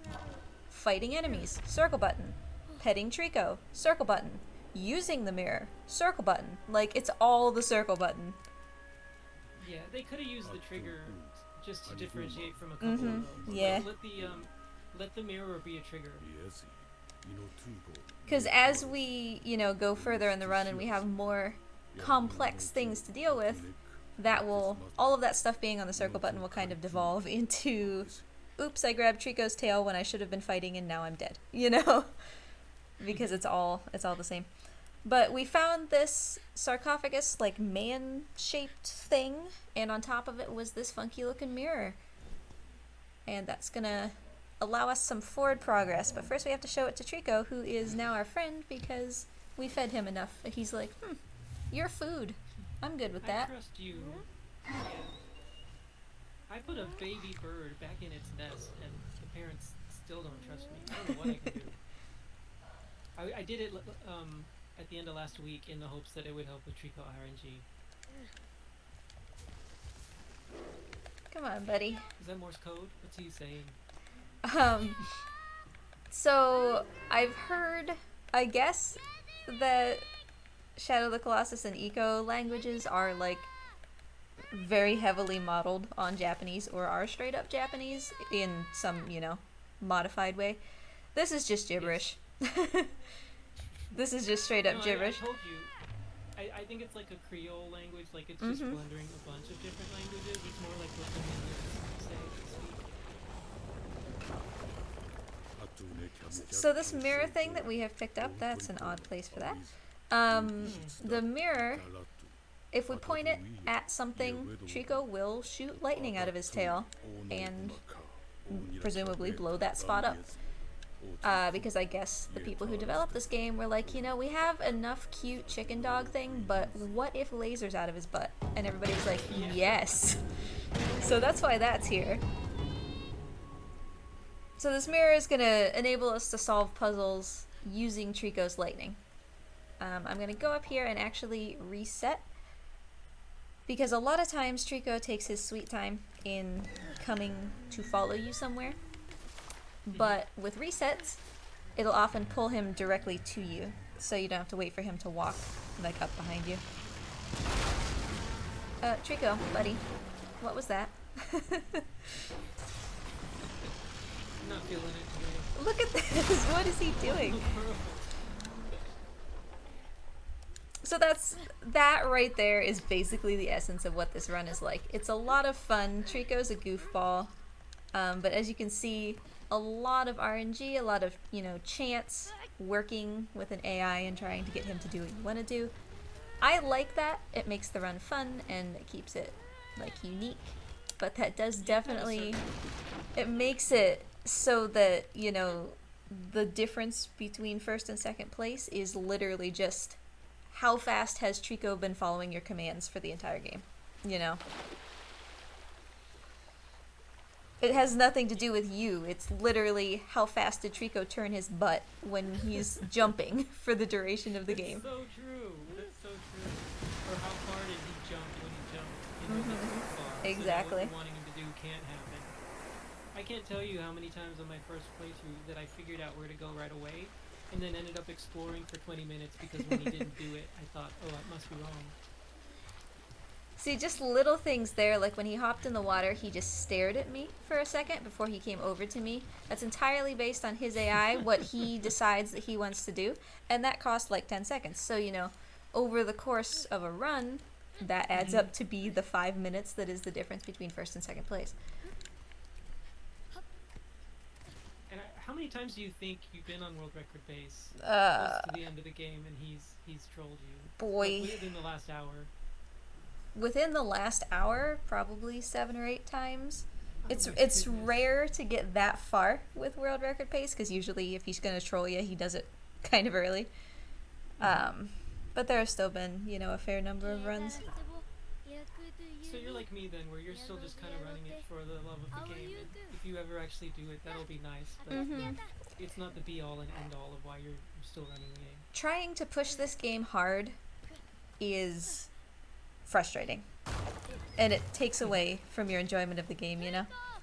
Yeah, especially with the mechanics that the game has. It Right. wasn't meant to be pushed hard. Yep. Because whenever I just sit down and I'm like, I'm gonna run this until I get a PB, I get super, super angry. And that's just no fun, you know? Right.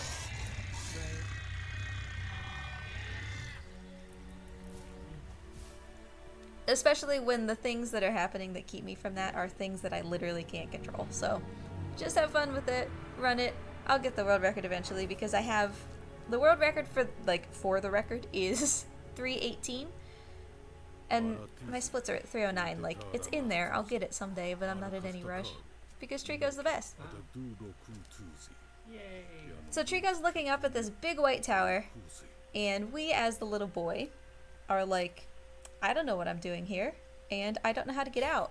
But Trico seems really interested in this tower, so I guess we'll try to go there, because at least Trico seems to know what's up. And so that's kind of the premise of the game. That is the goal, is to essentially get to that white tower. That's a simplification of what kind of ends up happening, but that's what we're about.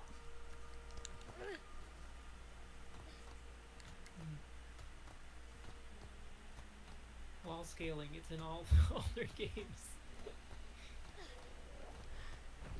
Oh, did you catch the hint there for how to climb and move?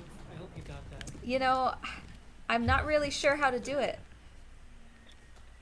It's a very complex, like, situation with the buttons, so I really am thankful that these reminders keep showing up. So there's two things. One is, after your first playthrough, they don't go away. Two Right. is, there's not an option to turn them off, is there? Nope, there is not. I think that every runner would sacrifice like 20 seconds of their run just to turn those off, Mm-hmm. if there were an option. Yeah, just spot me 20 seconds. I don't mind.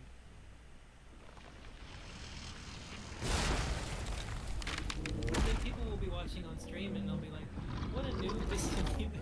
You're like, you don't understand.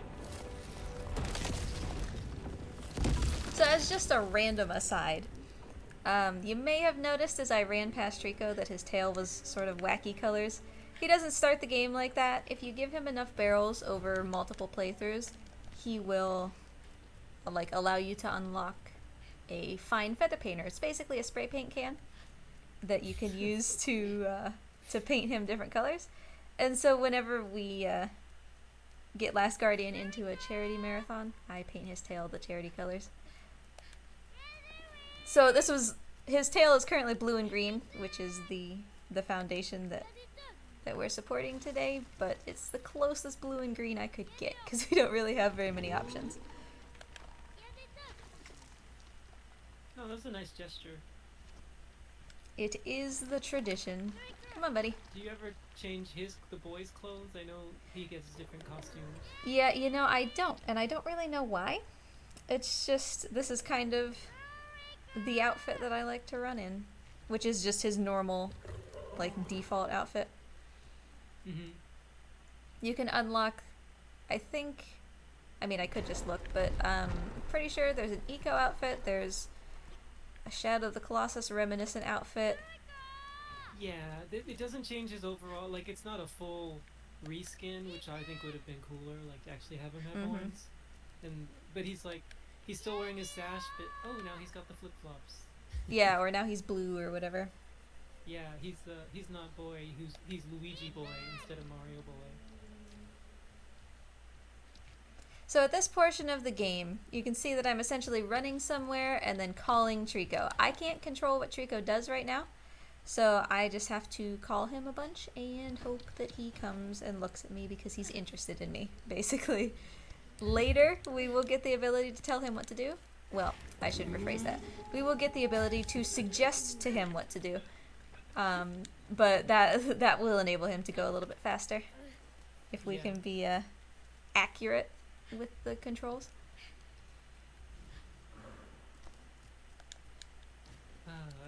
So many times during this, when I'm just waiting for him, I just started singing James Taylor, "You just call out my name, you know wherever I am."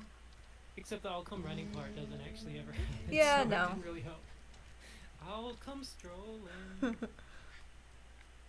So here's another checkpoint reset. There's going to be a ton of these throughout. Again, it's to wait, or to prevent waiting, so that Trico will just be right behind me, instead of, you know, being like, "Hey Trico, come up here," and then waiting for a minute or 2 minutes for him to do it.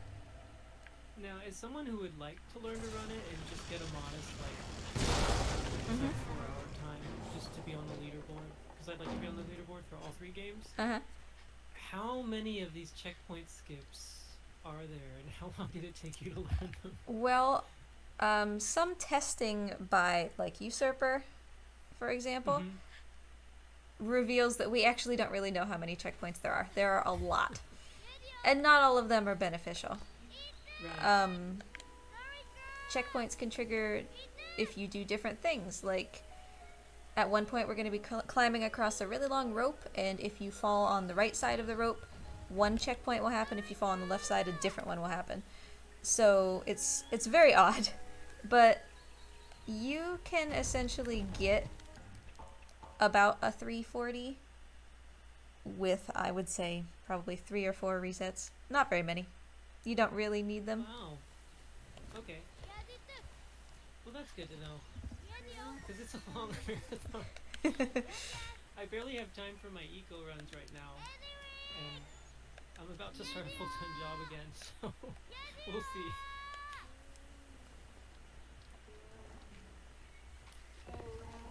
So again, I for remember this... you saying in... Go ahead. Go ahead. I was just I gonna... remember you saying it was confusing. Yeah, we're good. We're on sync. We're good at this. I remember you saying that this was confusing. Like, that this just makes a big U shape. Uh-huh. And you're totally right, because I didn't know which side I was on. And even when I went through it again, I thought I was doing it the right way, and I was doing it backwards. Well, once he hops down, it's impossible to tell, like, where he came from to orient yourself, so... Yes. So over here, got this big eyeball. If you notice, Trico's super upset about it. He's really focused on it. He's growling. He hates these. So he will essentially fail to progress until we take care of those. We can push them off a ledge. We can break them. You know, just get them out of his sight. And then he will move forward. So I chose to push that one. I could have, you know, shot his tail lightning at it if that was faster. Anything to get rid of it. And now, as slow as he might be, he is following me. So he'll be here in a minute. I think, kind of story-wise, you're supposed to understand that maybe whoever built the civilization also built those eyeballs to keep Trico from being in places, or maybe climbing on things that are not strong enough to support him. So it's like a spray bottle for your cat. Yeah, basically. To train them never to go into that area. You know, another thing I noticed, at least I felt this way playing it, and I haven't played it very much. You know, I've only done one full playthrough of this game. But another thing I felt like was, with Eco, there are certain times where like if you're going upstairs, that a different type of mechanic will make you go faster. Mm-hmm. And you know, with Wander, we saw the constant switching back and forth of the weapons. With this game, I didn't feel like I could find anything that would make the boy go faster than his his average run.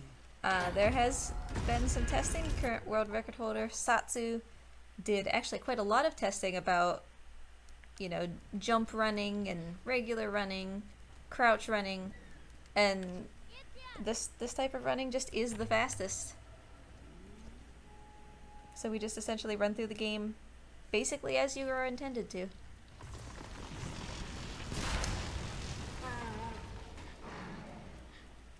Takes Trico a little while to turn around that corner, so we'll checkpoint reset there. So up ahead, we've got this big cage that's kind of pulsating with this blue energy. Trico's super like, I don't feel good about this. But at this point, he trusts us. He's like, okay, you know, you say it's okay to come down here. You're calling me. I'll trust you more than I'm afraid. It's the blind leading the blind. Is what's happening here.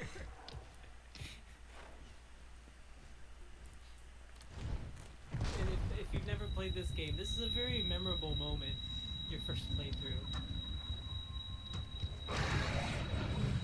So we got his horns kind of resonating with the signal that's coming out of that thing. And I did stand up here on purpose. I'm standing in a specific spot in order to be right in front of his face because he is about to eat me. And you're doing the I have to wee motion. Just like hopping up and down on your legs. My 6-year-old daughter does that. What's the trick to getting that trophy where you avoid him when he's trying to eat you for like, it's like 30 seconds or a minute? I think it's actually either 2 or 3 minutes. It's insanely long. People in chat are like, wait, what? No, that was supposed to happen. I did it on the next opportunity, and I just got lucky, basically. It is one of the hardest trophies, because you would think that if you just want to get away from Trico, you just run towards him and grab him, but he's ungrabbable during those sections because you need to get eaten, so.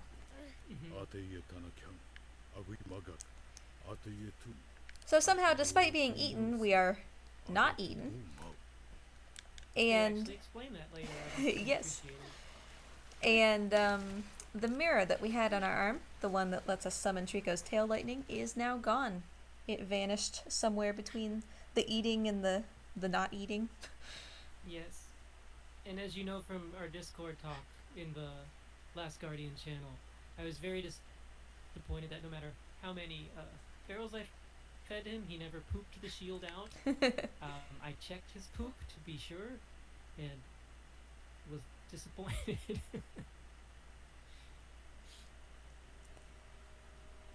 That sums it up pretty well. 3 minutes trying to stay behind him as much as possible for that trophy where you avoid him. Like, yeah, just don't stay by his feet, basically, because throughout the run you'll see this happen occasionally. If you're too close to Trico's feet, the force of him being really big will knock you down. And that, if you get knocked down in one of those cages, that's enough time for him to eat you. So it's really kind of staying towards his back and towards his sides, away from his feet, so that even if you do get knocked down by his back feet, he has to like spin first in order to get you, so that you have a little bit more time to get up.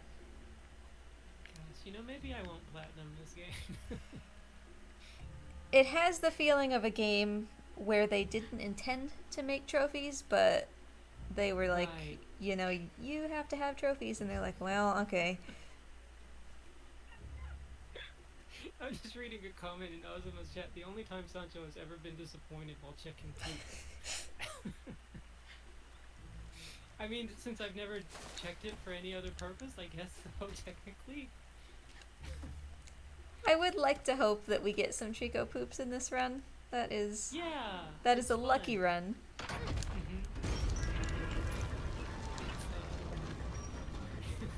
It's the sort of thing that just... So it's like, for both me and JK, who's a Shadow of the Colossus runner, we both got it on our first run. and Wacky still can't get that trophy.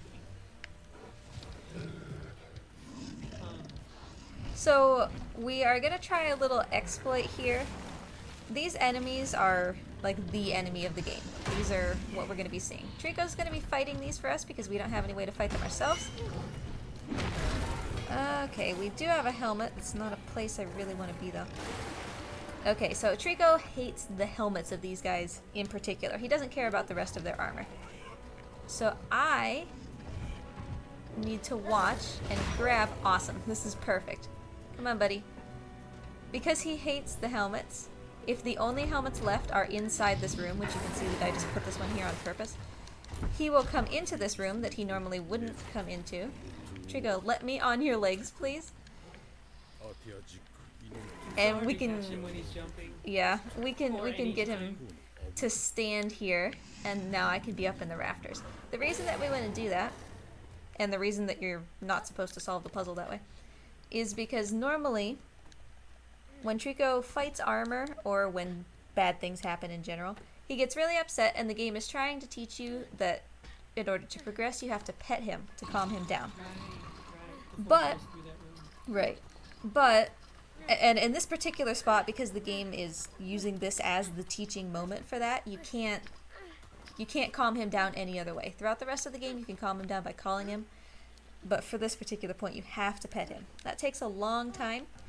So if we can get lucky, if we can get it such that I can get a helmet into that room and Trico doesn't leave any other helmets on the bridge, Trico will come into that room and then I can climb on his back like I did and get into the scaffolding. Otherwise, if that had gone wrong, if, you know, either I hadn't gotten all the helmets in time, or there were no helmets because Trico RNG, you know, it depends on how he fights them, whether he sends them off the bridge, then I'll have to go pet him, calm him down, and then he'll stick his head through a hole, and then I can climb up onto his head and get into the scaffolding that way. So it's faster to do it the way that I did, and we are lucky that that worked.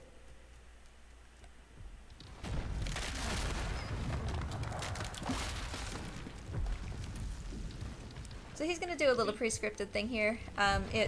There's nothing we can do to speed it up. He's going to do one zoom down there, one zoom back towards us, and then a little loop around this pillar.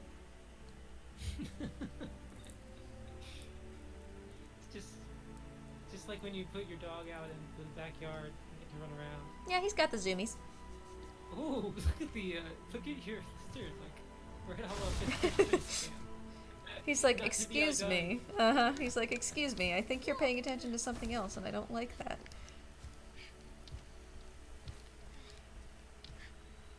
So yeah, he's gonna loop around this. This might sound like a weird thing to say, but I find it very reassuring to see how much you struggle jumping onto Trico, because I felt like that was something I was just never getting good at. Yep. I'm trying to show you this tower without showing you, like, just mostly Trico butthole. I think it's a cloaca. It could be. But Trico's looking at this giant white tower. And again, any chance that he gets to see that, he'll basically just shout at it. He gets really, I don't know, angry, excited, something. He wants you to notice that the white tower is there. Kind of to remind you that that's the goal of the game. That's where you're trying to go. Which is kind of funny, because even if you don't, it's not open world, so you're Yeah. going there no matter what.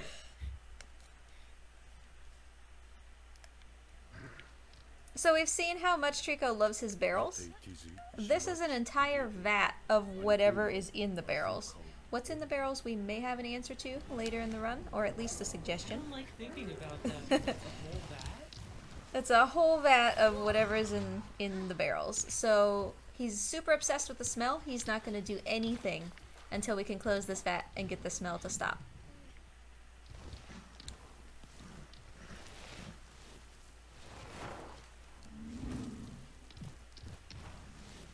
I guess I just assumed it was some other chemical that was kind of like a catnip sort of thing. Yeah, I think essentially any time that you see this blue color, this blue fog, I guess bluish green, the game wants you to associate it with whatever is in the barrels. because this won't be the last time that we see this stuff. Mm-hmm. So his head's stuck in a hole back there. I'm not going to wait for him to pull it out. I'm just going to call him to me again with a reset.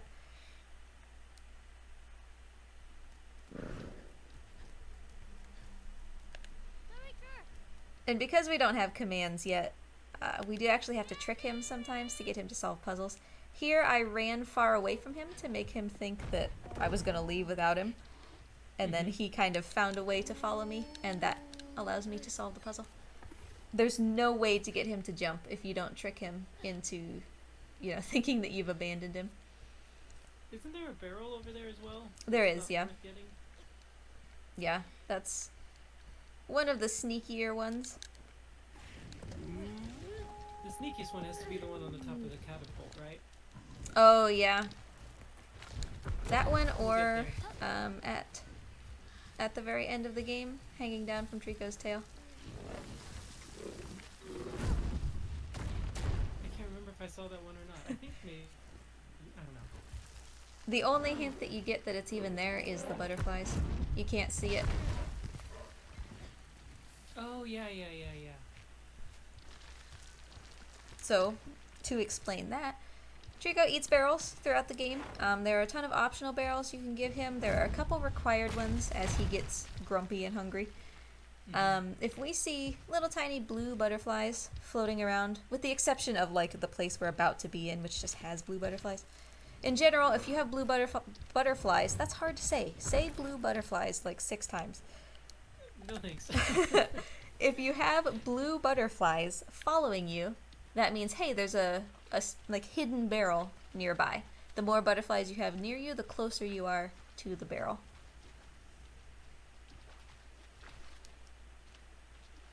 Do barrels affect poop production? I don't think that they do, but honestly, that's kind of an interesting question. Yeah, I don't think so either. But maybe. So Trico's over taking a bath, and Man, that's so cute. up here, making a little bit of noise, is it appears to be another Trico.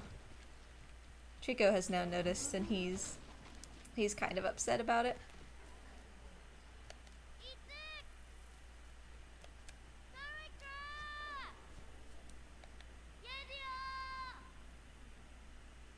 Trico, buddy, you're fine. Come on. Let it go. The longer he goes just wait without for- food, the grumpier he gets. So he's pretty grumpy. I think that'll be the true of me during this run. My commentary, you'll just see me later just cussing him out. So you're supposed to wait for Trico to hop up onto this pillar, then climb his tail. Speedrunners can meet him kind of as he comes up with the right timing to avoid that puzzle. This eyeball's already broken. Trico's not really going to care about it because it's, you know, he can't actually see that it's an eyeball. Right. So we don't need to worry about that.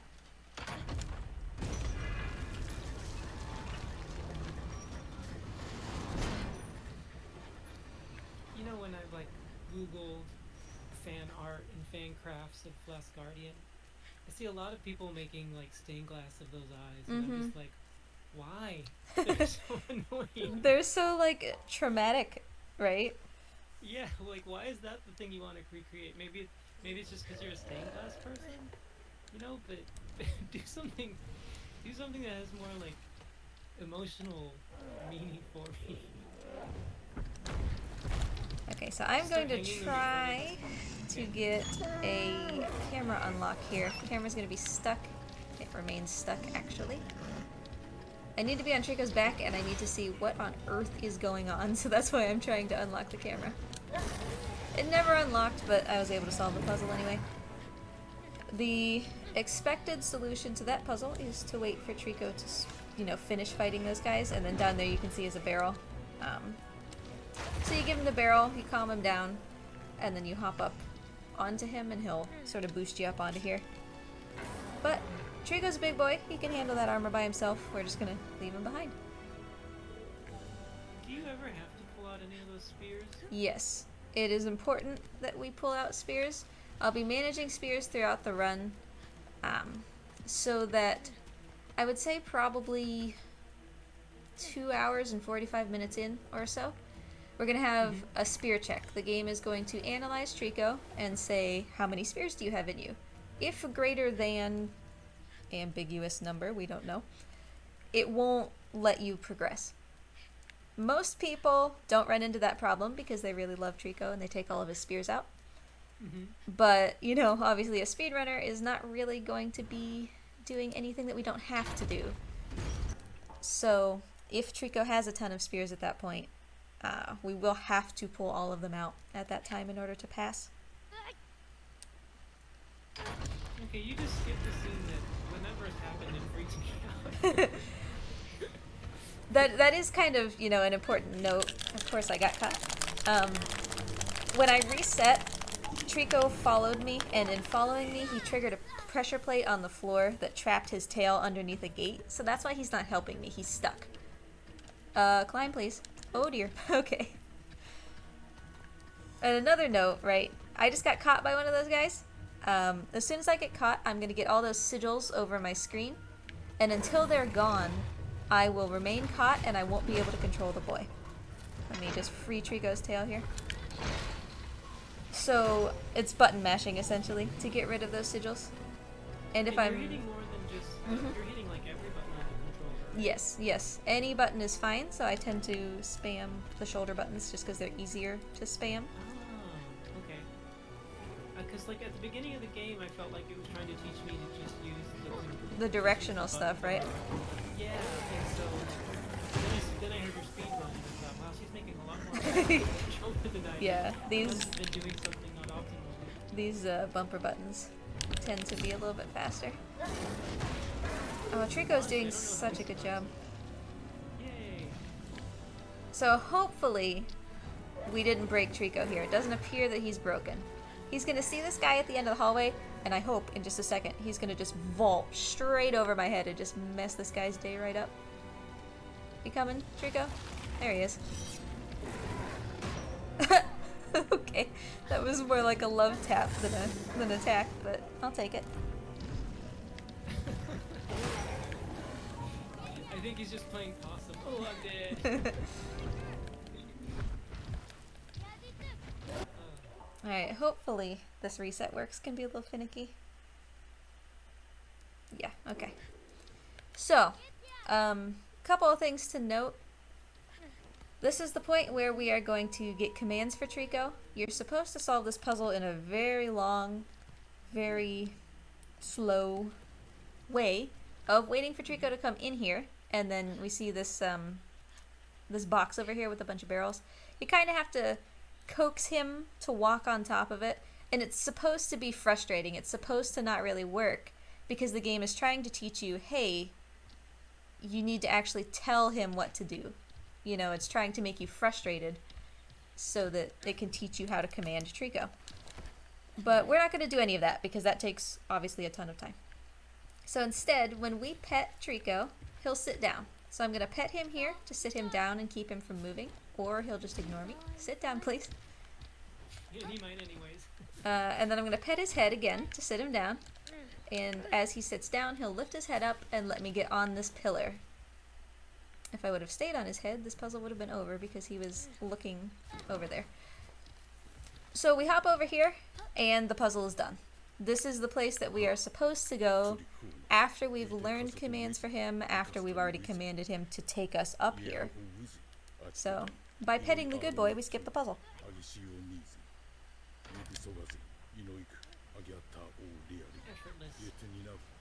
I'll break my leg because, whatever, I'm made of jello.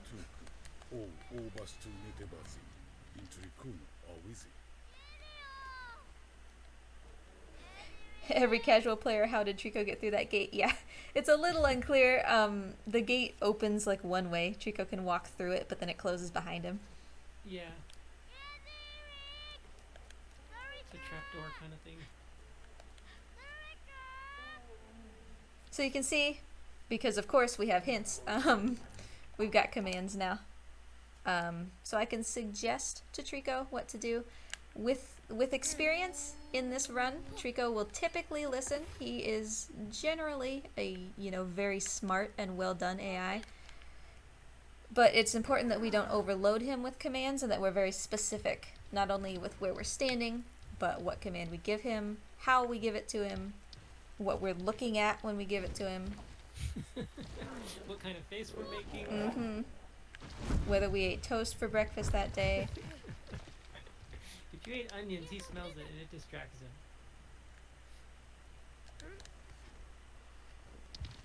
You can see we got some butterflies around because there's actually a barrel up there that I am not going to go get. There is, for those interested, a category called All Barrels, which I affectionately rename Chonk %, where we do give Trico all the barrels. And it's roughly the same length. I mean, that, right? yeah. It's a bit longer and quite a lot slower, like paced, obviously, because you're giving him a ton of barrels. So What's the chunk world record? I can look that up if you don't know it off the top of your I head. want to say it's like 4:15 or something. 4:13:50. Pretty close. And this, I should probably, if this is a pretty average run, come in at about 3:30. So if that gives you perspective.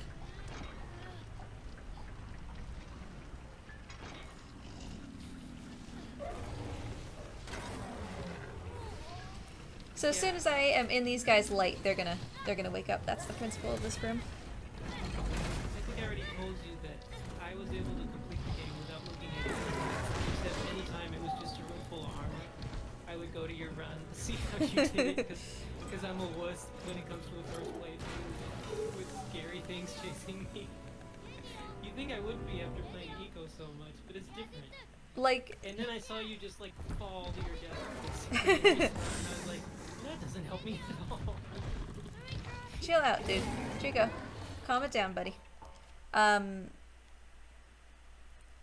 Yeah, like, okay, good. I'm glad that reset worked. It's, if you sit and like play The Last Guardian for a number of hours at a time and it's your first playthrough, if you're getting caught by armor a lot, by the end your hands are genuinely tired.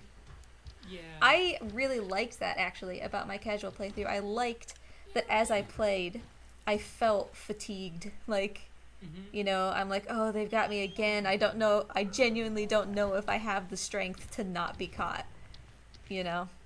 Because you see that blue door down there to the left by Trico's face?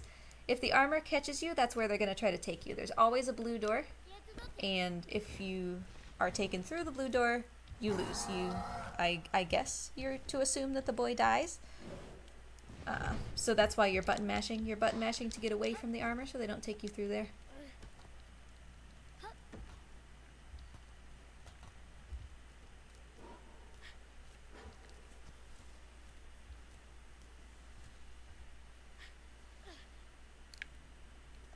If his hips were just a little bit wider, we wouldn't be able to beat this game. If this place was organized in just a barely different way, the boy would just... There's so many times in these games where you could say that. It's just like, if that ledge on the bottom wasn't there. So this next room is going to be the same principle, it's just bigger. There's more armors. If we step into their light, they'll wake up, and then they'll catch us, try to take us to the blue door.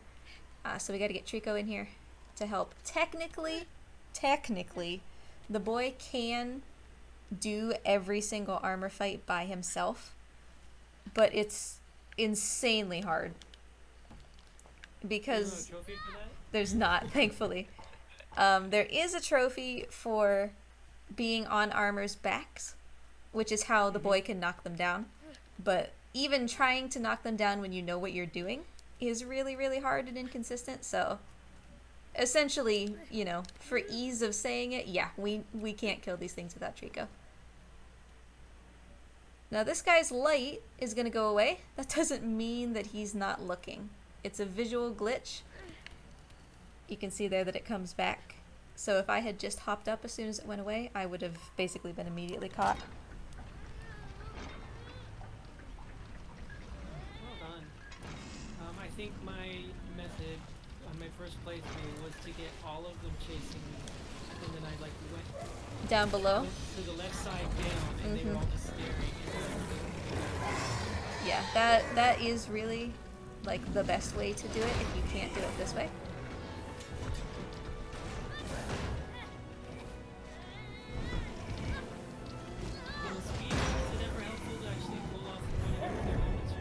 Oh, for sure. For sure, Trico. Oh my gosh. Nearly murdered me. I didn't pull those ones just because... Trico, calm down, buddy. I didn't pull those ones just because either the armor was too close to other armor and he was just going to step on me and stop me from pulling it, or I wanted to get caught, because when you get caught, Trico will fight to help you, and that will encourage him to fight. Buddy, where are you going? Trico? Trico! Where are you going? You just went for a little detour? That's cool. That's fine. Well, while he's fixing that, that gives me some time to pull out these spears. Economize the time.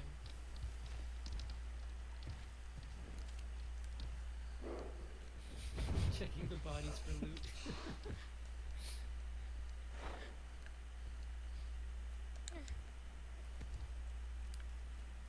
So we're gonna have another eyeball down here that Trico will not progress past unless we fix it. Come on, little boy.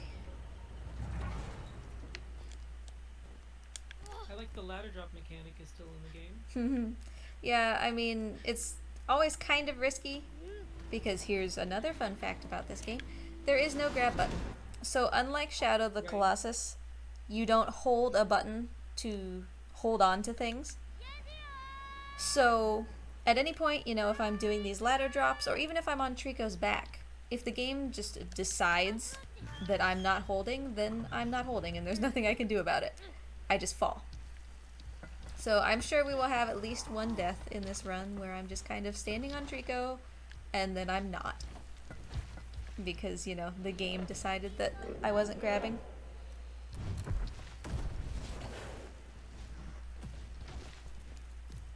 Little wings.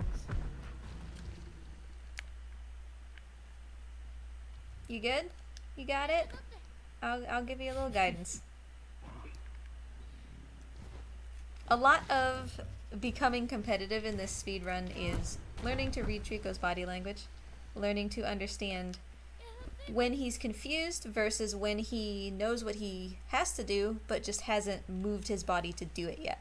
Because if he knows what he has to do but hasn't moved yet, and then you give him a command, you'll confuse him and then like stop him from doing that thing. So It looked like he was just looking at Mort for a while. Your lizard.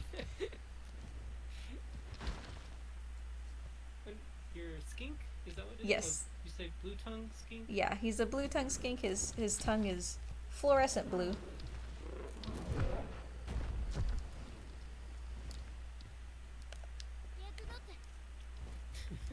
JK, I always hold circle for grab even if it does nothing.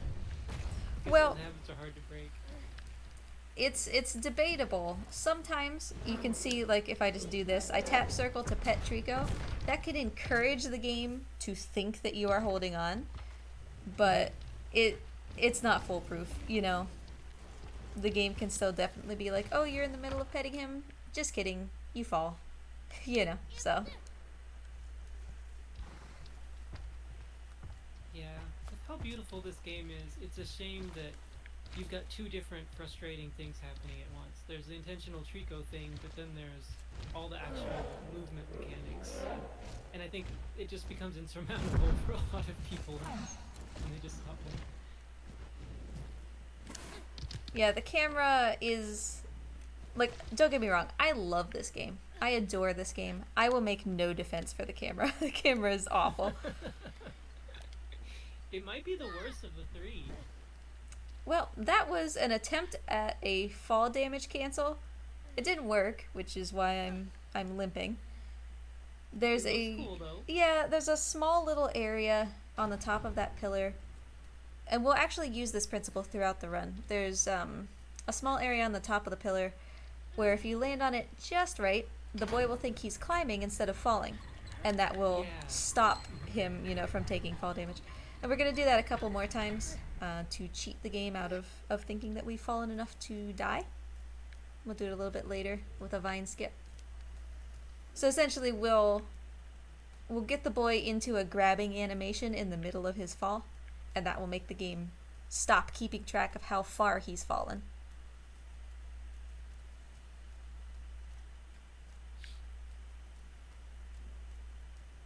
So here's another bucket of goo, right? We know that Trico is going to just be obsessed with this as soon as he sees it.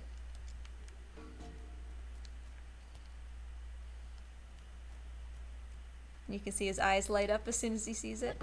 Yeah. Makes me think of like the noise a guinea pig makes, you know, when it hears lettuce.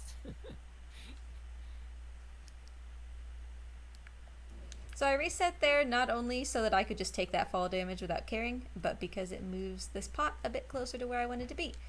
So, Oh, nice. Trico sees this, and he's like, oh yeah, schnacks. So he's gonna go and just mess with it. He's gonna try to eat it.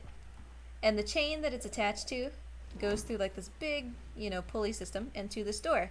So as he plays with it, whoa, thanks camera. As he plays with it, the door is gonna be moving. Probably. Maybe. And you're gonna put something under it, right? If I Yeah. remember correctly, Yeah, to keep we it will open? we will wedge this open as Trico plays with it. The boy, in the meantime, you know, he's apparently as strong as 1,000 men. He has no qualms about moving things that are 5,000 pounds. Yeah. Now with Eco, it's explained that if you're born with horns, you have supernatural strength and you never get sick, and you can take huge falls and swim like a fish. I don't know how this average boy from the village. Yeah. I guess he's powered on friendship. Yes. Yu-Gi-Oh would agree. So Trico's gonna step away from that thing. He loses interest because whatever, I call this thing an axle, whatever it is, he loves it. And so his idea to come and, you know, check it out is to ram his head into the gate. I gave him a couple commands to stop him from finishing ramming his head into the gate. And the command that I just gave him was, hey, interact with that. So I'm trying to get his attention back onto the barrel. Yet another use for the circle button. Yes, that was also the circle button. Come on, Trico.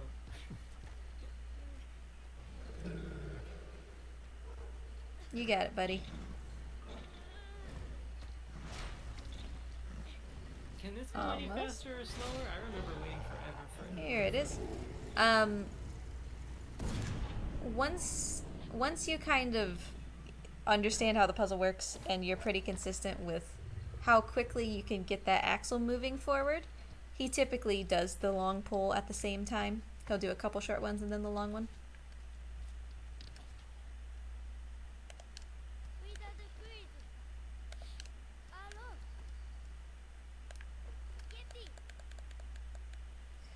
So that got him off of that. He is obsessed with that axle, and actually major kudos to Samurai Blue, who is a new runner of The Last Guardian, just over probably the last month, for finding how to get Trico off of that axle. I had been testing that for like literally a year and a half and was not able to figure out how to get him off of that until he was good and ready.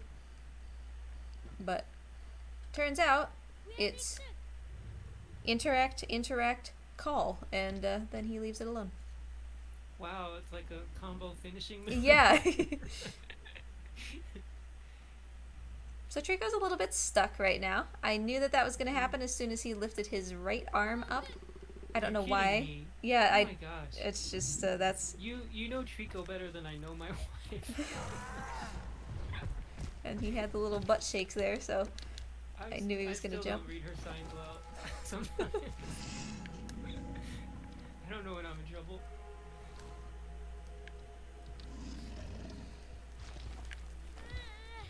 it just comes with, you know, running the game hundreds and hundreds of times, and you start to Yeah. figure out when Trico is going to break. Yeah. It's same with Yorda. Sometimes I just know by where she's giving indication to me what's gonna happen. So you can see Trico's super upset. He hates these eyeballs. And for most of this game, you'll also notice that we are actually finishing these puzzles faster than the boy is commenting on them. Yeah. Are you frightened? But here's another... okay, again, this is a great game. It's fun to play. I can't wait to learn to speedrun it. And your tutorials are going to be great. By the way, you need to put those on the speedrun guide. Oh, yeah. Please do that so more people can gain access to them who don't have it through Yeah. Discord. That being said, there are times where the narration is so obvious, I just feel like it was completely unnecessary. Yeah. And again, it's taking me out of playing the game. Mm-hmm. Yeah, there was definitely a different sort of direction that went into this game, and for the most part, you know, it's lovely. It's way more cinematic than, you know, I would say Shadow of the Colossus and Ico are, as far as automatic camera turns and things like that to try to get you to view it almost like a movie. But yeah, there are definitely a lot more immersion breaking things at the same time. Someone's asking, so he can eat you multiple times in the game when he's mad? I think every time he eats you, it's scripted, correct? Yes. It's not like you can just... You can't start just... poking him in the cloaca and right. he eats you. Yeah, you can't just make him mad and then he'll eat you. Because he by nature likes you, but when we were in that cage, you know, his horns resonating with that thing really upset him and kind of turned him temporarily evil.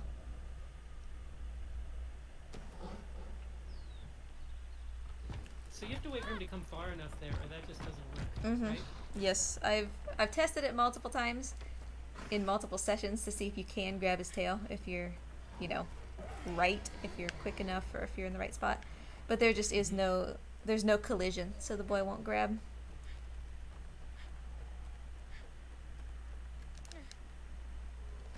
I guess I've just sort of zoomed past what is one of the most influential moments of a casual playthrough. The first time that he catches you. Buddy, where are you? Come on. I know there's an eyeball over there, so he's upset, but you're a little too upset, buddy. Come on.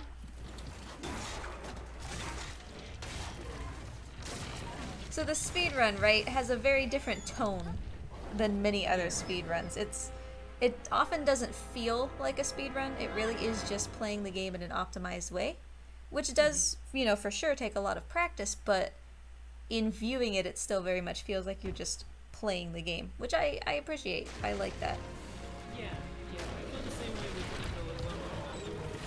But for the most part, you're doing it the right way. You're just finding the fastest way. Right. It's okay. Yeah, there are no sequence breaks. Well, I guess I won't say that. There is one area that we can kind of skip. We can skip solving about half of it. Which I suppose I will try. Yeah, Because, the spirit of this is true. yeah, and we Kill actually... myself 3 times on those clips just to do it. And I mean, we are ahead of our estimate, so it's not gonna hurt to mess it up. In fact, we are ahead enough of our estimate that I will be playing some cutscenes. Woohoo! Cutscenes, like, are super... They're great. The way that this game handles cutscenes is just phenomenal. The direction is great. They're totally worth it.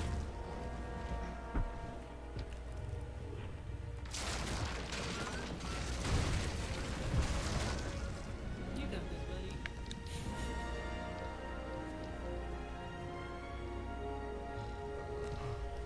So obviously, you know, I positioned myself such that I could move during the cutscene. I could hop off of him and continue while the cutscene was playing. That's great. Yes, we should get to see the end cutscenes. As well as, I will check kind of where we're at when we get to it, but there is a mid-game cutscene that is also really good. So I'll check at that point, see where we're at, and make sure that we're still, you know, well under estimate. And if we are, I'll play that.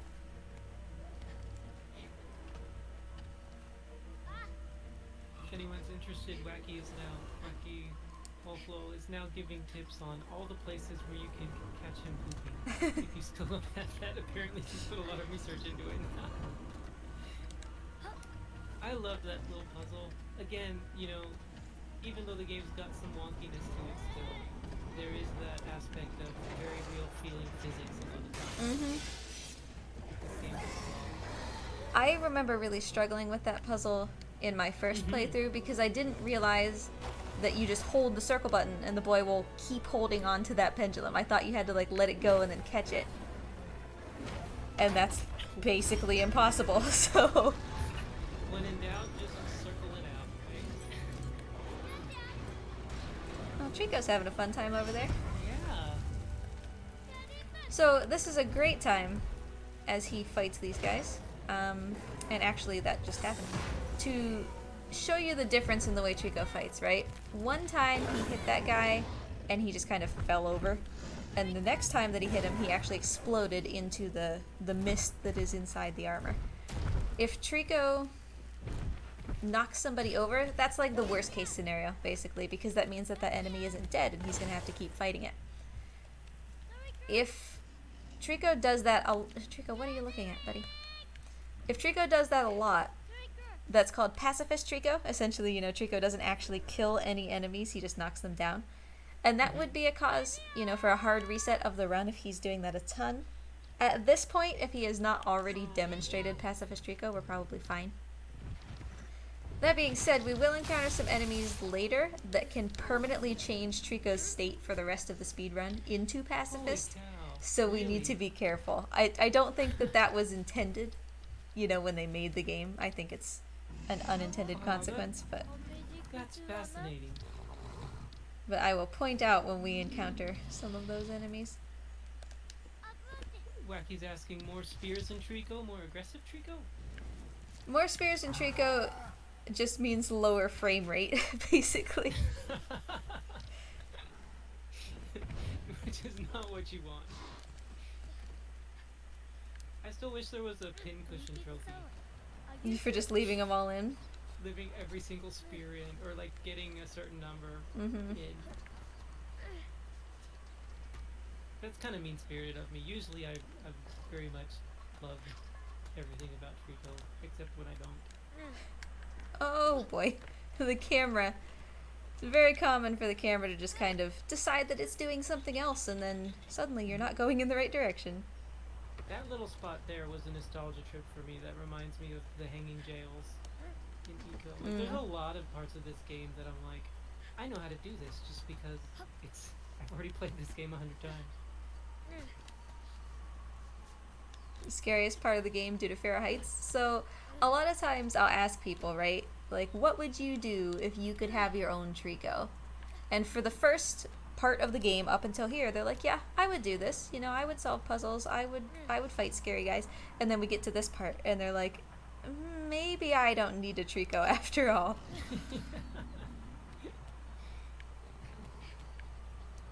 Maybe just a parakeet. You can get a chicken and a dog, and then you're probably close enough. Instead of having your giant chicken dog over there. This puzzle is very consistent though. There is technically a much quicker way to solve it, but it's essentially, you just don't do it. No runner does it because it's way too dangerous. If you fall, you start completely over from that like bridge thing over there. Right. It's just, it is absolutely not worth it. You know, another thing we have in common is Karakusa.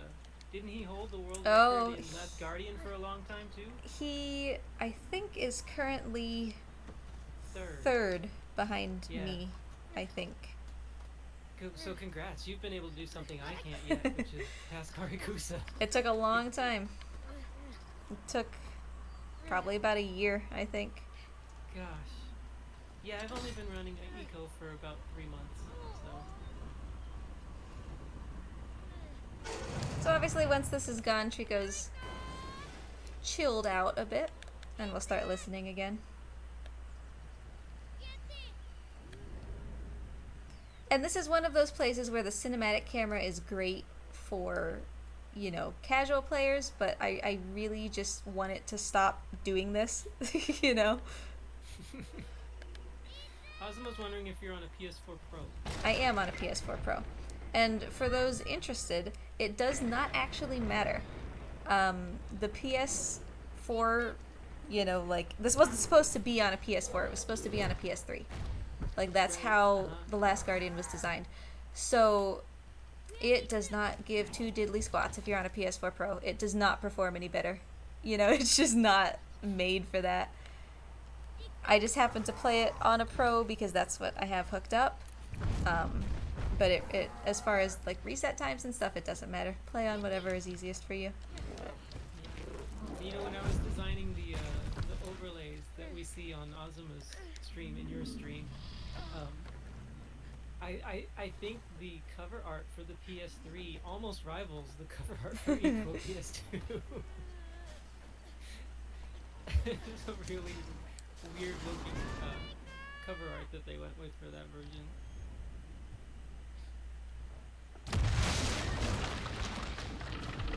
So there is kind of a rhyme or reason to how we get on Trico here.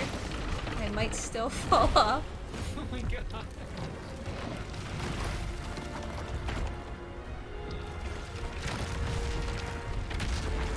Looks like I'm okay. So, the physics of this game, right? The way that things interact in the world. Trico's ears, wings, and the part of his feet that are not covered by fur or feathers are different than the rest of his body. So if any one of those things hit you, they act basically like a wall, and it will push you. So it doesn't matter if you're holding. If you get pushed while you're holding, you'll just sort of slide while still grabbed. So because of the way his feet kind of all cram together when he's jumping, trying to get off that bridge, it's definitely possible that he'll just push you off of his own feet and you'll just fall to your death. We essentially never want to be in that place where it turns into his skin. That's a dangerous place to be for that reason. You can just be pushed off by physics. Now, after all of these runs, do you ever find yourself trying to climb him and suddenly you're like under his belly instead of on his back? 90% of the time. Okay. I was really struggling with that after a while. It's, I think, yeah. I mean, it's a camera thing, it's a control thing, because one of the things that happens in this game, right, is, and it doesn't really make any sense, but the controls are not always the same. So, depending on what direction you're facing, where the camera is, up is not always up. So sometimes you can be climbing what you think is up on Trico and it's actually down. You know, it's complete nonsense. And if you try to move during cutscenes, it gets even worse because then controls are inverted. Or in one particular cutscene, controls are rotated to the right by 1, which makes no sense.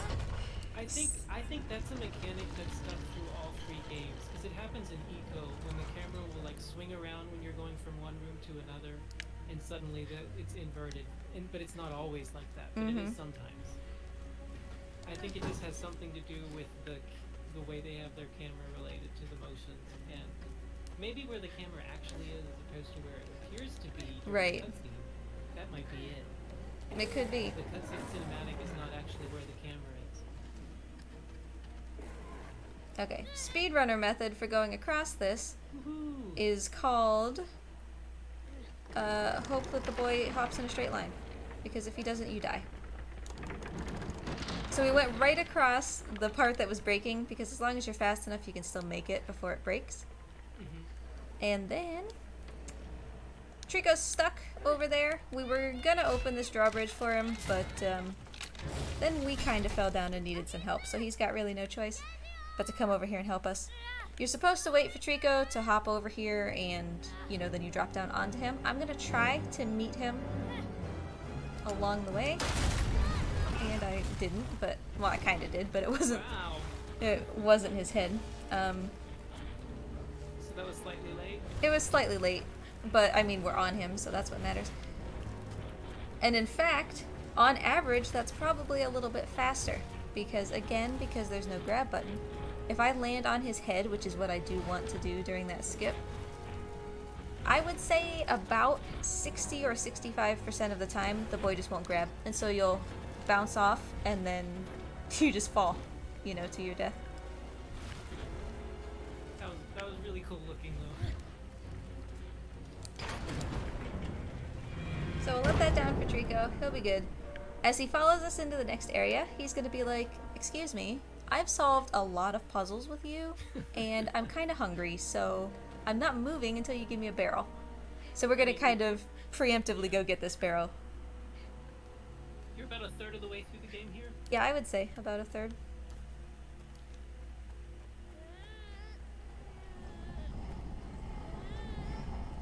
I didn't have time, but I was going to try and look up all the things that take as long as the speed run. Someone had pointed out the extended version of Fellowship of the Ring. I mean, if you're going to watch Fellowship of the Ring, might as well watch Yeah. the extended version. Yeah, exactly. I don't even think I own the theatrical release. I kind of gone back to them. I like how tight they are. I'm not in love with every single cutscene. Is that step supposed to be possible? No. It doesn't look like it is. No, I totally just clipped us out of there in a way that you're not supposed to. You're supposed to... You probably didn't get a very good look at the puzzle because I had the camera facing down. But you're supposed to throw the barrel kind of from platform to platform, and you throw it, and it'll kind of roll off, and you have to rush over there before it falls down. And then you catch it, throw it to the next one, do the same thing. And you throw it and throw it and throw it until eventually you come out. But obviously, that's risky, that takes a lot of time. I'm not about that life. Here you go, buddy.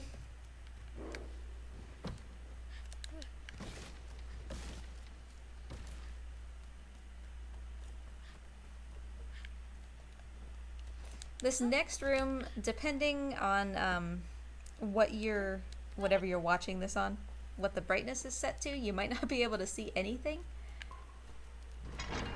But it's essentially just a very dark room. That is all it is.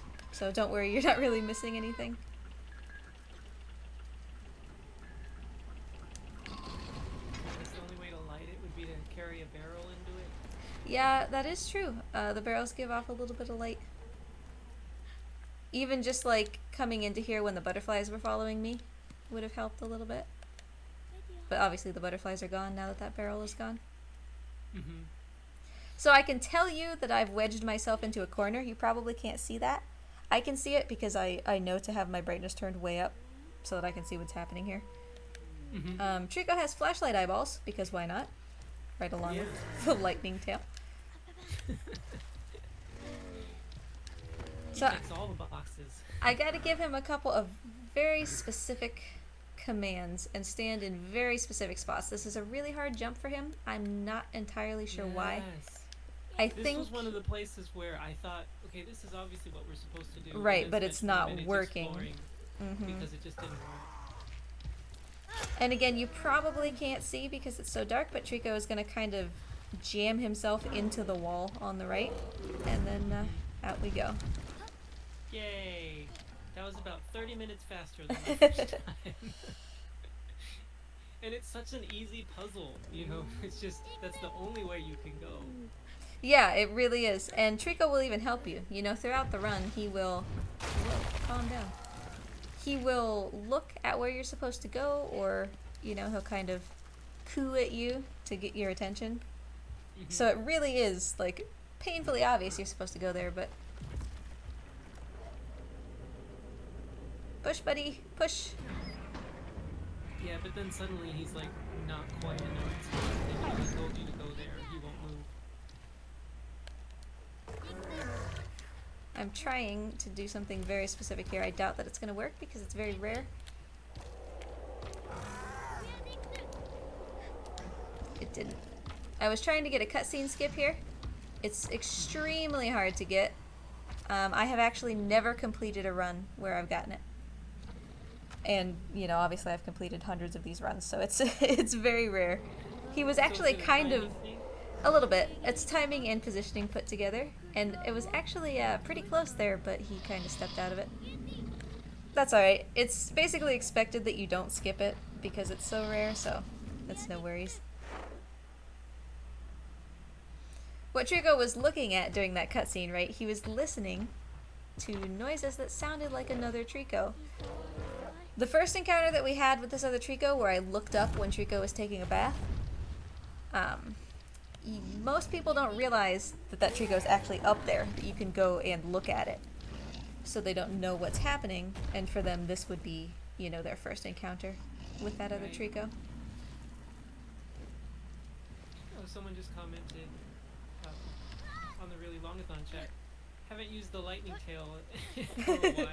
I remember being frustrated at how long you go before you get the shield back. Yeah, we are currently seems like an unnecessarily long amount of time. Yeah, it's a very major part of the game that just kind of vanishes for a while. We are currently without the mirror, just because Trico ate me, and when I became uneaten, however we discovered that happens, the mirror didn't come with, so we are without the ability to summon lightning for now. Okay, someone just raided Really Longathon with a Oh, 368 people. Well, welcome everyone. Thank you for joining. You are catching the end of the Team Eco Relay. We have been playing all of the Team Eco games. I do believe in the order that they came out, right? Eco and then Shadow of the Colossus? In the order that they were released, that's correct. Yep, so we started with Eco, we did Shadow of the Colossus, and now we are on The Last Guardian.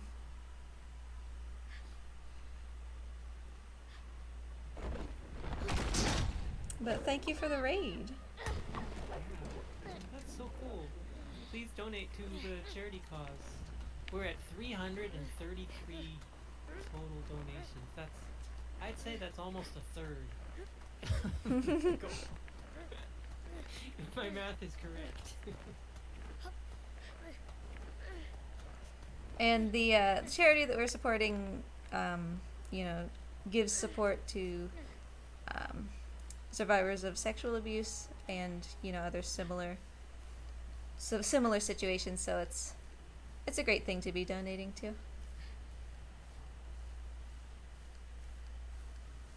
So we're coming up here specifically. You'll notice that these are basically the vines. I'm up here to get rid of this eyeball because, of course, this is making Trico upset. I'm going to try to cheese my way across this wire. Obviously, the boy's like wobbly, narrow footing animation, where he kind of holds his arms out, is much slower than this.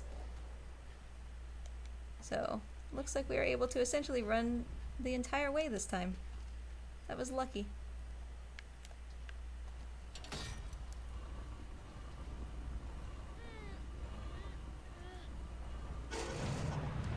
Alright, so that's gone. Trico's gonna calm down about it. I'm actually gonna reset him because he'll jump to the other pillar, the one that's further away. And we don't want to have to wait for him to come back.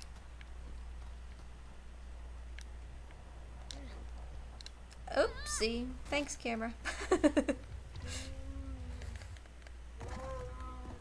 So, you know, camera spun around and it changed my trajectory, so that's why we kind of have to do this for a second. It's fine. You ready to go, buddy?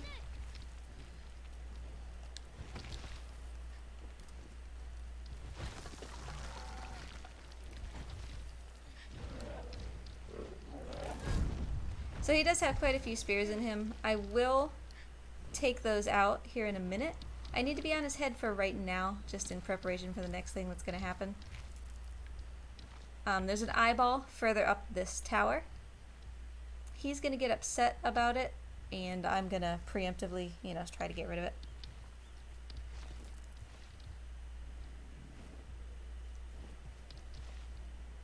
But little things, like you can see how it took him a little bit longer to line up that jump than it has before. Little things like that cumulatively over the run are what end up, you know, being that 5-minute difference or whatever.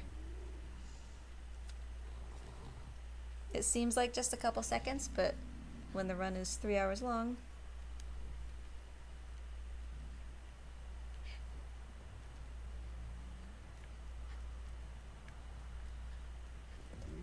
And yes, that is true. If you pet Trico on his bloody spots will go away.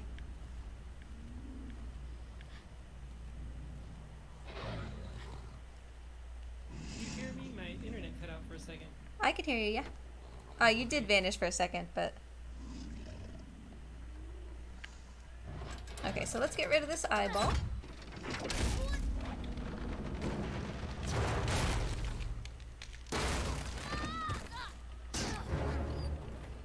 Is it weird that it bothers me that you call them eyeballs? When it's like, oh, it's not a spherical thing. Sure. I need to get over that, though. Well- That's my own hang-up. You call it what you call it. You're the expert here. Well, to be fair, I make a conscious effort to call them eyeballs because I used to just call them mirrors. Just like the mirror that the game calls the mirror that the boy has. So I just called everything mirrors and then it got really confusing. So eyeball is a step up from me. Nice.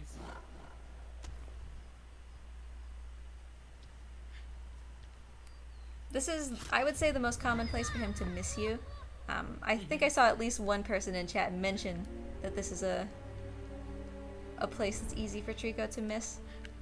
Like, don't get it in your head that just because he's your buddy, he'll catch you. He can definitely miss. And then you'll just kind of tumble and stare lovingly and despairingly up into his eyes as he watches you fall. Isn't it romantic? Okay, so now we can work on those spears. Trico will essentially solve the rest of this puzzle himself. I'm playing it a little bit risky here, being this close to the wall. In fact, I'm feeling a little nervous. Okay. Because again, like I said earlier, the way that the collision works, I can get pushed off of Trico. But we'll remove these spears so that later when we face that spear check, the game will let us pass. And at that point, I'll talk about it, when we get to it as well. But at that point where the spear check happens, if the boy says, hold on, Trico, I'll pull it out, that means that we have not passed the spear check and we'll have to remove some spears. That doesn't seem like a big deal because, right, what's the difference between removing spears then and removing them now? Right. But there is actually a difference, and that would be that Trico, when that happens, is going to be, like, laying on one side. And so it's possible that the spears will be in the side that is, like, down, where we can't get to them. Would it soft lock the game? It would force you to reset that checkpoint. Wow. And the boy can say, hold on, Trico, I'll pull it out at any point before the cutscene trigger. And so that split ends up being about 5 minutes long. And so if you get almost to the end and then suddenly the boy is like, hold on, Trico, I'll pull it out, and you don't have spears to pull, you have to reset a 5-minute split. Wow. So you really want to come in there confident. Either confident that there are no spears, or Trico is so pin-cushioned that you know that you're going to get it. You don't want to be in between, you know? Mm-hmm.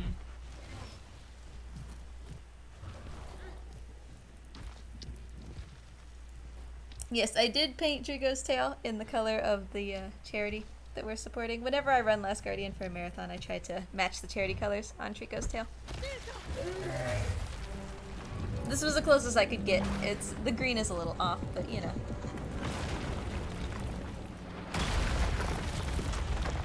I'm given a spray paint can with like 5 colors, so this is what I could do.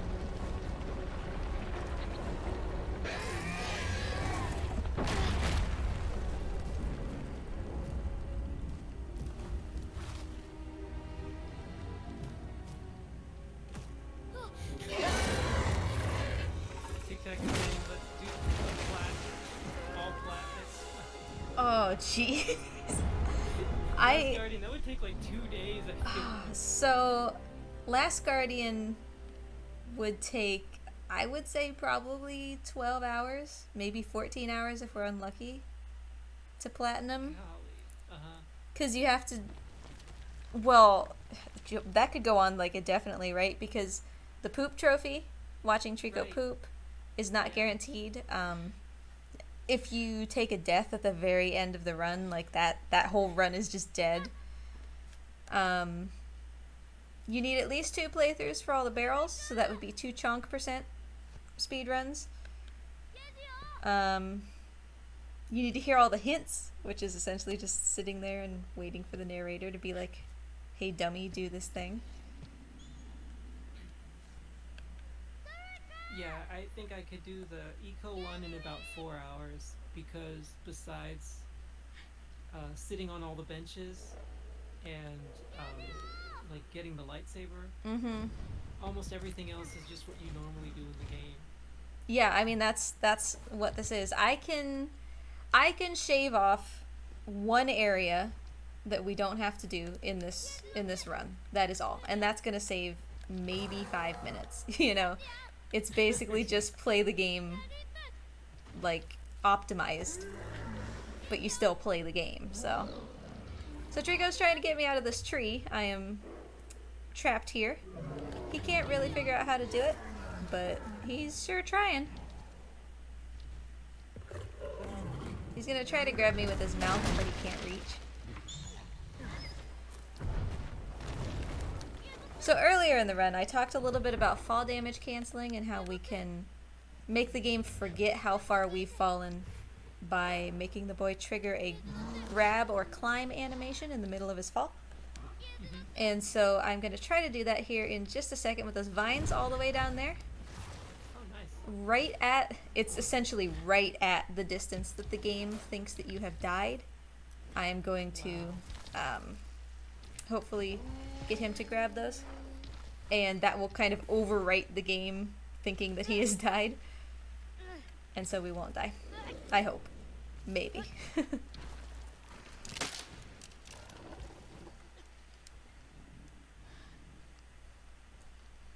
You may have also noticed that at the beginning of this speedrun, the green part that I painted of Trico's tail was the very end of his tail.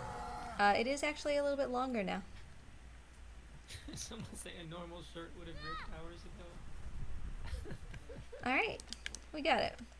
Yay, good job. Well, this certainly isn't a normal boy, so he definitely is not wearing a normal shirt. Everything about him is special. I'm convinced he's made of jello. Like, he is. Yeah. Same principle as the previous later, barrel too. skip here. Let's see if I can get this to work. There we go. You're More not... People are starting to say thanks because of you. They're getting their platinum trophies Oh, for this game. I'm glad that helped. I know that the trophies in this game can be a little bit of a booger. What about the all talked out trophy? I don't even know if I'd know where to look for every single hint. I have been thinking about making a video for that, because it really is... It's annoying because if you miss one, you can't go back, right? If you miss him giving you a hint because you accidentally solved the puzzle, which is possible sometimes when it's just you walk forward a couple feet, you have to start over. Like, that's just it, you know? Oh my goodness, it has to be in a single run? No, but once you have solved the puzzle, the hint will no right, longer you have to trigger. start that over. So, Right. like, even if you reset the checkpoint, it won't work, I don't think, so. Yeah, because you'll be too far ahead. I get Right. that. Mm-hmm.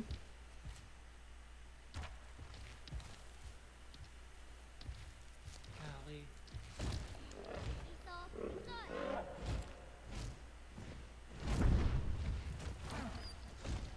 So Trico remembers how to get us out of here. He's going to essentially do this himself.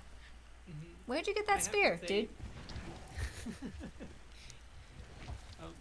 Because I primarily run eco, the puzzles where you have to depend almost entirely on Trico Mm-hmm. took me so long to do. Because my independence, I was like, there has to be a way off the street. Uh-huh. If I just swing this way and then that way, I probably spent about 5 minutes trying to just get off the street by myself. And a lot of people, right, that's part of what gets them frustrated with Trico, because when you don't know what to do, your instinct is to be like, Trico jump, or Trico go, or whatever, and then you start to give Trico commands, and Trico's like, stop, you know, he gets really confused, and then he won't do anything. But I'm partial to Trico's animal nature. He definitely doesn't always listen, even if you're doing everything right. And that makes him somehow relatable, right? Yeah. He's been okay this run, though, it seems like. Oh yeah, he's been good. I have a Trollco emote on my channel, but nobody has really needed it this run. I've still seen it show up. And I think I've seen it show up in both chats. So you've got subs repping you in both chats. Well, thanks everybody. So over here to the right is going to be those enemies that I was talking about earlier. That's what Trico's looking at right now. We'll see them here in just a second. I talked earlier about how when Trico's fighting enemies, he can either like explode them, which is what we want, or he can just kind of love tap them and they fall down and then they get back up in a second. Just very gently he'll boop them on the snoot. And we don't want that because that prolongs the fight. That doesn't, you know, defeat the enemy. So a Trico that keeps... Oh, that was so close. A Trico that keeps knocking enemies down and not killing them is a pacifist Trico. Normally, if we don't have pacifist Trico by now, we aren't going to have him, with the exception of these enemies. You'll see that these enemies have those eyeballs, the mirrors that he's very afraid of, except they have them as shields. Yeah. If he is fighting enemies that have these, and they hold it up to his face and like stop him from fighting because he's scared, that will forever make him more pacifist. I really don't think that was intended. I don't think that that's meant to be how this works, but it is. It's how it works. This one we're lucky in that he's programmed to come over regardless of whether they're holding those up. Oh, good. Okay. As long as you knock each one out of their hands once, he'll come over. But if one of them, for example, picks one up again and holds it in front of him and he gets very scared, then for the rest of the run he'll be more pacifist. Pretty aggressive there. Good job, buddy. Nice little kick. Is there a reason at the beginning of that you shoved the one on the right? Instead of just hitting both of them? Yes. That's a risky strategy. It didn't pay off. I was trying to just straight up shove him out the window. Okay, that's what I thought. Because he will just like straight up fall down and... And is it RNG whether or not the shell even works? Yes. That's why it didn't work this time. What? Okay, so... So that enemy was in Trico's mouth, What is he doing? except that he wasn't visually, but he like totally was though. Oh, that's It- the best. It looked like he was breakdancing. He just needed like some cardboard under it.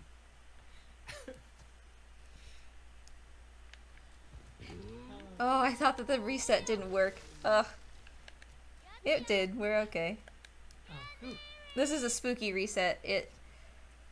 So this game has no visual indication of when it checkpoints. There's no, like loading symbol or a sound or anything. So you just have to do it by memorization.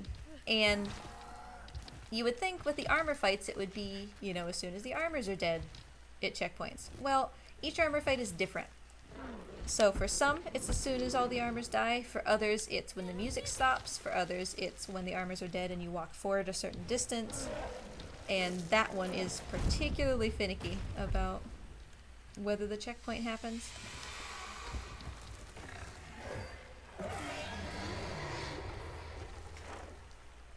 So Trico's hearing this other Trico that's kind of been hanging around in the background.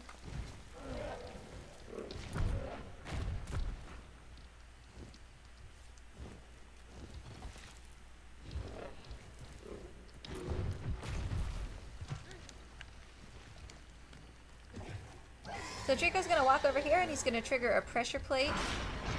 That's what caused this to drop that door down. I'll lift it up for him because up ahead is his favorite thing. A giant vat of tasty snacks. So as always, until we deal with this, Trico is not going to be willing to do anything. This is basically just catnip. It's Trico catnip. Mm-hmm. Are the shadows that animate the suits of armor what remains of the children taken to the master of the valley? Is a question asked by Shadow Tash. That is a lovely question. I don't know, but that makes sense, right?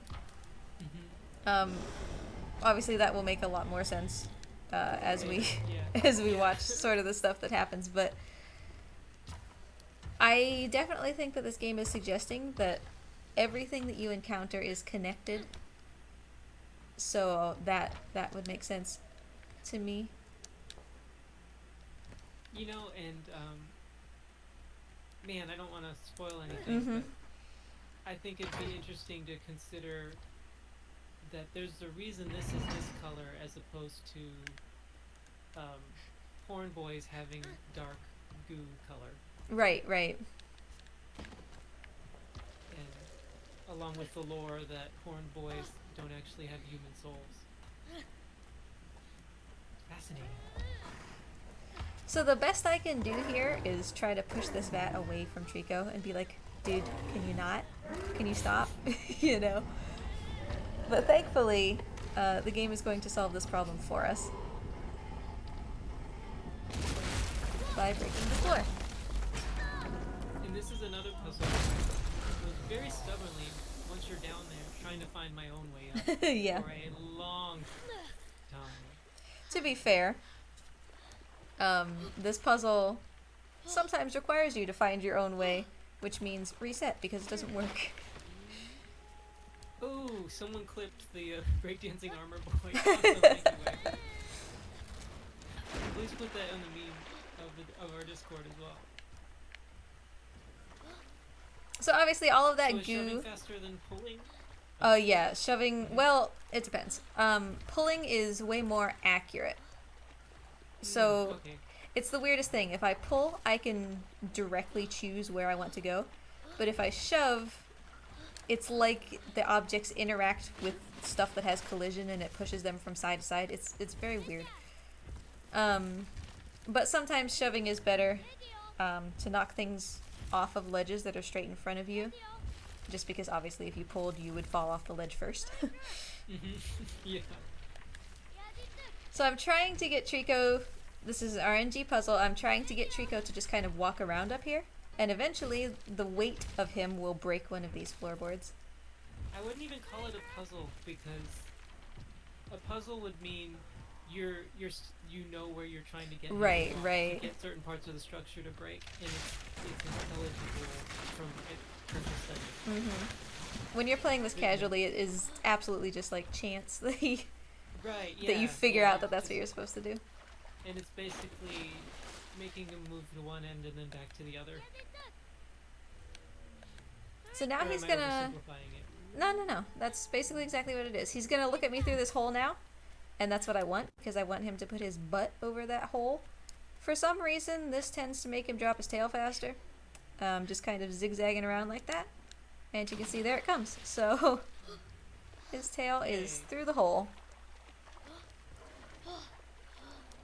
I cannot tell you the number of times that I have been on his tail, and then he's like, I'll help, but he yanks me out, except that then I get stuck on the scaffolding, and I'm down here once again. Oh man.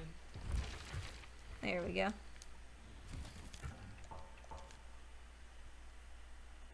And what does that skip do?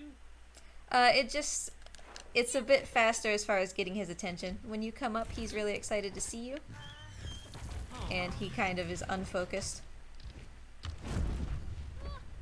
It's definitely one of the lesser important ones.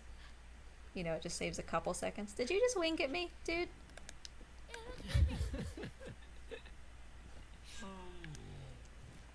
It's getting a little too friendly. Mm-hmm.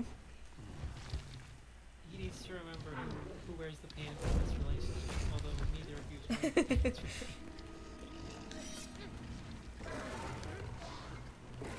So he's gonna do one of his little tantrums again, where he's like, feed me, I'm hungry. And he won't move until I do that. So while he's taking care of that armor outside, I am going to just grab this barrel preemptively, and you will see that this puzzle will be solved long before he even starts to realize that he's hungry. I didn't even know you could do that. Just push it on there. Yeah, did you try to throw it? Most What I did people was do. I went all the way to the back left, to the top left, and walked up onto it. Oh, using yeah. that kind of glitch step, and then that's how I got up there. And I was very proud of myself for figuring that out. I never knew. How are you supposed to... The one time they could have given us a clue that Exactly, they don't do right? it. The one time that it's like, hey, could I maybe have a hint about this button that doesn't do this except for in this specific situation? Oh, that's so annoying. Oh yeah, oh, it's something you need to do for the stacking barrels trophy. That makes sense. That makes a lot of sense. Wait, you can place barrels on top of each other like that for the stacking barrels trophy? That's what someone's saying. That's what Shadow... You didn't know that. That's what Shadow Dash is saying. I always like dropped it with X, not with like the square place command. By the way, if you are looking for trophies in this game and you are missing the one for Trico sticking his head in all holes, it's probably these holes that you're missing. Because you haven't had him stick his head in a hole for a while, and so you tend to forget that that's a thing when you're at this part. Again, another trophy that I just don't care to do.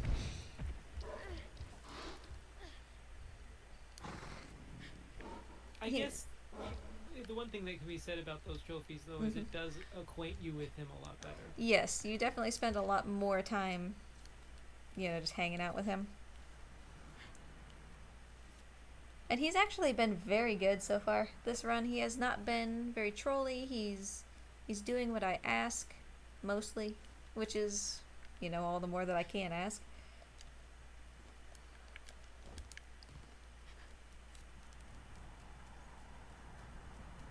So over there is the White Tower. As a reminder, this game is essentially oriented toward going toward that White Tower and trying to get to it.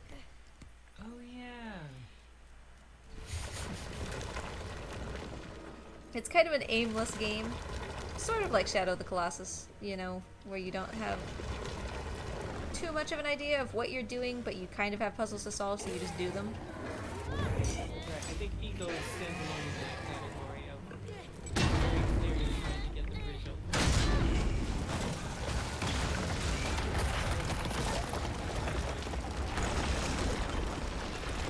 What happens if Trico knocks that barrel off the ledge? I saw.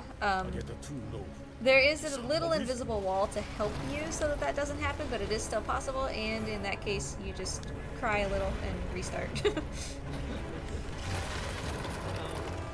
Let's tally another Crumbling Bridge cinematic.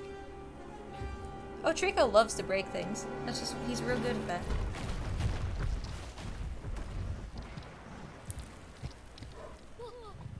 So you can see the White Tower over there, and you can see that we are quite a bit higher. We have made a lot of vertical progress. I am going to let him grab me. It's a risky strategy because of what I said earlier about, you know, not having a grab button. The flat plane of his back rarely counts as something that you grab, so a lot of times he'll pick you up and he'll throw you, and it's really cute until you just kind of face plant on his back and then fall to your death because he didn't grab anything, you know? Yeah. Gosh. That's crazy.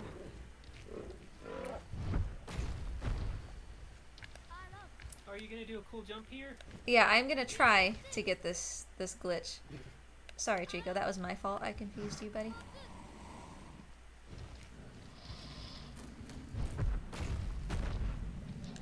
So let's see if we can get this glitch to work. Even if I get the setup for it correct, which is not entirely clear, it's not really guaranteed to work. If it does work, when we walk into this next room, none of the armor except for one will be spawned. It did not work, there are 4. So that's super common, but it's nice if you can get that glitch because this guy here with the shield does not appear. So nobody is holding the shield, and as we have learned about the shields, right, if Trico sees them, he'll become more pacifist. So we really need to not let him see this, please. Put me down, put me down. Why isn't this going away?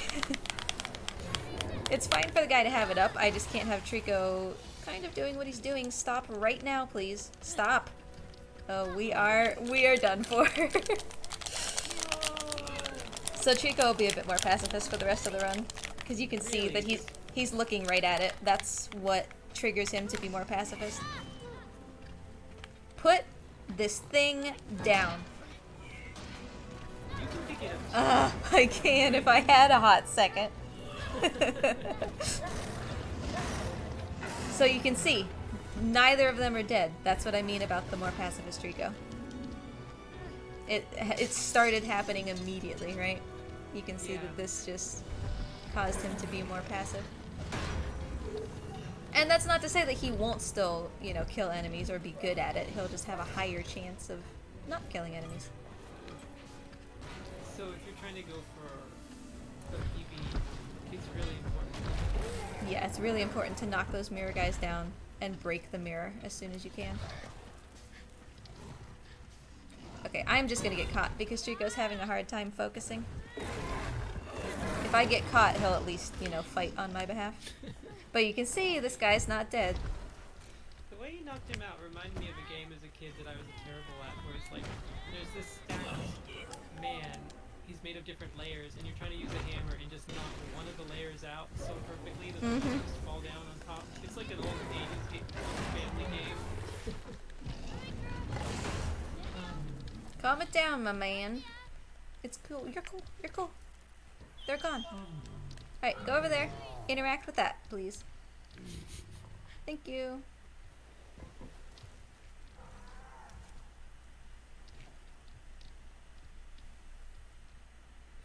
I don't know why, but for some reason both the Really Longathon and AZAMA are really fixated on talking about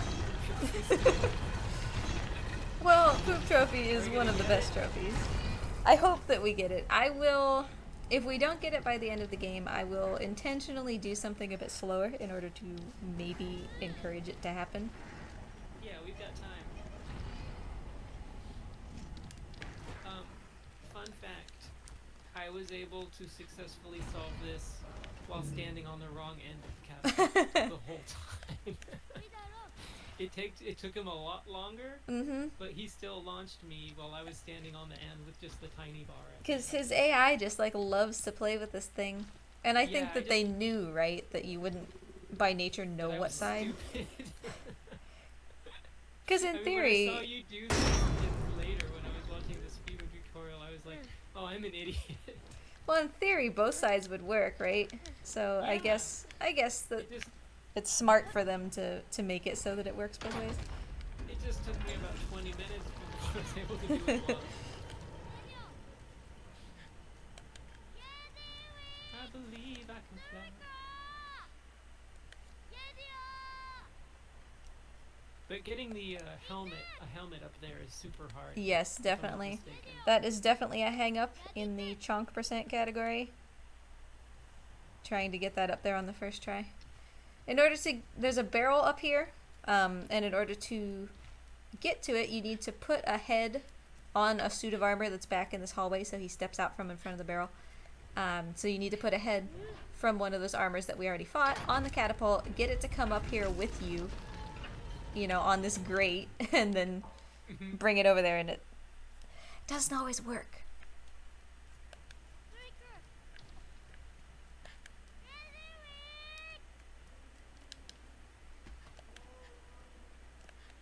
Trico will catch up here eventually. We're heading up to that waterfall, and then these will be the water puzzles. I think for casual players, the water puzzles are pretty frustrating and unclear. I would say that for speedrunners, they are a relaxing part that is typically very consistent. I don't think that my splits usually swing more than about 3 seconds in either direction. Wow, that's incredible. Which, you know, for a game like this, with AI and all sorts of stuff, that's really consistent, so. Yeah, that's bananas. And I would also say that compared to Eco, there's a lot less time that it's just you. Yeah. They're just relying on actual skill. We're essentially just going to come up to, I think, basically the only section that is just me here in just a bit. I remember when I was playing this game and my wife was watching, I was like, finally, I get to do something on my own.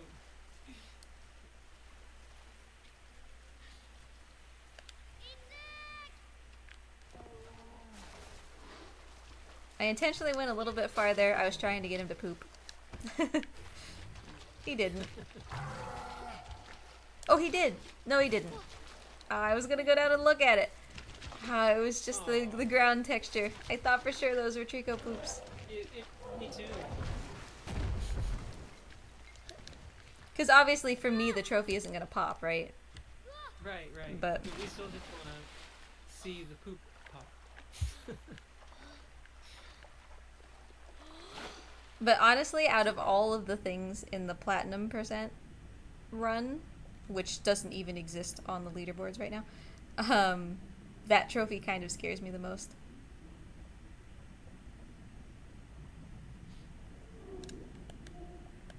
So what makes these so confusing, right, is I can that attest. yeah, when you open this gate, it's not clear at all that not only are you opening this big gate, but you're also opening a gate deep underwater.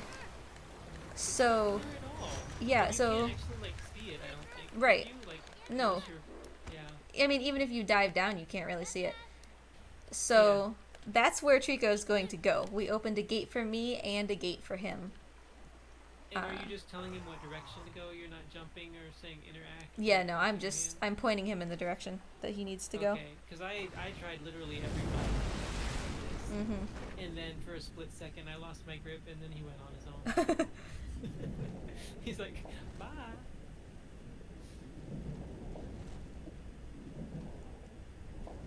Holding the helmet, I'm just looking at this comment about putting the helmet up above the grate for the barrels. Holding the helmet while he shoots you is the most genius thing I have ever heard.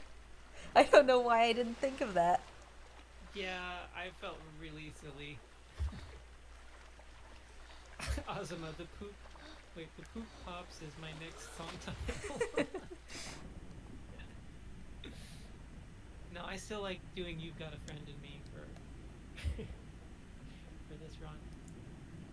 Also, I'm not gonna lie, I have been speedrunning this game for like a year and a half, and it was literally like 3 weeks ago that I found the swim up button.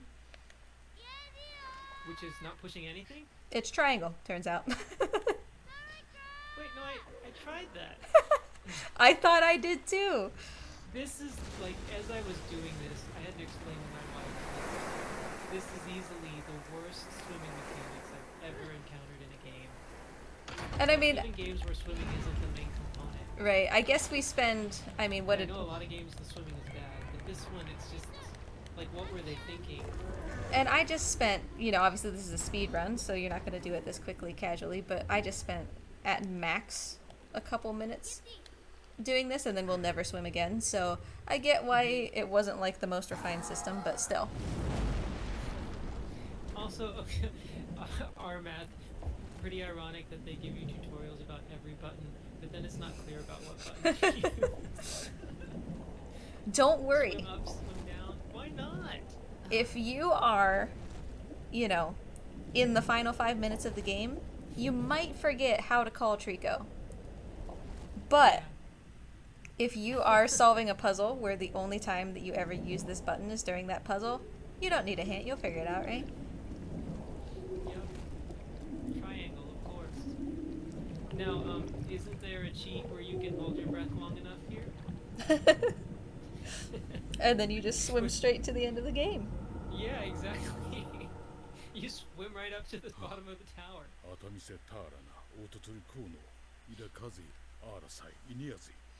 So as we start this section, for those of you who are familiar with The Last Guardian speedrun, you'll know that we are entering the section that is notorious for Cage Puzzle. Cage Puzzle is very much a run killer.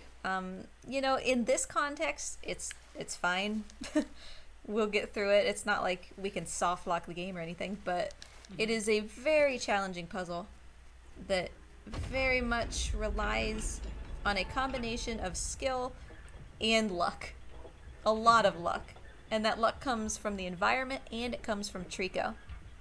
Trico is his adorable and lovely self, and he just really wants to, you know, help. But there is such a thing as being too helpful.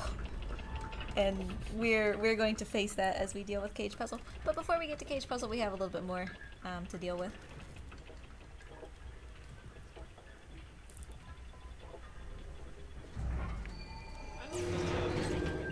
I thought this section was pretty cool. Mm-hmm. I really like a lot of the world design. There are some spots that feel like a little less inspired, but all of it really is very nice. And of course, the lighting, I think, is what really gets everybody. Yeah. Some of the lighting, especially toward the end game. What They speedrunners really, call really the pink care. sky. Mm-hmm. They Really really hits it. care about their lighting in these games. Mm-hmm. Yeah, pink sky section is going to be essentially the end of the game. And the lighting really gets just gorgeous.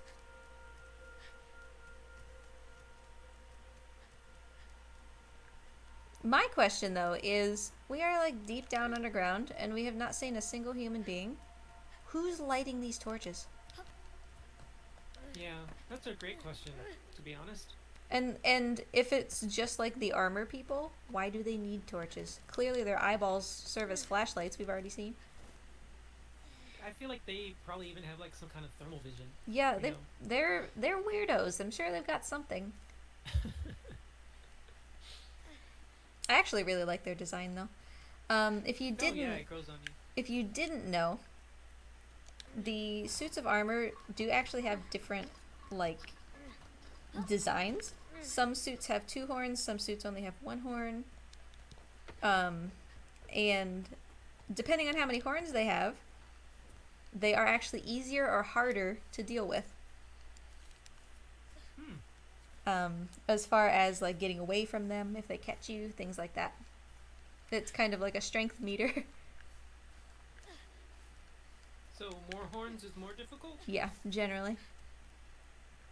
The 1 horn guys are usually the easiest to get away from. And by easiest I mean they require fewer button mashes in order to clear the screen. Mm-hmm.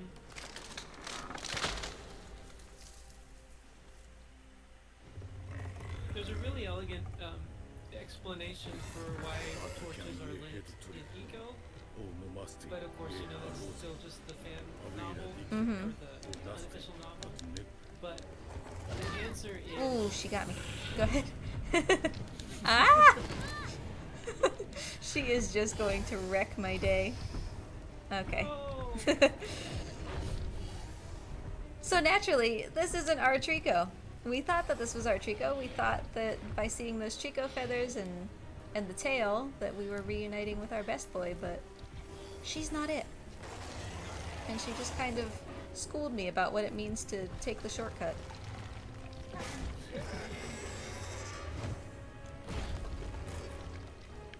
So I need to do this very quickly or she is going to catch up with me, especially because she's already so close. Oh god. Oh dear.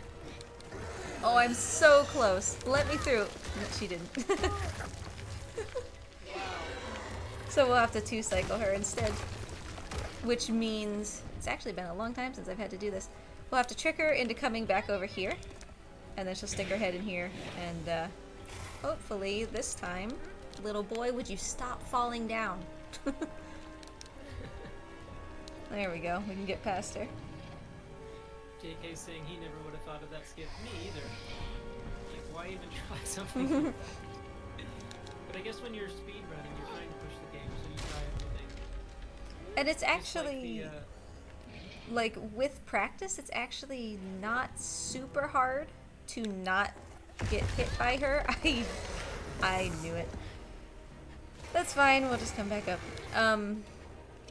So it usually, you know, goes pretty well. It just, this whole section has happened to be a little bit of a nightmare today. She's being extra grumpy. Come on, you big old grump. oh. Yay. Where's the catnip when you need it, right?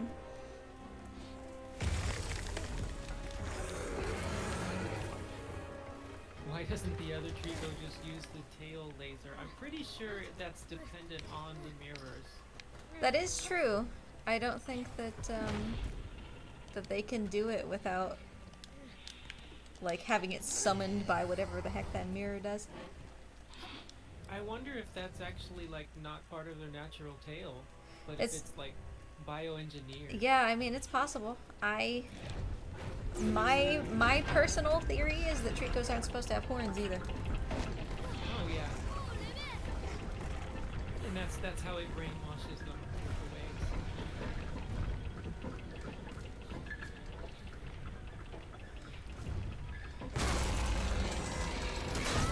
That raid was awesome. We had like almost 400 viewers on the video. Yay! Thanks everybody for hanging around. Yeah, be sure to donate to the cause.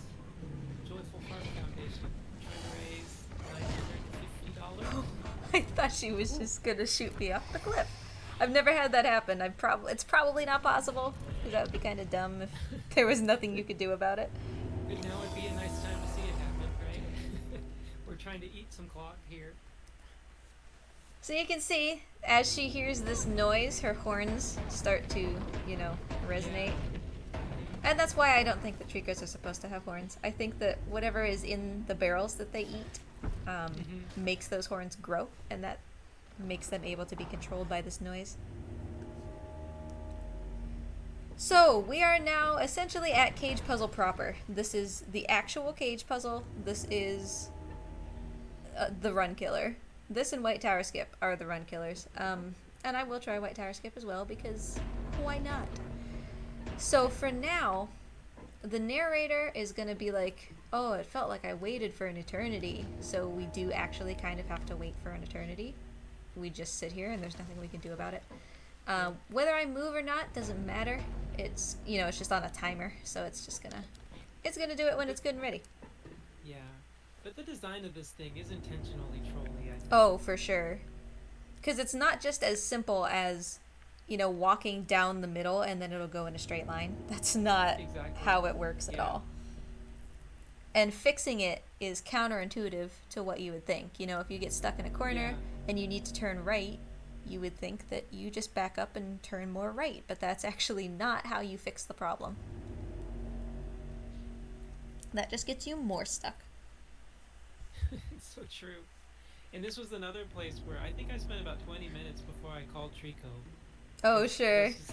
That's just not how my brain works, because Trico's just so much more helpful than Yorda, and so I just don't think about it. Sure. No, Trico as an AI is phenomenal. Like, yeah, you have to give them credit for the amazing job that they did. He's still a troll, you know. He still doesn't listen or chooses not to listen. And he can definitely have a temper. Like, if you give him too many commands or you like yell at him a lot, he can get grumpy and he won't listen for a while until you clear him of those commands or he finishes what he's doing or whatever. But he's really good. 99% of the time, it's the boy that is a speedrunner's problem.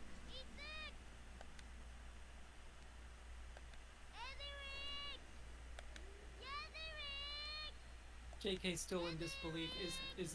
Is this just a waiting game? Nothing you can do to speed it up? Yep, that is exactly what it is. And that's why every time that this happens, I explain that we're waiting so that people don't just be like, did you just quit?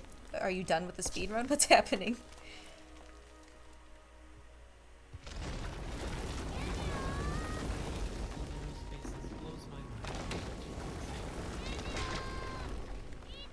He really has, yeah, and he really has a good design. Like, his frame is designed in a smart way so that from your perspective, if you're on his back, you can't tell that his head is essentially shrinking into his body in some horrifying way in order to fit into these spaces. It still looks really natural to you as the viewer, but in reality, you know, his frame is just going nuts. So he's also part hamster, maybe. He's part who knows. Okay, this was not a bad setup. This is what I mean, though, about Trico being too helpful. So, he loves me, and he wants to help me. He wants to get me out of this cage, because I can't get out on my own. So he came over to check me out, but in so doing, he stepped right in the path of where I was trying to go, and he shifted my trajectory. And I'm trying to be, I love you too, buddy, I'm sorry. He, you know, messed me up, kind of. So that's kind of the theme of this puzzle. Push, push, to the left. Yes, to the left. Good job, dude. Yay! Now don't move, Draco. Don't move. If only there was a stay command. Stay. Oh, this is a killer cage puzzle. That was perfect. You could not ask for better. The one in your PB is amazing, though. It's really hard to get a cage puzzle where he lines you up like that and then it's just a straight shot. But we're not done. That was cage puzzle part 1. There's definitely cage puzzle part 2. So I'm sure you can see, right, if you don't begin to move immediately, or if you are kind of not facing in such a good direction, Trico will try to help you again, and when he pushes you, suddenly the cage is just like spin, spin, spin, spin, and he goes, you know, crazy, and the cage suddenly ends up standing upright in a corner or something, and you're like, oh geez, well, I guess I'm done for. Like you literally can't topple it from that point. Yeah, sometimes. Sometimes it is just a straight reset because it's stuck. That's actually a high possibility with this particular section that I'm doing now, Cage Puzzle Part 2. We may have a reset depending on where we end up.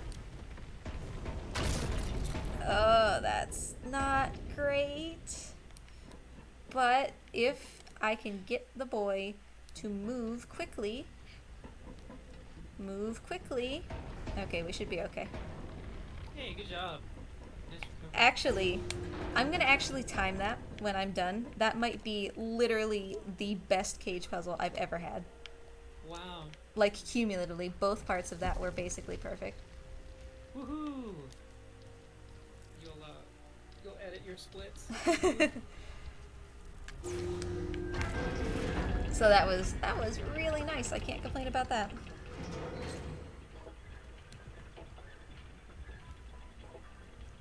I'm curious, don't be shy. If we reach a point where there's something that you're doing and it's what you discovered, I'd like to know. Sure. Because you're just sharing stuff and being super modest, but I know you've contributed to how to run the game as well. I think we've mostly already passed a lot of the stuff that I created. Like the fast chain climbing, I created because essentially I'm a variety speedrunner. This is definitely not the only thing that I run. So I also run Inside, which is, if you've never seen Inside, it's along the same lines as like Limbo, Little Nightmares, those sorts of games. And in Inside, you can do quick chain climbing like that. And so I thought, well, if it works in Inside, maybe something about the way the games are programmed means that it'll work here too. And it does. So Satsu had originally tested jump climbing, which until I tried that was, you know, the fastest that we had discovered. But, whoa. But, oh, Trico, buddy, you didn't actually get it. I need you to put this in your mouth, okay? Thank you. When we do White Tower as well, I modified that skip from Satsu's version to make it more consistent. It used to be about 1 in 35, and now it's about 1 in 7. Wow. I mean, it's still a nightmare, but it's Yeah, I gotcha. it becomes worth it at that point, you know? Like, you mentioned earlier Karikusa as one of the runners. In order to be, at that time, second place, you did not have to do White Tower skip, but in order to be world record, you do have to do White Tower skip. And so it was up to you, you know, are you willing to kill a run on this insanely hard strategy?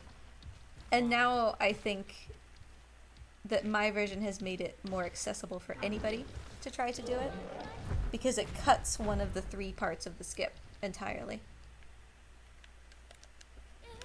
At the cost of probably like 15 seconds or so. Takes a bit longer to get, you know, the right setup, but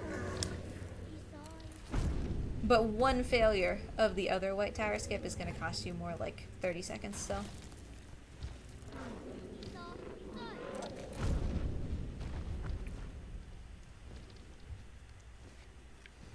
So let's see if Trico gets stuck up here. He is...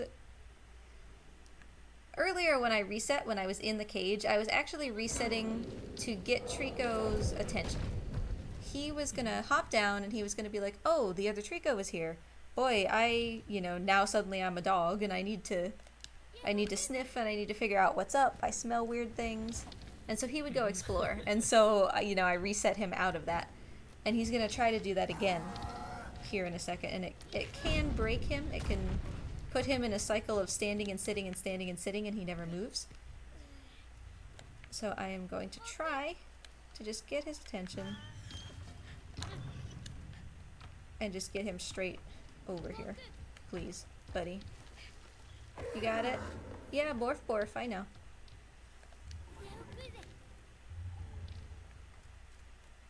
He's kind of listening.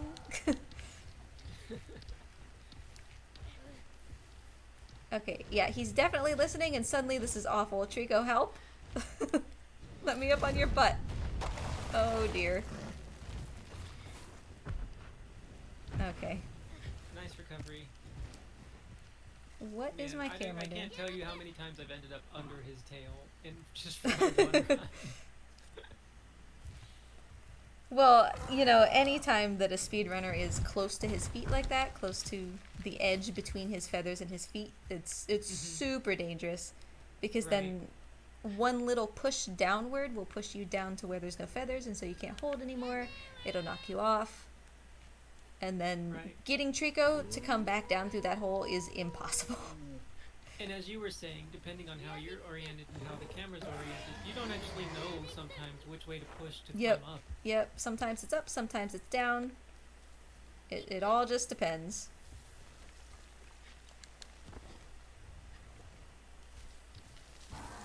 I almost get the feeling that if this could be emulated, a task for this would be impossible. I would love to work on it though. Oh yeah, it'd be really fun. Boy, let's just put that the cage puzzle I just had into that task. Yes. Yeah, as is. Because really, thinking back on it, like, I can't think of what I would have done differently. But assuming the RNG would actually be the exact same. Right. Trico, I'm trying to yank this out of your side, dude. And again, we're taking these spears out, not only because we love Trico and he's the best boy, but because, we're going to have to pass that spear check later.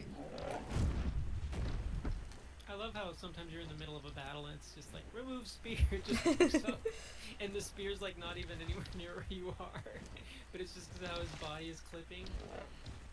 And the remove spear is the circle button, like your mirror and like picking up armor heads. So, you can totally just not do anything that you intend to do because, whoops.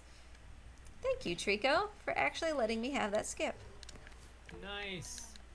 There's no way to control what Trico looks at. So a lot of these tricks that require you to have Trico facing a certain direction, like that one where he needs to be looking out instead of in, there's nothing you can do, to make that better. Same with command skip. Sometimes he can just lift you straight up to the stairs at the beginning of the game when you get commands for him, and sometimes he'll lift you to the pillar. Sometimes he'll just completely ignore you and go eat grass, like, he'll just do whatever he wants, and there's nothing you can do about it.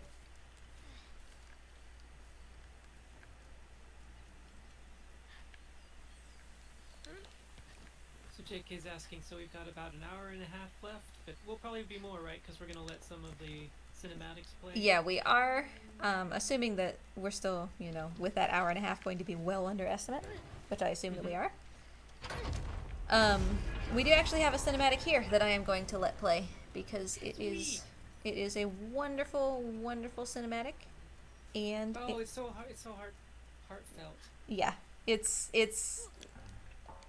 like the cinematics in this game are just so thoughtful about what they present and how they present it, and the music and the lighting, and it's great. It's a much better run when cutscenes are allowed to play, so. Excuse me, gents, could you not? And again, I'm going to stand in this very specific spot. If you were here for the earlier part of the run where Trico came into one of these cages and got upset, you'll probably know what's coming next. Surely he won't eat you this time, right? Because he's definitely less angry than last time.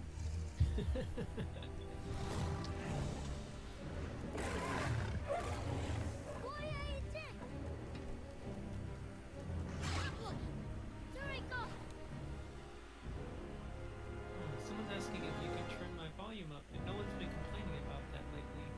Sancho has been fairly quiet this whole time. There. We'll see if that's better. Is this better? Hello? Check. I'm totally ruining the mood right now. No one's ever accused me of being fairly quiet. Usually it's stop making jokes, we're trying to be serious.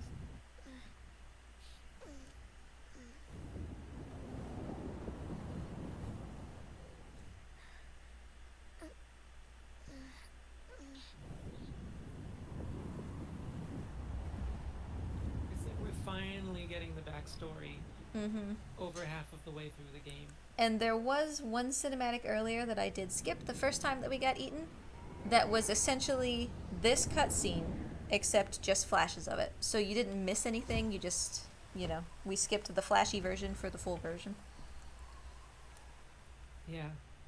Okay, they're saying it's better, but it could be just a little louder. There. I shot it up again. Awesome. Check, test. How's that, everybody?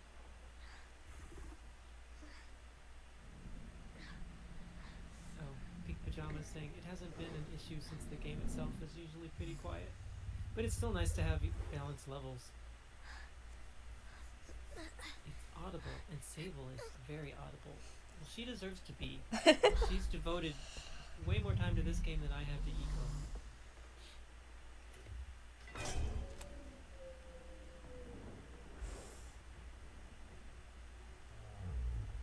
They're mind melding, I guess?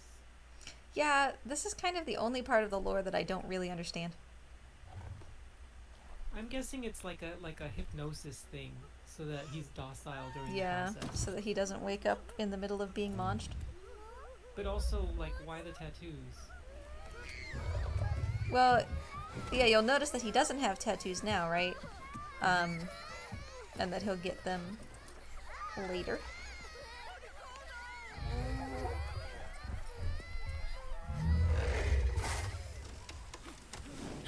How the legs are just hanging there.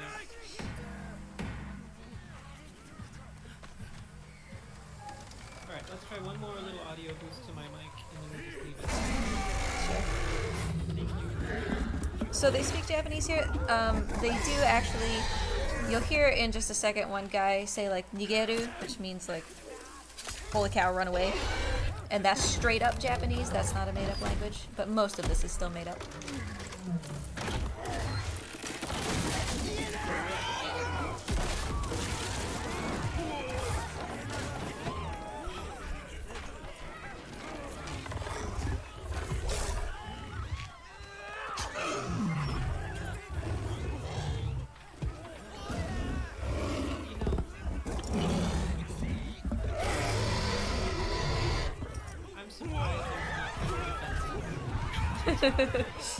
Like, you think they'd be like guarding against stuff like this happening. Also, this game loves like effects like these feathers and these leaves. You'll see it all the time. Trico might as well be bald for all the feathers that he loses. They just love having feathers come off of him. But you can see, this elder says, "Be among the chosen ones," as if this is not the first time that this has happened. Right, and it also just makes you wonder, what do they believe is the happening? purpose of this? Yeah.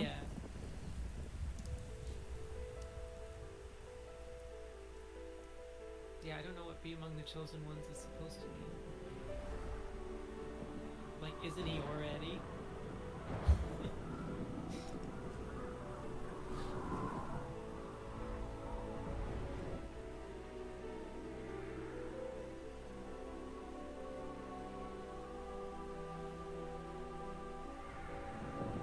Think they could reskin this game with Hiccup and Toothless?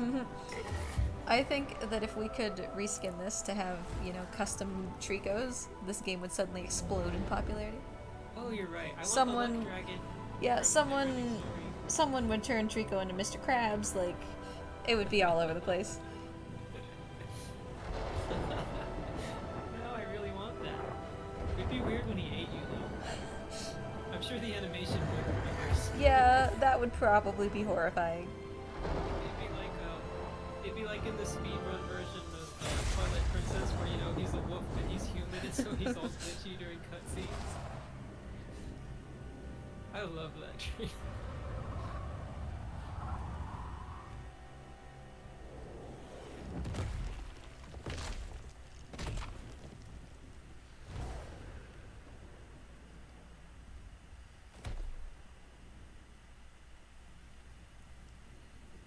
So beautiful. Yeah, so you can see here, if you were here for the beginning of the game, we have a Trico who has broken horns. You might have noticed that when he got struck by lightning, a piece of his tail came off, torn up helmet, a spear in his shoulder, and a spear in his thigh. And that was the Trico that we started the game with. That's our Trico. Oh! No, I'm just kidding. But yeah, another similarity with Eco, that it does something to kind of bring you back to where you start, in a way.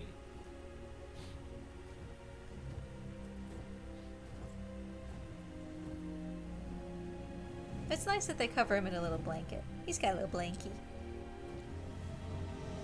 With Eco being the first game and Trico being the third game, I really think Ico should have been the second game.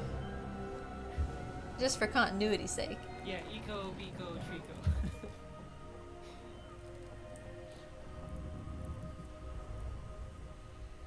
And so obviously this is where we started the game. This is the first room.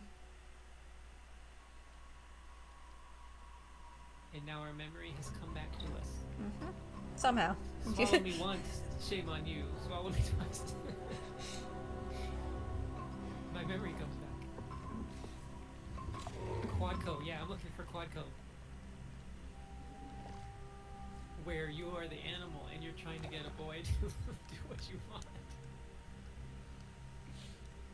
And so obviously you can see as well, right? We have these tattoos now that we didn't have when we got picked up from the village, and they're still glowing. So my opinion is kind of, again, whatever is in the barrels is still kind of in Trico's belly, and you've just been kind of stewing in that, and it's special to the Tricos, it heals them, it gives them energy. In my mind, it also makes their horns grow. So I guess it's not too far of a stretch to think that maybe it gives you weird markings on your skin. Well, not just the weird markings. Maybe that's why you can push huge dowels. Yeah, up maybe. cliffs and survive jelly-like drops. And it is true as well. We haven't really seen it because I'm usually very quick to deal with it, but if the armors don't grab you, actually I think even if they do, if you have the sigils on screen, basically, the ones that you have to button mash to get away, either because they grab you or because they're doing that like ninjutsu stuff and shooting them at you, your tattoos will start to glow blue.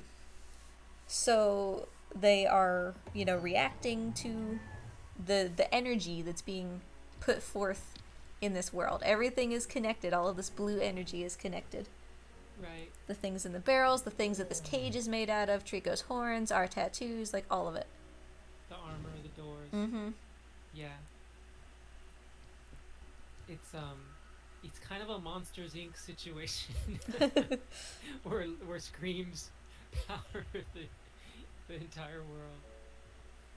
Never thought of that similarity before.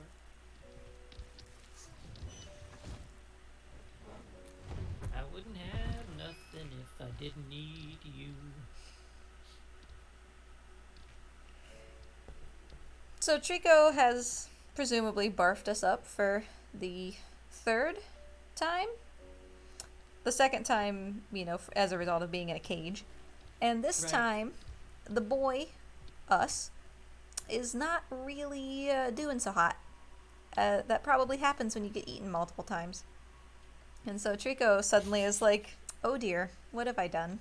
I need to fix this. Please get up. And he's trying to figure out how to help us. Yeah, but as an animal would. It's so Right, precious. right. How about mouth to mouth? No, that's what got me into this one. Yes.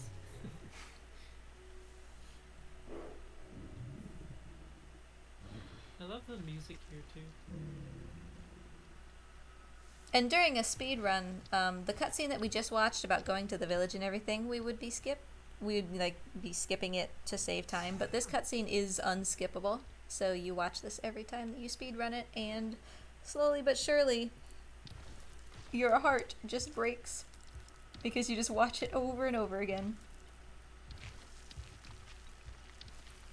I genuinely, like, even to this day, even after hundreds and hundreds of runs, I have to, like, only tangentially pay attention during this stuff, or else I'm still like, I can't.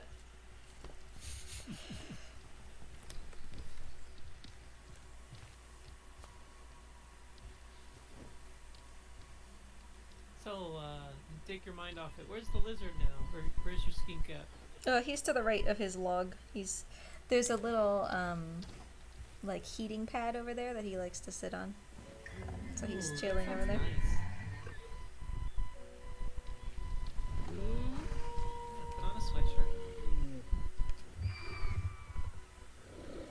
I stream from a laptop, and it's sitting on my lap, and it has been for the last 2.5 hours, so I am incineratingly hot. Insane. I can't imagine that. So you don't have like one of those, just something to put under it that makes like a little buffer? I do, but my computer just gets real hot. It's a Dell thing that I don't know why, but sometimes the fans just don't turn on. And then I reinstall the fan drivers, and it's like, oh yeah, I should probably cool down from molten lava temperature. And then it works for a little while, so. I'm guessing you've got a regular hard drive, not an SSD? Yeah. Yeah. I just recently got a Dell, but it's a SSD, and it's so quiet and stays so cool. So we're awake now. Trico finally figured out how to wake us up by face planting us into water and hoping that we didn't drown. Yeah. Well, to his credit, it worked, so I guess we can't complain.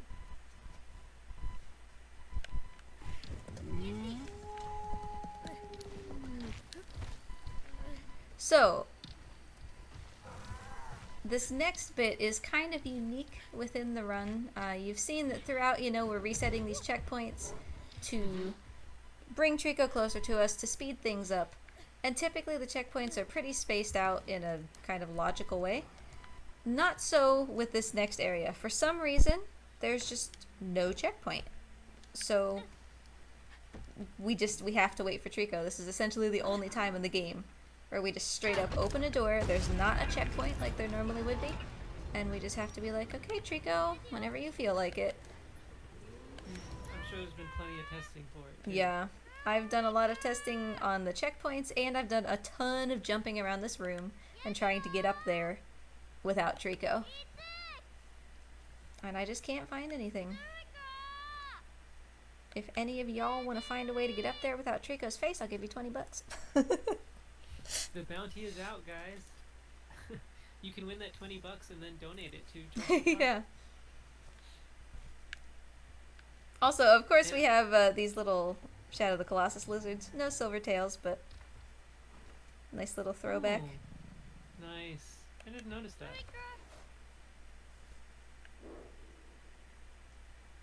They are actually probably the toughest thing in this entire game. If you shoot them with Trico's lightning, they do not care. They will turn like molten red, but they'll be just fine. The universe's cockroaches. A little further, buddy. Can you go a little further? No? Okay, well, I guess I'll live with it. Nice. Well done. Thanks.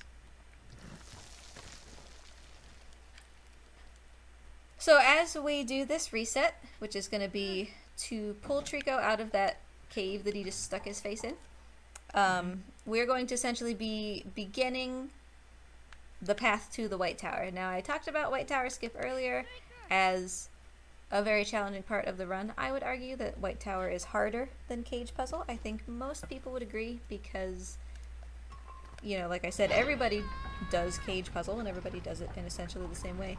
Not everybody will do White Tower because it's not necessarily worth the payoff. Failing to do White Tower at worst will cost you the run. At best will require you to actually complete the White Tower, which takes about 5 minutes. You can do it a little bit faster, I suppose. So it's a super challenging thing to do. But like I said, I would like to think that the changes that I made to it have helped it become more accessible. And we will do it the way that I do, you know, not Satsu's. Satsu's way can save more time because it happens earlier on the bridge, but in exchange for spending a little extra time getting to a different point, mine can be more consistent. So it depends on, you know, kind of what you're trying to achieve. If the run is already dead, you might as well try Satsu's, because that could revive it.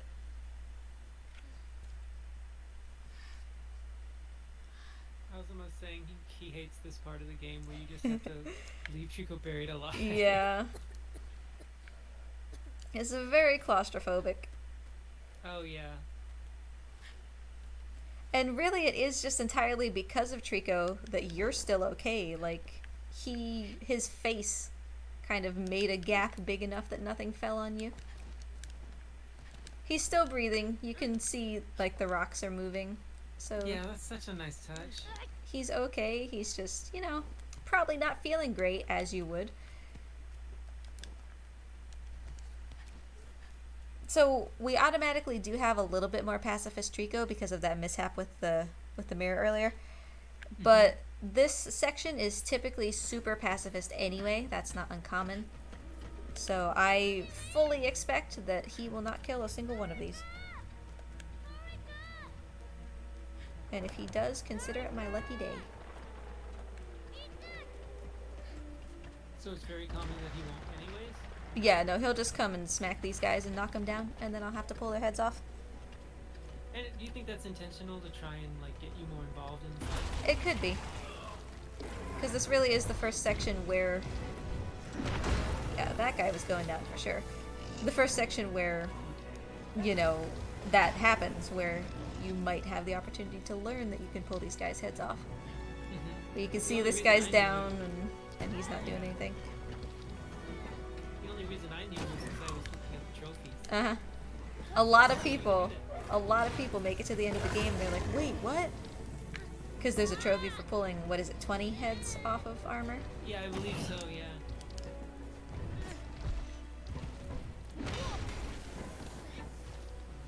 I wish there was a button to, like, stomp on their bodies. But you can see that was 3 out of the 4 guys that he didn't take care of. Wow. So that's kind of expected that he's pacifist. Well, I mean, he was just buried alive. Yeah, he's probably not feeling that great. So over here is where White Tower skip happens. Obviously that's the White Tower. We are very close to the top. And over there where those 2, you know, big eyeball things are, is where White Tower skip is going to happen. So let's head over there. Chico has to kind of borf at the tower first. Because, hey, he sees it, and so he has to yell at it. That's kind of his MO.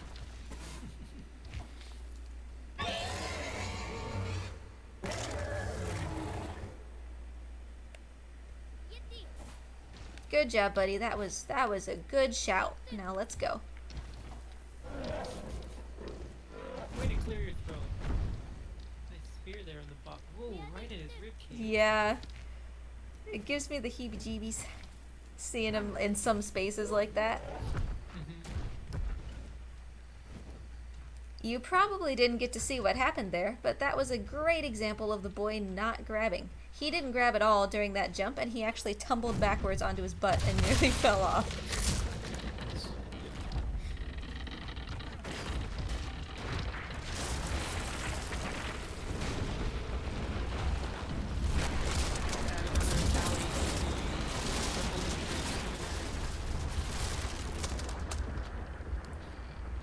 Alright, so here's an example of me nearly falling to my death, apparently. Inverted controls during cutscenes, so I gotta figure out how to go down here. There we go. Ugh, so annoying.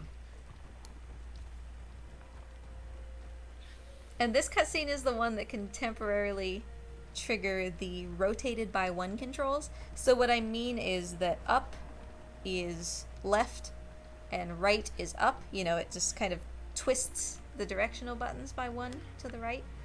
And it's very confusing.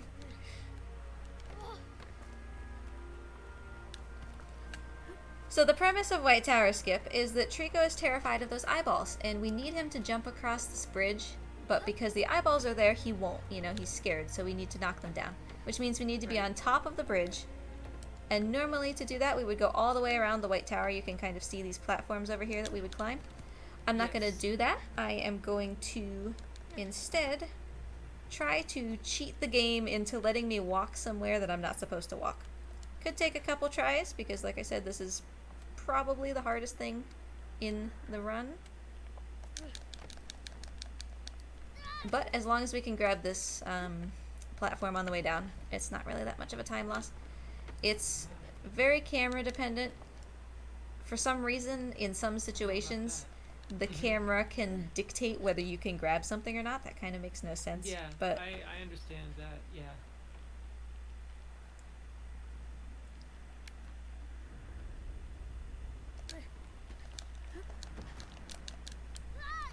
oh, thank you for grabbing.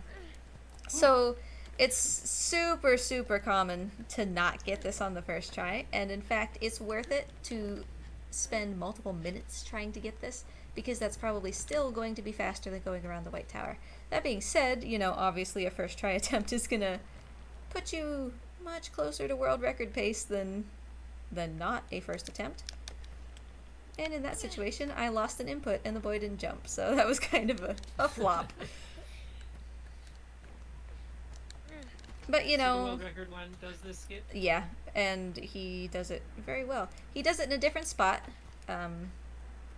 so he doesn't walk down this far. Little boy, I am just, and a death as well.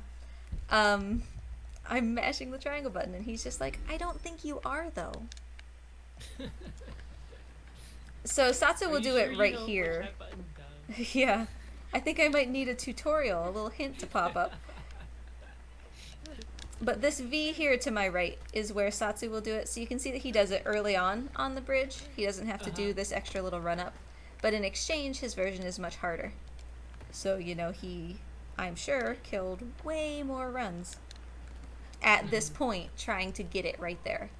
And that's part of why he has such an unbelievable time. And I mean, he's just a great runner to begin with. Right. Alright, let's get this. We've had enough time here at the White Tower. Thank you. Yay! That makes me seem like I know what I'm doing. So now we're at the top of the bridge. Neat. That was cool. Yeah, that takes a really long time to run around all of them. Yeah, for sure. Alright, so we'll get this out of the way, and then I am going to head back here as fast as possible. Every step that I take towards these guys is one less step they have to take toward me. Oh, good point. Oh, JK is saying, I don't have much trouble with the Satsu way. Maybe he's figured out something about the mechanics of it. Yeah, some people are just, that's kind of their jam, you know? I know. I guess if someone's a Colossus jumper. Yeah, I mean, it might that be more natural for them. that is also true. I know at least one other person as well that prefers it Satsu's way, and has gotten pretty consistent with it. Practice can, you know, certainly help. It's not a chance thing, you know. It's just a very challenging skill thing. I think they brought enough mirrors. I mean, eyeballs, as you call them. So Trico overcame his fear because his options were overcome your fear or let your favorite little boyfriend be stolen. And of course, because he's Trico, he broke some more bridges. Why wouldn't he? Yes. I think this counts as a separate bridge cutscene destruction cinematic. We're at 3 right now in this game, I think. Or did I forget one? We might already be at 4. Because there's the train station one. We've had 2 here. Yeah, you may be right. I think I'm missing. I want like the little Mario coin sound every time that we add one. +2 collapsing right now. We're at +3 right now.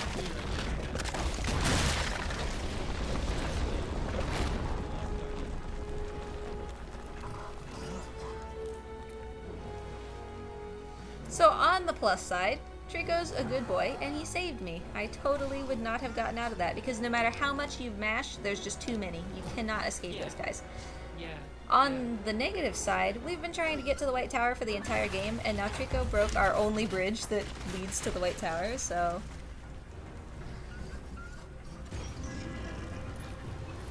Yeah, I made, people are still I did make a note of that, the distraction where the shocked girlfriend just says regular platformer conventions, and then the distracted boyfriend is Ueda, and the distraction is crumbling bridge cinematics.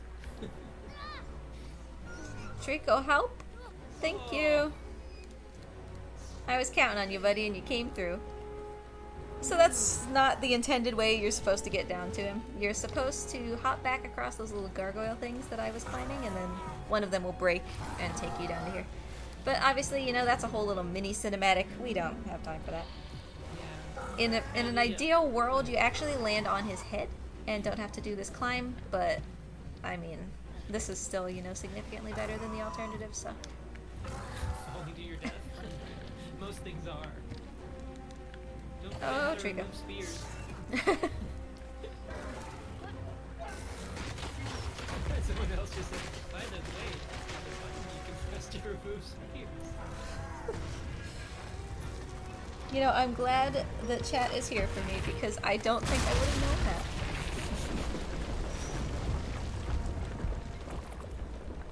There's a place here where I was trying to do a shortcut. I want to watch you and see if it's actually viable or not. I'll have to, I don't exactly remember where along these towers it is, though. There you go again.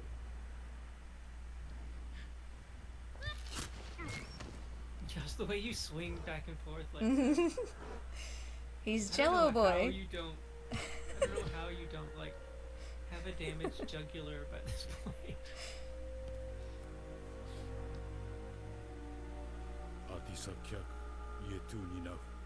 I should just have that as like a follower notification, just the boy spinning around with like the Beyblade music. Yeah. And then I said something completely obvious again. Now, as sad as it is, Trico is going to be like, hey, please pet me, I love you, even though, you know, I said that and he totally wasn't doing that. That's the only time I've seen him not do that. Normally, as the camera pans back to you, Trico's face will be like right up in your business, and he'll be like, please, please pet me, oh, I'm so excited to see you.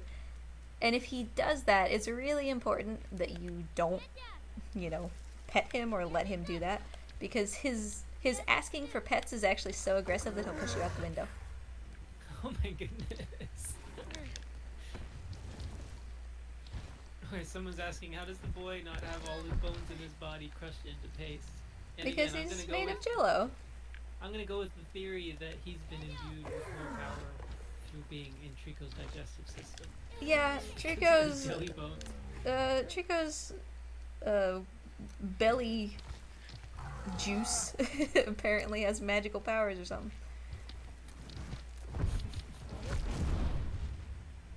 I think it's like a stem cell therapy. Just made him uber strong. Yeah. You can actually see down there, that's where those bars were breaking earlier when I did drawbridge skip. This entire world is connected and mappable. If you can, in as much as you can say, yes, the Last Guardian is exactly like Dark Souls. If you can see it, you can go there. So in that way, at least, you know, it's similar. If you see it, you will probably be there at some point. Yeah, and like with Eco, they like showing you puzzles you finished and puzzles you haven't done yet. Mm-hmm. If you're wanting to take the time to look around. Hey, thanks, buddy, for taking the initiative to do that jump on your own. So the good thing, one of my favorite things about how this is paced, as a speedrun, is that, you know, you do one of these very challenging things in White Tower Skip, and then you come into this section of the game, which for me is basically my favorite section. So you're rewarded for that challenge with a section that is really fun to play. Trico will take care of those guys. I gotta take care of this sort of preemptively. So what do you enjoy about this section in particular? I think that it kind of always stuck with me as one of my favorites because of how it made me feel the first time that I played this game. Yeah, I agree with that. Like, the level of emotional investment is just insanely high.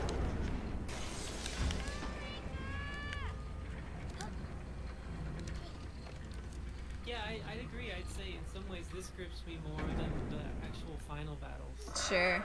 It almost felt like this was what the whole game was leading up to, Uh-huh. up to this point. And it comes out of nowhere. Yeah. And then the important role that you actually play is... Right.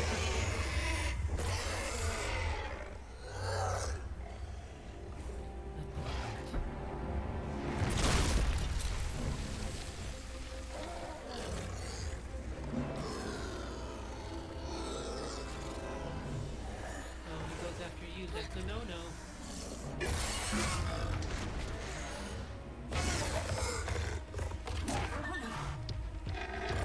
Trico, like, really tries to protect me. He's really not good at it, but boy does he try. Well, I mean, he's not wearing any armor. Yeah. He's not possessed by, like a demon. He's really out of his own anything. I'm a skinny guy. Like me trying to defend my wife's honor at a bar. It would Oh. not go well. We took a death there. Oh no! It didn't grab the other Trico. Where's this even gonna put me? I don't think I've ever died there. Huh. Well. Oh, this is fine. That's fine. Okay, cool. That's what marathons are all about, right? Yeah.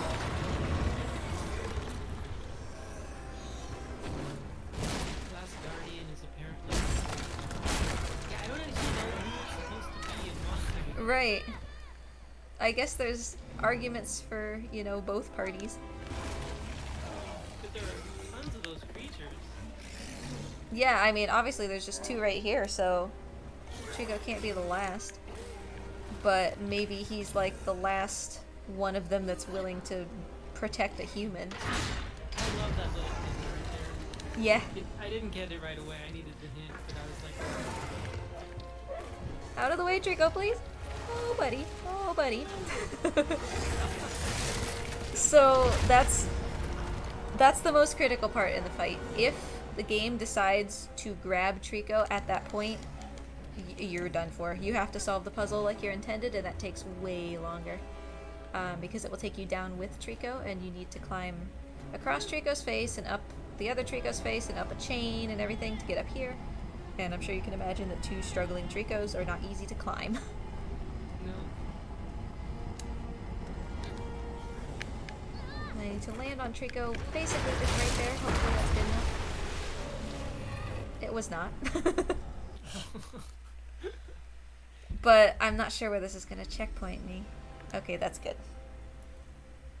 So the reason that we need to land at a very specific spot is because when this cutscene is playing, there is no grab, like, stuff happening. The game will not grab.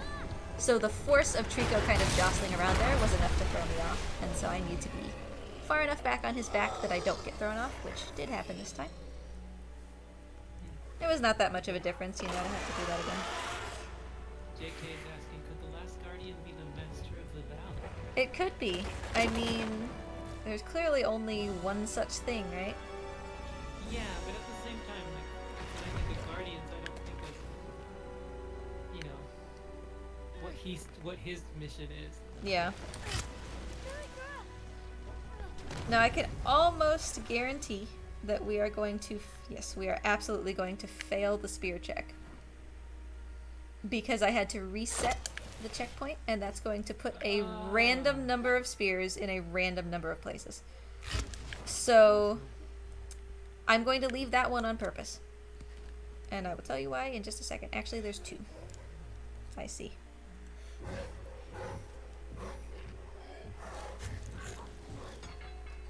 So, here's our mirror, once again. Yay! Maybe. There we go. About time. Should have had him fight somebody earlier. Or maybe just a good kick to the gut would have worked. And I like how it shows you, like, once I start using this, it'll be like, hey, did you remember what this thing does? Well, yeah. You don't think I remember a giant chicken dog that could shoot lightning out of its butt?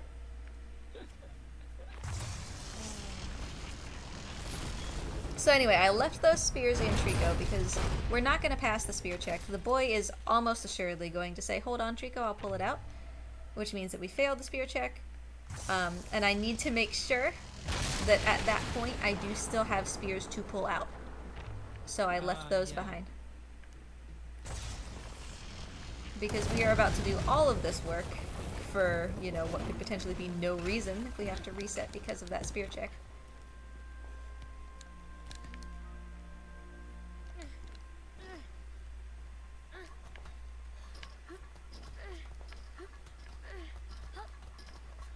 Also, you saw that I destroyed something over there that didn't really seem to matter. That was actually an enemy that we'll deal with later. That was it. It just probably appeared that I blew something up for no reason. I think that was one of my favorite things to learn watching the speedrun was how once you had the mirror, there are so many things you would handle from such a far distance that I didn't even know they were there. Right. Things that you don't realize are there until much later in the game that suddenly... Oh boy. Suddenly you have access to.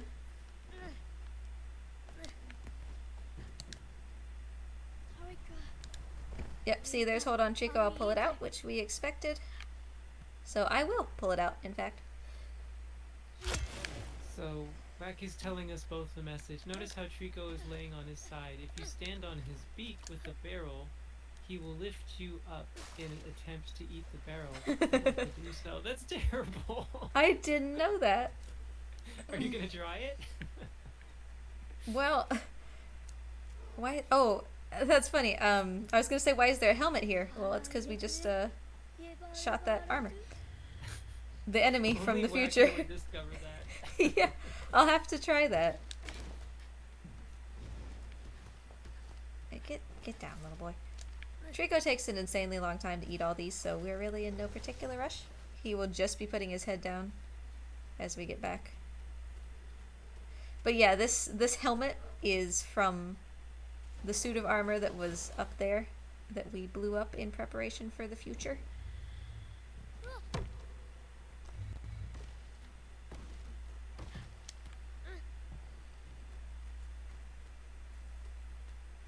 So he's still got that one spear in his chest. Once all 4 barrels have been eaten, if we pass the spear check, actually I think I even see another one. It's hard to tell if that's on the ground or not. But once we give him all 4 barrels, it is supposed to trigger like a camera pan that will pan away from Trico. If that doesn't happen, that shows that we still haven't passed the spear check. And so then I'll go and pull that out. But for right now, I'm not going to spend the potentially extra time to pull that out when it might work without it.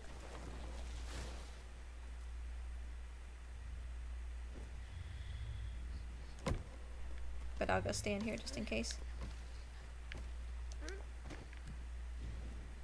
Yeah, and it did not trigger, so we do need to pull this out. I'm curious, if you're just trying to And feed there them it a goes. bunch of barrels, is there any place where you can feed them barrels and reset and feed them again? Well, like if you want to feed barrels just for the fun of it, then, you know, anywhere that has barrels, you can just reset before you give them the barrel, because that's usually a checkpoint. If you want to just farm out, you know, like I need to give Trico, what is it, 46 barrels? Yeah, like if you're farming costumes. Then no, because as soon as you reset, the previous barrels that you gave him don't exist anymore. Ah, they knew it. They knew what we were up to before we even tried it. So it does take at least 2 full playthroughs.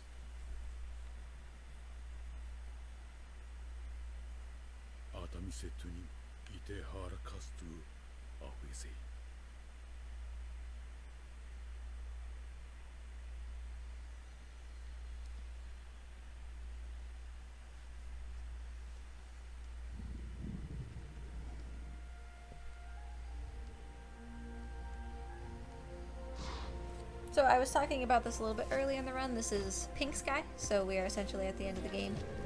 That doesn't mean that we are at the end of the run, it's just we are in the final, like, loaded part of the game. It won't change again until the end.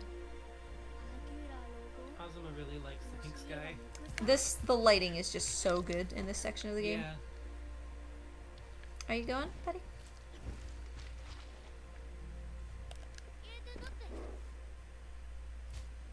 So for the rest of the time that we are here, we do have this mirror again. We've played with it without. Can I words? Can I words? We've played It's late. without it for most of the game. I mean, it's like, what, 3:30 where you are right now? Yep, 3:30 in the morning. My goodness. And I'm not normally a night owl, but I mean, once I start doing something at night, it's like, yeah, okay, this is fine, whatever. Yeah, I could be about to fall asleep and I press start on an eco game and suddenly the Right, logic right. kicks in. You can just make it through to the end. Like, it's almost like a trance, really, from start to finish once you've done it enough. Like, you just have so much to think about in a speed run that your brain is active enough you don't get sleepy. Yeah, yeah. Chico always does like a little zigzag here. He just likes to do the twirls. I don't know why. I don't know how to stop him from doing it, but he just does. Look, Mom, I'm a pretty ballerina. See, he just spins around for a while. And he knows where the platform is. He'll do this on his own. But he just is like, nah, I gotta swirl a little bit first.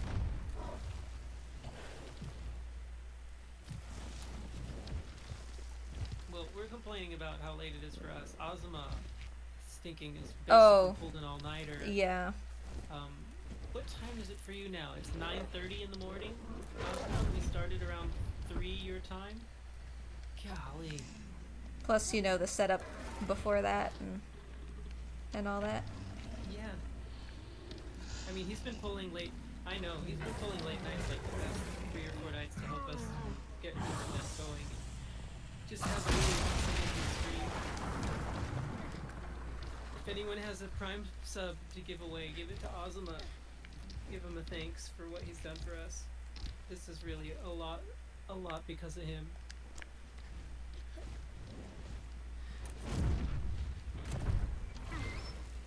So you may have noticed as Trico shot lightning out of his tail there that actually his lightning is different. He no longer shoots just straight lightning bolts, but instead he shoots like plasma balls now. Yeah.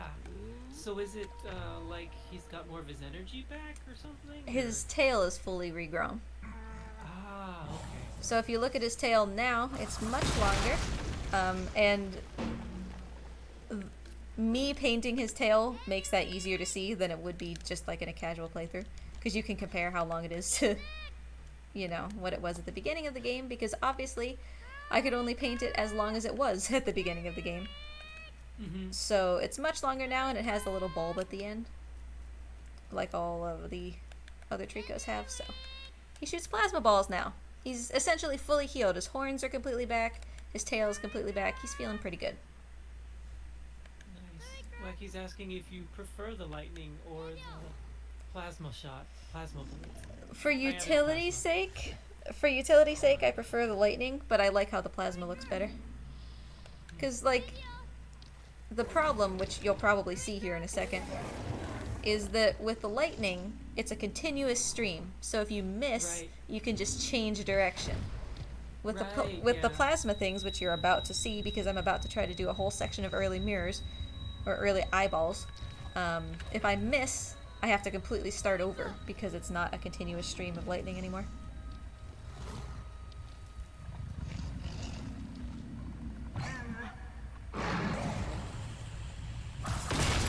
So Trico's finally able to overcome his fears, overcome like the mind control that happens in those cages, and he didn't eat me this time. That's improvement, right? It's like a slow process of de-brainwashing, and you just kind of figure it out as the game goes along. It's so elegant. Like, the storytelling in the game is still great for all the little belly aches we have about it. Yeah. Alright, this looks like a good setup. I have to blind aim at this one eyeball. Oh wow. There's no way to get the camera to look at it? You can look at it very briefly, and that's all the time that you have. And it's challenging to get Trico to be back far enough. If he comes too far forward, he'll either kick you off of this and you'll die, or if anything interrupts the light, like the beam of light that's coming out of this shield mirror thing, the timer will reset. So if Trico steps like in the light, the lightning won't work until you make the beam again. So it's important that he stays far back, and this actually is essentially about as good as this could go, because he stayed back, and we were able to get the blind shot on that first eyeball. Now the only other thing I need from you, Trico, is to jump up here and not hop up and put your feet up. This is essentially the only place in the game where he is programmed to do either one of those, even though only one of them solves the puzzle. And he's going to do the bad one, so I'm just going to stop him. Buddy, I said stop. Stop, bud. Stop. Thank you. You good? You can do it. Why do you look so sad? Just do the thing, buddy. We'll give you more Scooby snacks. Come on. This is the weirdest archery minigame ever. It's a good comment. And look at what the lighting is doing to his horns. Like, they're actually, the lighting is making them like rainbow iridescent color. It's just such a lovely, really lovely thing that they did. Yeah. Brilliant. And so there's the white tower over there. We are very nearly the top. That's the objective, isn't it? Mm-hmm. And so, of course, as soon as Trico catches sight of it, he's going to start shouting, because that's what Tricos do.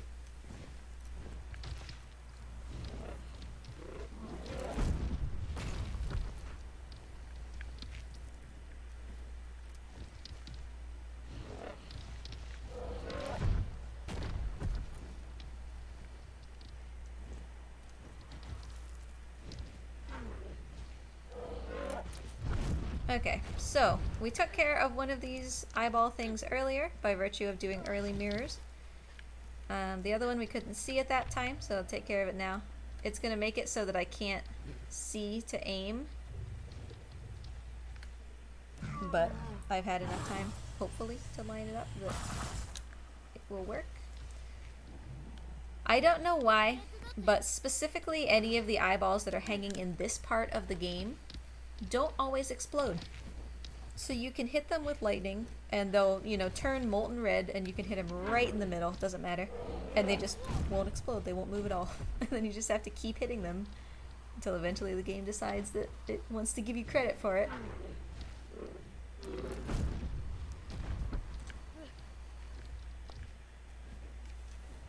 So we've essentially got a, I don't want to say a basic platforming puzzle, but this section is nothing but platforming. There are no more complex puzzles to solve than that. But it's a harder platforming section than any other part of the game.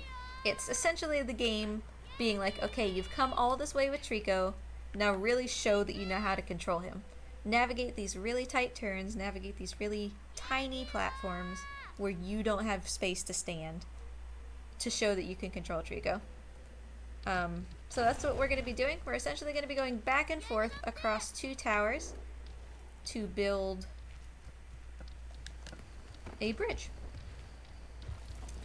It occurs to me that we were talking about the Fellowship of the Ring earlier, and I just said the two towers. Can we slip in a Return of the King at some point?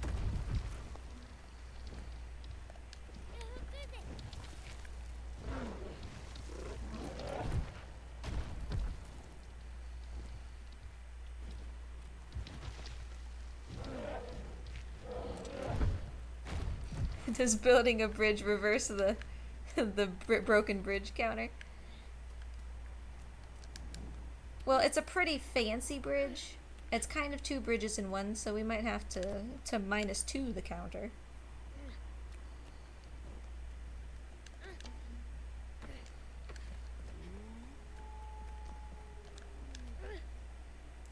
So 95% sure that Trico is just going to abandon me here, because he always does.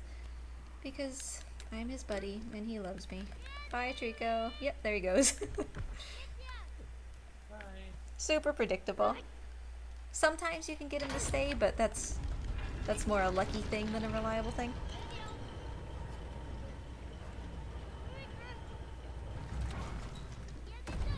Welcome back. Did you have a nice vacation?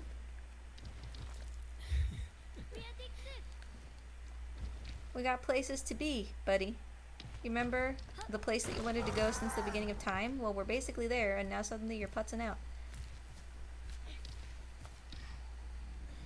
Getting cold feet? Cold talons? You can see here the issue with everything being mapped to the circle button, which would be that I was trying to pet Trico to hold on to him, and instead I was using the mirror. And I can't honestly can't even tell sometimes if I have it equipped or not. Yeah. It's one of those games where some of the controls are kind of fuzzy as far as giving you credit for whether you did them or not. So hitting the sideways button to equip or unequip the mirror doesn't always work. You have to really hit it with gusto to make sure that it counts. So you can see we have these really tight platforms where I essentially have to give Trico a command and then move because I don't have space to stand here with him. Because remember, his feet kind of make shock waves. So if he steps too close to me, he'll actually knock me over, and then I'll fall, presumably, like, all the way down. And I'm made of jello, but that's enough for probably even jello to kind of splat.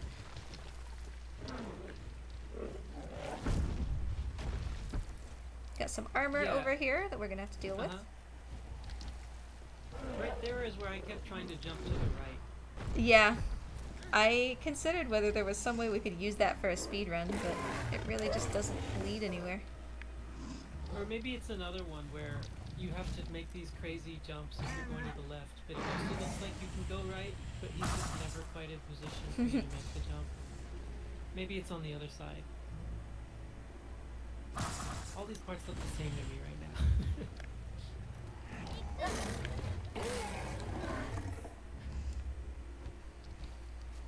This is a short game, even not for a speed run. Realistically, I would expect that most people could probably complete this game in 8 or 9 hours.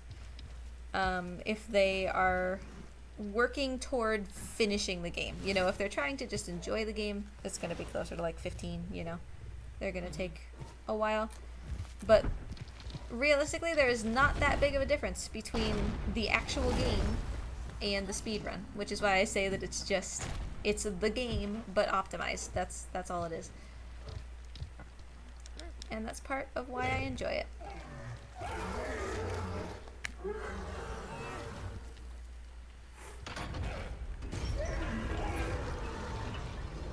So why are we doing the thing that we're doing, right? Why are we just doing a bunch of platforming? Well, Trico, buddy. Hey, you good? I mean, for me, I thought the answer was, well, it's the only thing I can do right now, so I guess I'll do this thing next. I mean, that's basically it, right? But we are trying to get higher so that we can, you know, be at the same level as the White Tower finally. And we are also climbing up to a point where we can create a bridge. You can see a piece of the bridge just kind of hanging out over there. We're going to be building that bridge so that we can walk across. So that's kind of our short-term goal right now. First we got to deal with this guy. Technically he was visible earlier if we would have looked straight up, but because of how tight these platforms are, it's not impossible because I've done it before, but it's very improbable that you can find a place to stand where Trico will shoot where he's not in the way of the beam. So it's just it's not worth it to try to shoot that guy from down below. It wastes a lot of time.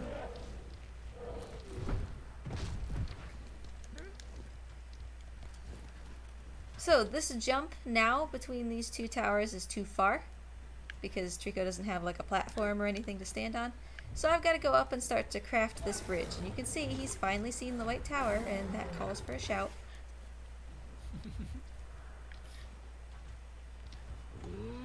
And we are almost at the top of this valley. It's a very weird shaped piece of geography. You know, you saw it in that cutscene that it was basically like a big vase looking place, you know.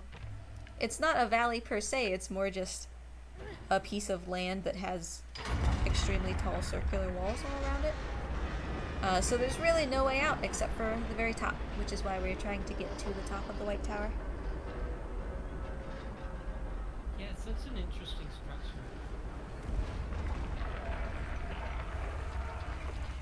So that'll give Trico enough space, you know, to be able to get over to this next tower.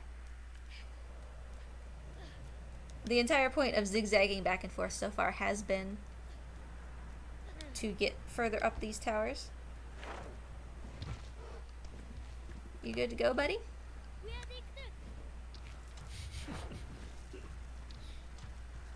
can do it.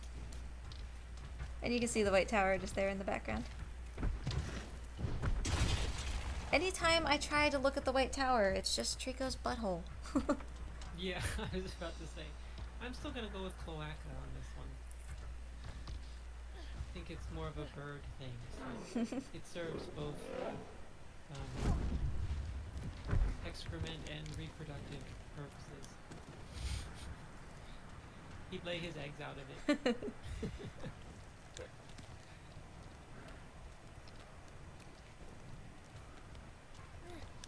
Oh, a helpful hint there again. What was it for? Hanging? I think so.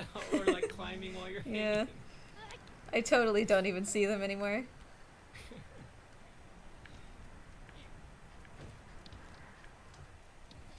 So for this one, we are going to do a little bit of a skip.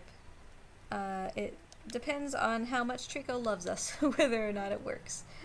I need Trico to be here ready to catch me. There's nothing I can do to encourage him to do that, except for hope that he loves me.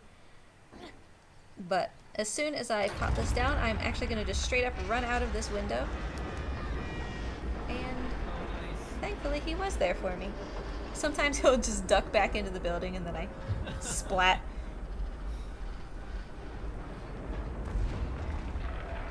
So now we don't have to climb back down the tower, and we have created the Uber Bridge. Now I have been playing this entire time without any game audio or audio cues. So if you hear music, that is good. I hope that you do. I believe that it should be working, so you should hear music. Mm-hmm. It's that inspirational, like, Mm-hmm. Chariots of Fire type of Yeah. music. Trico, dude, you are covered in blood, buddy.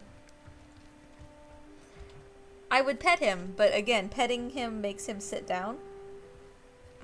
Or if you pet him for long enough, it makes him go to sleep. So I don't want to interrupt what he's doing.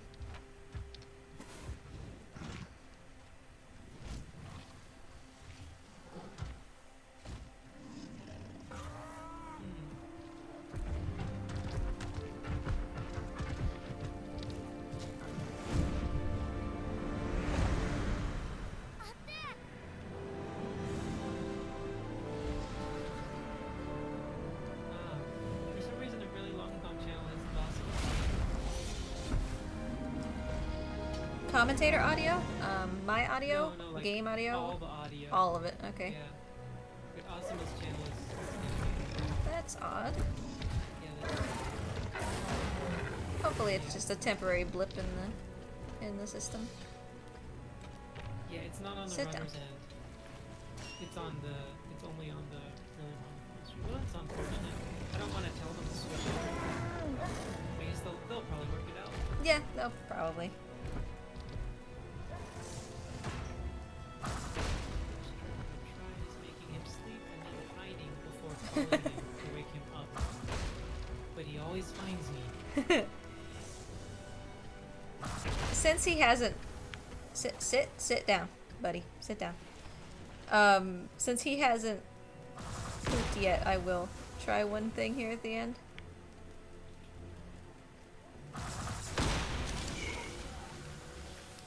I'll be back in a minute. For sure. I think my daughter woke up. Mhm. Let's see how she's doing.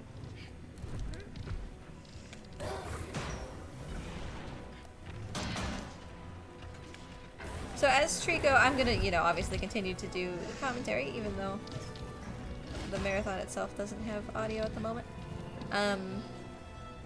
As Trico finished up this first phase up here, I went down below to stand in front of that door, because as the guy comes out, he'll always have one of those eyeball shields, and we know that we want to get rid of those whenever possible.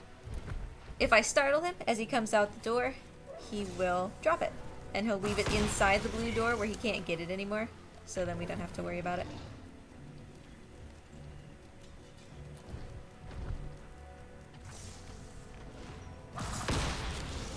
And Trico is doing a very good job of exploding these guys with his tail instead of just knocking them down, so that's good.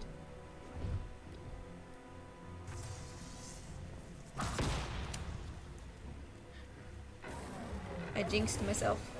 Come on, buddy, we can do this together. Well, okay, good job. Is that everyone? Probably. Yeah, okay. So as long as that's everyone, we're good to proceed. If there were still armors left, this next skip wouldn't work. For some reason, the inside of this white tower, right, is like a cylinder. So there's a cylindrical, like, tube of invisible wall that exists for as long as those enemies are alive. That's why we can't just come back here and do this without doing that armor fight. I have definitely tried. Yeah, I can hear you.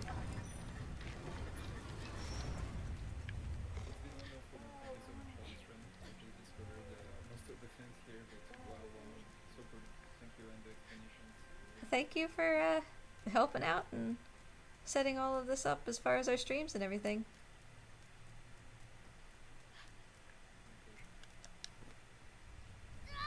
Okay. The part where the two Tricos fight that we just passed through a little while ago was probably my favorite. High stakes, quick things, but it doesn't last too long so as to be obnoxious.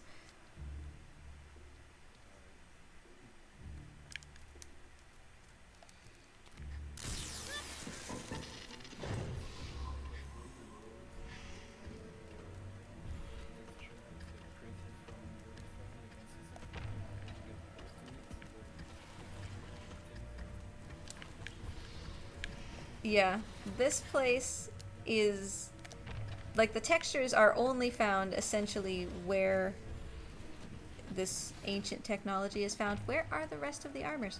Come on, guys.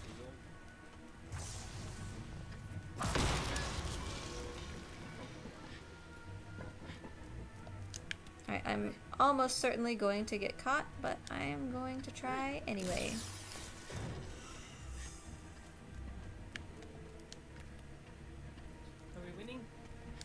We are in the elevator room. There's that.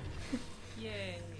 So what I was trying to do, it didn't work. It honestly rarely works, but it's always worth a try. I was trying to explode those guys in the hallway such that when they exploded, their heads went flying onto the armors that didn't have heads. I'm sure that you can see how RNG crazy that is.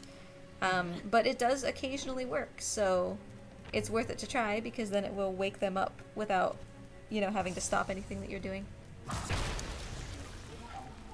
And the reason that we're doing this is these things activate individual, like, leaflets or these little triangular pieces of this circular door that's currently above Trico's head. So he's in an elevator at the moment, and we're trying to basically unlock the ceiling of the elevator so we can go up.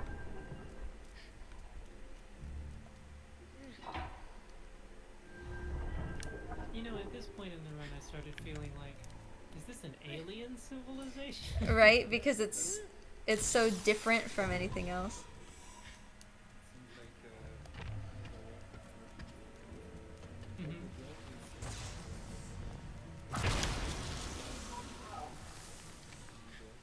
Mm-hmm. Yeah. Yeah, blue is definitely a thematic color in this game, representing the other, the whatever's associated with this civilization.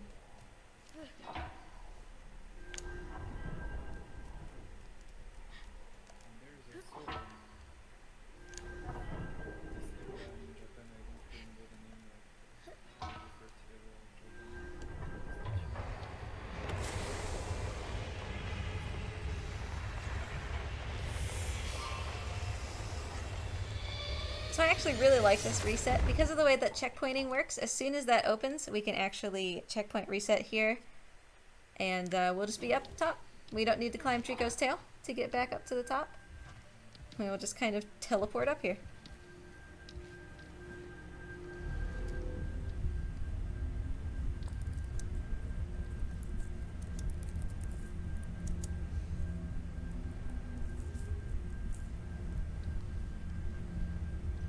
So at the top of this elevator is going to be... It just is. It's the hardest single fight in the game. I am probably just going to be talking complete nonsense because talking during this helps me to focus. I think my first playthrough, this took me like 8 tries. Yeah, it's... And on 2 of them, Trico knocked me down one of those holes. Uh-huh. That's one of the worst ways to lose the Deathless trophy. Oh. Because, you know, we're just right here at the end.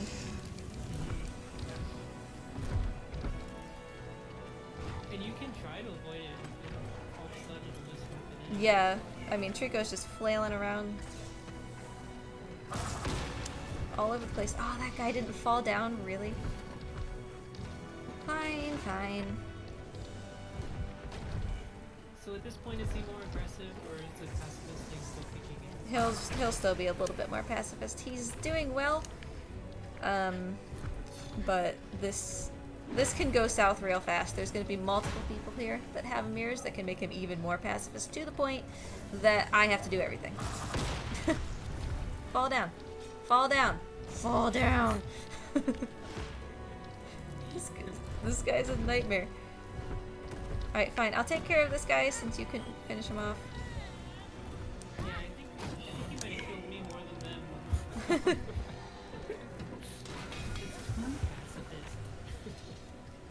Ah. This guy is already out. So, like, what you want to do is be standing there so that He drops you his... instead, which makes him drop the mirror. Correct. So that he can, and then he just leaves it inside the door. Yes, so that he can't go back and get it. Which is great, except that when the only guy left is this guy on the top, then I can't be in the right position. And that guy on the top evaded death by laser 2 times, so I don't know, maybe he deserves to live. He really fought for it. And he's still here, by the way. You should have been gone a long time ago, bruh. Fall down. Fall down. You... Wow. Oh no! Now the boy's like, well, if you won't fall down, Let me show you how it's done. Let me fall. he keeps walking to... Oh, you. So that guy will, like, intentionally walk in an angle that is bad for you. He will, you know, reset to try to be... You can see he's coming toward the worst angle for me. No matter how many times thank you go across from him, he will always do that. But he was... Yeah, he kind of... He is the trolliest I've ever seen him. There's another one that's going to pop out over here. Where is he? Did we get lucky? Only one of the stained glass guys spawned. Nice. Because it's like, the first round there's none, and then there's 1, and then there's 2. Right, right. And there's just 3 rounds? Yeah.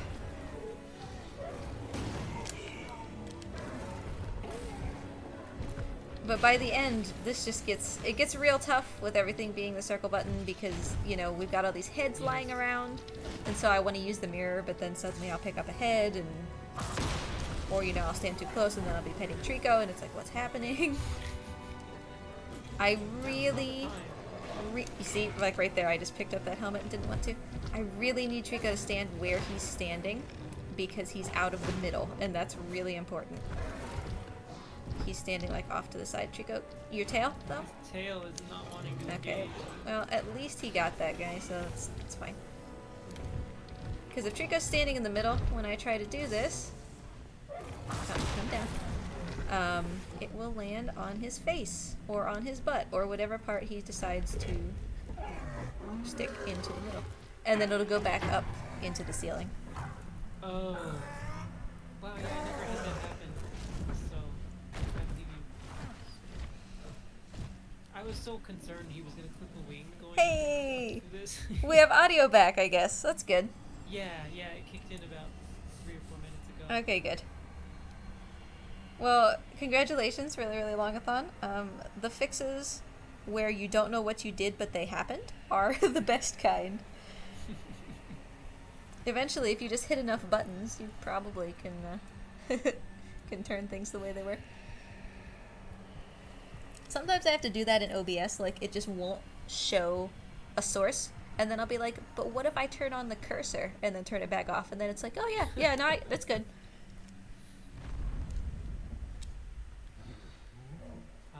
Here we are. Getting more and more alien-like. I almost feel like Ueda just said this was in the same universe to please everybody. Frames. I've Oh, got like yeah. 4 of them. It's all the barrels, right? You know, it just can't handle all the barrel pieces. Yeah. So we are now very close to the end of the game. Based on the time that I am seeing that cumulatively we have spent on Team Eco games, I'm gonna say we definitely have time for cutscenes. Oh yeah.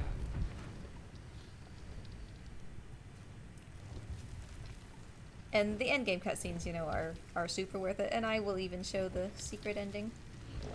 The, like, after credits ending. Stop using the mirror.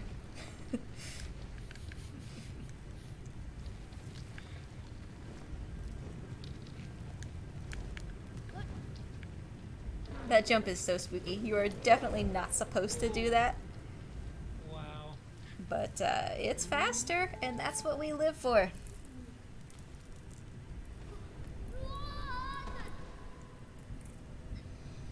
So if you've never seen this game before, this is kind of where everything goes, what? Yeah. See, you know what this made me think of? Something completely unrelated that actually I don't even think a lot of people have seen. A Tom Cruise movie called Oblivion. Oh yeah, for sure. This gave me very strong Oblivion vibes. Like, this is what would happen if an alien civilization took over and tried to harness the power of some kind of creature to Right.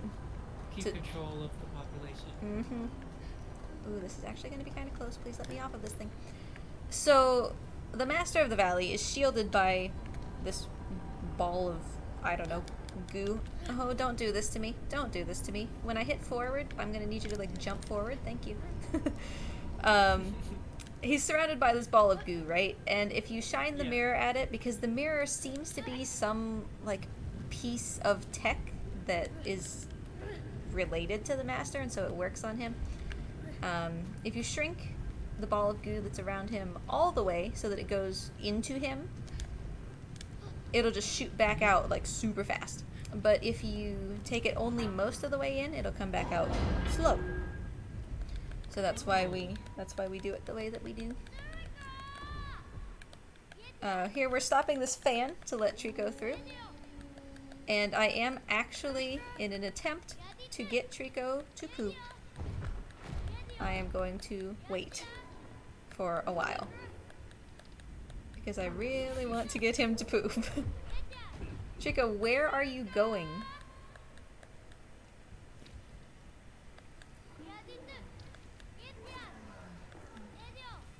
Trico, are you just, it's comfy down there? It's where you want to be? Thank you. So I'm literally just going to kind of hang out here for a second in an attempt to get him to poop. So someone's asking, how do deaths happen with Master of the Valley? If the goop touches you, you die? Yeah, if it touches you, it will either blast you backwards or, yeah, you will just straight up die. Trico, no poops, buddy. What are you doing? Aww. Well, like, what is he doing? He's just shuffling, I guess. He looks like Yorda going up a ladder. Well, I tried, and that is why Platinum % speedrun is super spooky, because, like, I tried, right, and I didn't get it.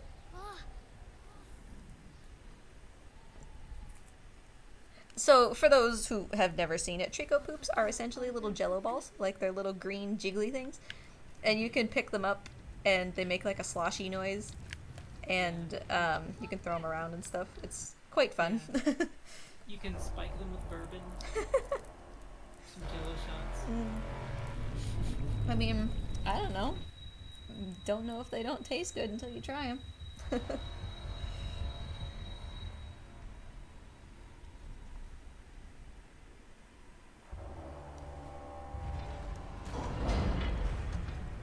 the lizard now. Aw. If you make him poop in a speedrun, I will hate you forever. Well, don't look at my all barrels speedrun, because I got him to poop in that one. So JK's asking, does boost mode on the Pro help with the frames there? No.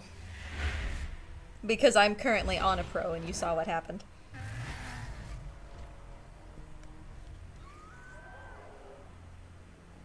It's just this game is just really, really not optimized, so it doesn't benefit from anything that a pro can do to help it. How many times do you think you've run this for an event? For an event? 7 or 8 probably at this point. I'm trying to think of all the different permutations of colors that I've painted Trico's tail, because each of those would have been one marathon. And then here's the reveal that makes you go, what now? Yeah. So there's varying ideas, right, about what's happening here. Obviously that's a barrel, and they just put children into there. But some people think that the barrels are people, and some people think that the barrels are only a reward for bringing people. Oh, that could be it too. So I personally am of the opinion that the barrels are the pieces of the people that the master didn't need. You know, he takes whatever energy or whatever it is that he needs out of them and then puts the rest in a barrel and gives it to the Tricos. Right, so it basically is like a McDonald's chicken nugget with what's left. It's like the parts of a chicken that you shouldn't be eating. Right, right. Process it. But I mean, that's just my opinion, and the opinion that it's not people at all is also, you know, perfectly supported by everything that happens here. I think Trico's got a fighting chance this time. When he couldn't handle 1, and now he can suddenly handle like 7. Yes, because He's got his tail fully grown now. here's my question: why doesn't the mirror work on all of their tails? Right. Wouldn't So that be great? Just one huge mega zap. my opinion is that the mirror is actually a bad thing to the Master of the Valley. That's why it was down in the sarcophagus at the very bottom of the valley, as far from the Master as it could be. And that's why only Trico responds to it, because he's the only one not being controlled by the Master. It's like, it's a thing meant to fight against the Master. Almost like they used to be part of like some ancient warriors, and then the master overthrew it. And Right. started using those creatures for his own purposes. Right, and so he had to put that thing, you know, away, because Yeah. it doesn't work. But of course, don't bury it or destroy it. Yeah. Just stick it under a rock somewhere, and nobody will find it. Put it near the place where you stick injured animals. And poison their bellies. So we can't actually move during this section. I'm not going to, because I typically like the setup that it gives me when I come off of this Trico. Okay. If I just stay kind of right where I start. So I'm not going to move. Fun fact, somebody did already mention it in chat, there is a trophy for touching all of these Tricos, and all of the Tricos are unique. if you look at their models, if you look at like the game data and look at their models, they're all different colors or slightly different shapes. So they are each individual Tricos.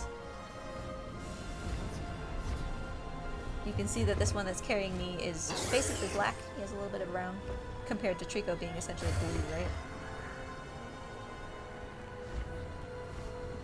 Yeah. Mm-hmm.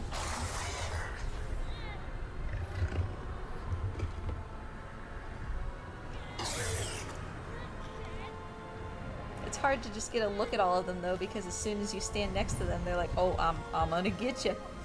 But you can see that he's like this really cool black and brown. And that one is mostly brown. That one's mostly white.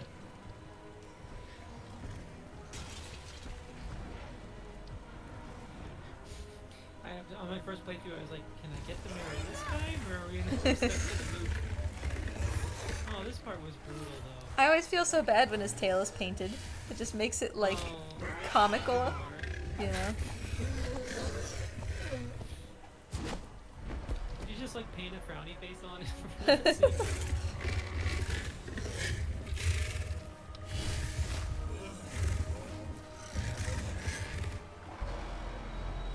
So Trico and the one that fought him are almost the same color, but you'll notice that their ears are different.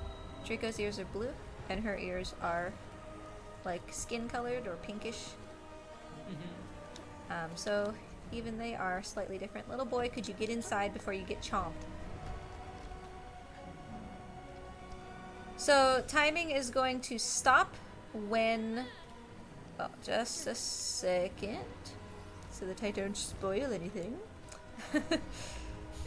I'm sure you can see what's going to happen here, right? Like, timing is going to stop when we smack the Master of the Valley in the face with lightning. It will stop when the Master does like a kind of explosion and he changes shape, not when the lightning necessarily hits the cage, because it might miss. So see, it missed there, so that would not be when time stops. You need, like, break through. So there's time. And my timer didn't stop for some reason. Just like my personal timer. So I'm actually going to retime this. I'm gonna let the cutscenes play because we still have plenty of time. I'm actually gonna retime this because despite watching cutscenes, we still ended up with only a 336. So that was actually fairly solid. Yeah, we watched. I mean, we watched a lot of minutes of cutscenes that you didn't have to. Right. That. 330. Yeah, I think that it definitely would have. But I mean, we're gonna stay and watch these cutscenes because they're really good. Yeah, I think all three of our ones were really solid today. This was fun. Did you paint the tail exactly up to the point where it would get cut off? I painted the tail at the beginning of the game when all he had was the tail up to the point where it gets cut off. So I painted like all of his tail at that point, and then it just grows. Mm-hmm. So.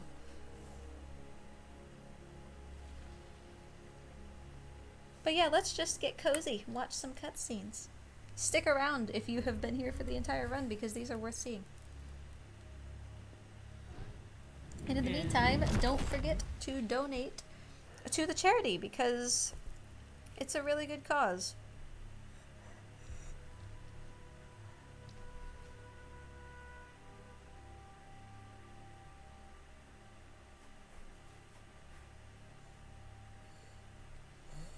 How about one more snack, Trico?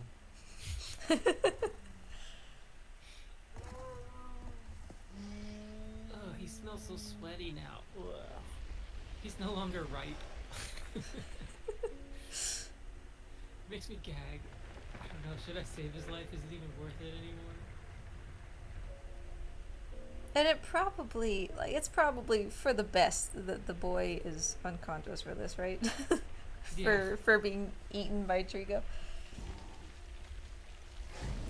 Now, one thing to note, you saw, a quick shot of the sarcophagus, like the human-shaped coffin-looking thing where we got the mirror at the beginning of the game. So there's that in that room, and then in the same room is a pool that looks essentially identical to the pool that Wonder falls into in Shadow of the Colossus. It's, you know, Right. it's not a complete circle, it's like a C shape. So some people wonder if perhaps this tower is built on, you know, where the temple used to be in Shadow of the Colossus, and that perhaps that giant man is whatever the Wander Dorman hybrid turned out to be. Kind of buried down there. And that maybe whatever mystical power is in that mirror that lets us fight against the Master also comes from Dorman inside Wonder. But that's, you know, that's a very extrapolated fan theory. There's really nothing to support that. Yeah, Just something to remark. And there's the Trico that we hit in the head with the minecart. You can see that her horn is broken, which is probably why she didn't get hurt. Her, you know, connection with the Master of the Valley was broken, so when all the other ones died, she didn't. Yay! Future Adam and Eve of their race now.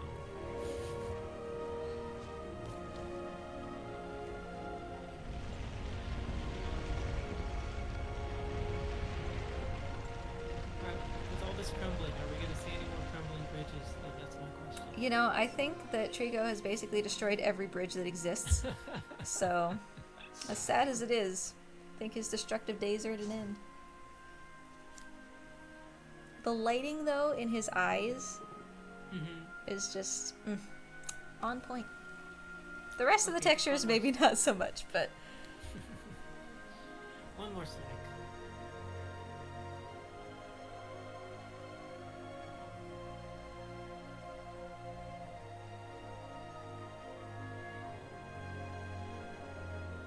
See, look at all those feathers! He would be bald! He's just shedding feathers like snowflakes.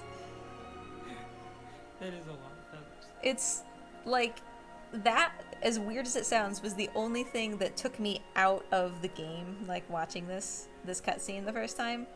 Really? I was like, why are there so many feathers? And you'll see it here in a second too. Just feathers, explosion.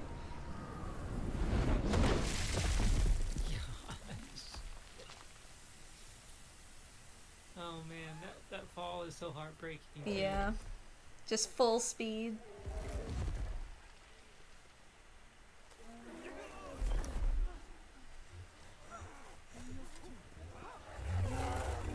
The way he's animated here, honestly, it's not too much unlike the baby bird that was on our ground that we had to put back in the nest. I think that they spent, you know, some extra care here. Yeah. So, two things to note, right? This time when he barfed us up, there was no blue goo, which seems to indicate that all of the residual blue barrel juice that he uses to heal himself is gone. He doesn't have any more, and you can see steam coming out of his nostrils. Like he's like way overheated, he's really not doing well.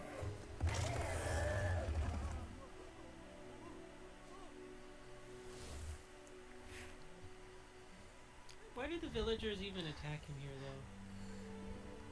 Yeah, I mean, maybe they think that they can finally just be rid of this thing that keeps coming. Since it's hurt. But for this section, right, this is the last input of the game. The game is not technically over yet, even though we have stopped time. Trico will stay here and fight these guys until I tell him to leave. I, as the player, must give him the command to go. And you'll see that I'm pointing here, saying, Trico, go that way. And that's the final input that the player does. Well, lucky you that that's not considered part of the run. Yeah. Because with Eco, it's the most pointless thing in the world, just running across a beach. I mean, it's more than just a signal. Right, right. You can give or take about it. Why isn't this the end of the run? Because Satsu was the one who created the leaderboard, and so he made the rules. And even though I am also a mod on the leaderboard, that's just how we've timed it, so that's the way it stays. Well, and that's fixed. It's going to be the same every time. Running on the beach, Right. you can kind of there's about a 4-second difference between my best and my worst, so it actually does factor in.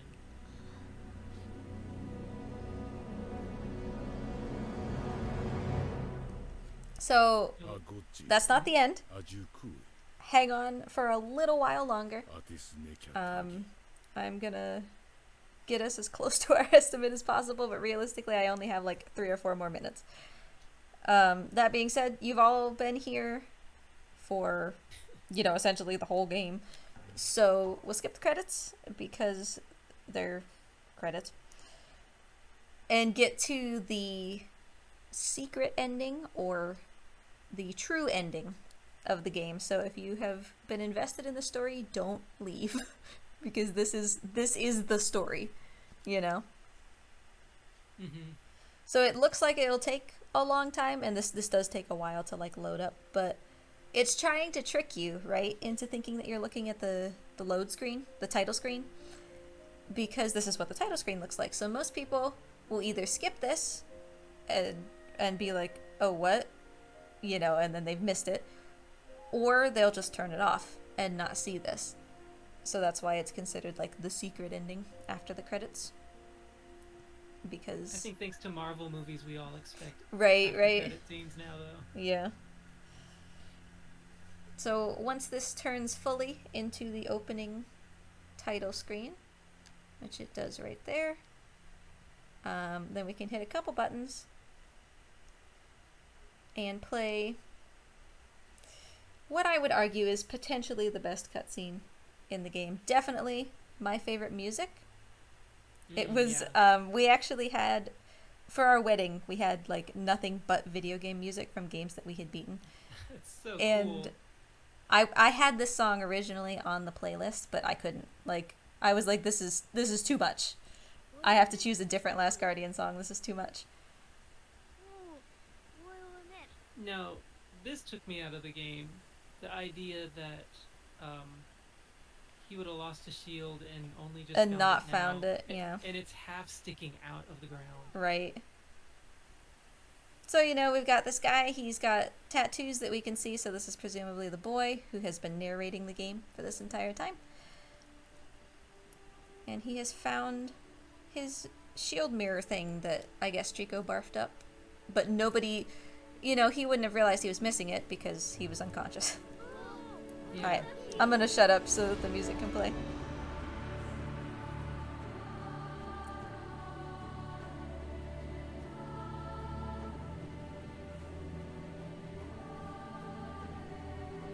Top Gun music would work well here too.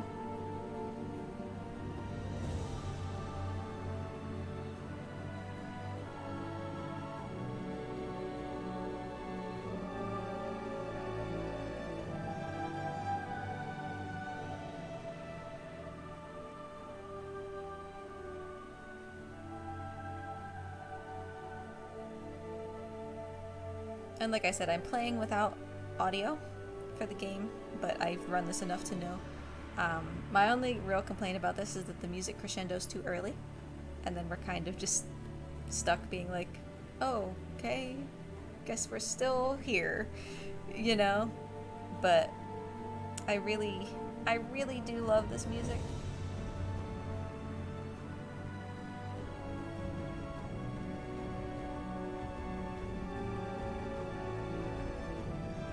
And things are as we left them, you know, that bridge is broken because Trico had his hands on it, so of course it is.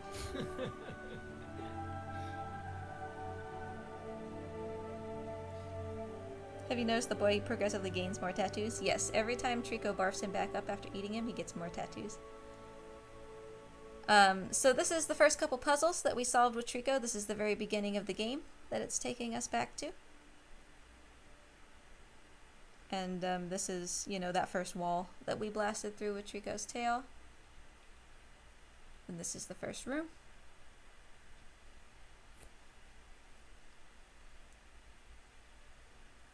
It's where we met. Yep. the very first place that we saw Trico.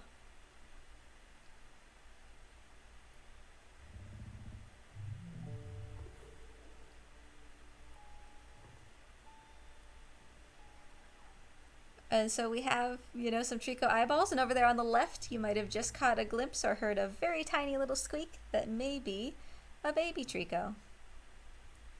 Yay! And that is the true end. So I have nothing more to show. Thank you everybody who watched. Not just me, but you know, Sancho and Foxy as well. And for everybody from the raid who stayed and, you know, checked it out. Thank you everybody. Thanks really Longathon for having us. It was really great to merge our relay with you to help support a good cause.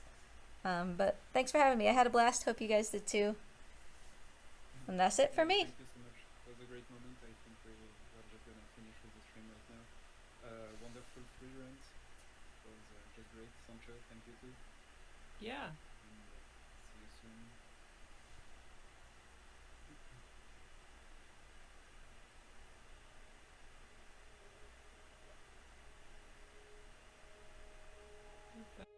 You know, checked it out.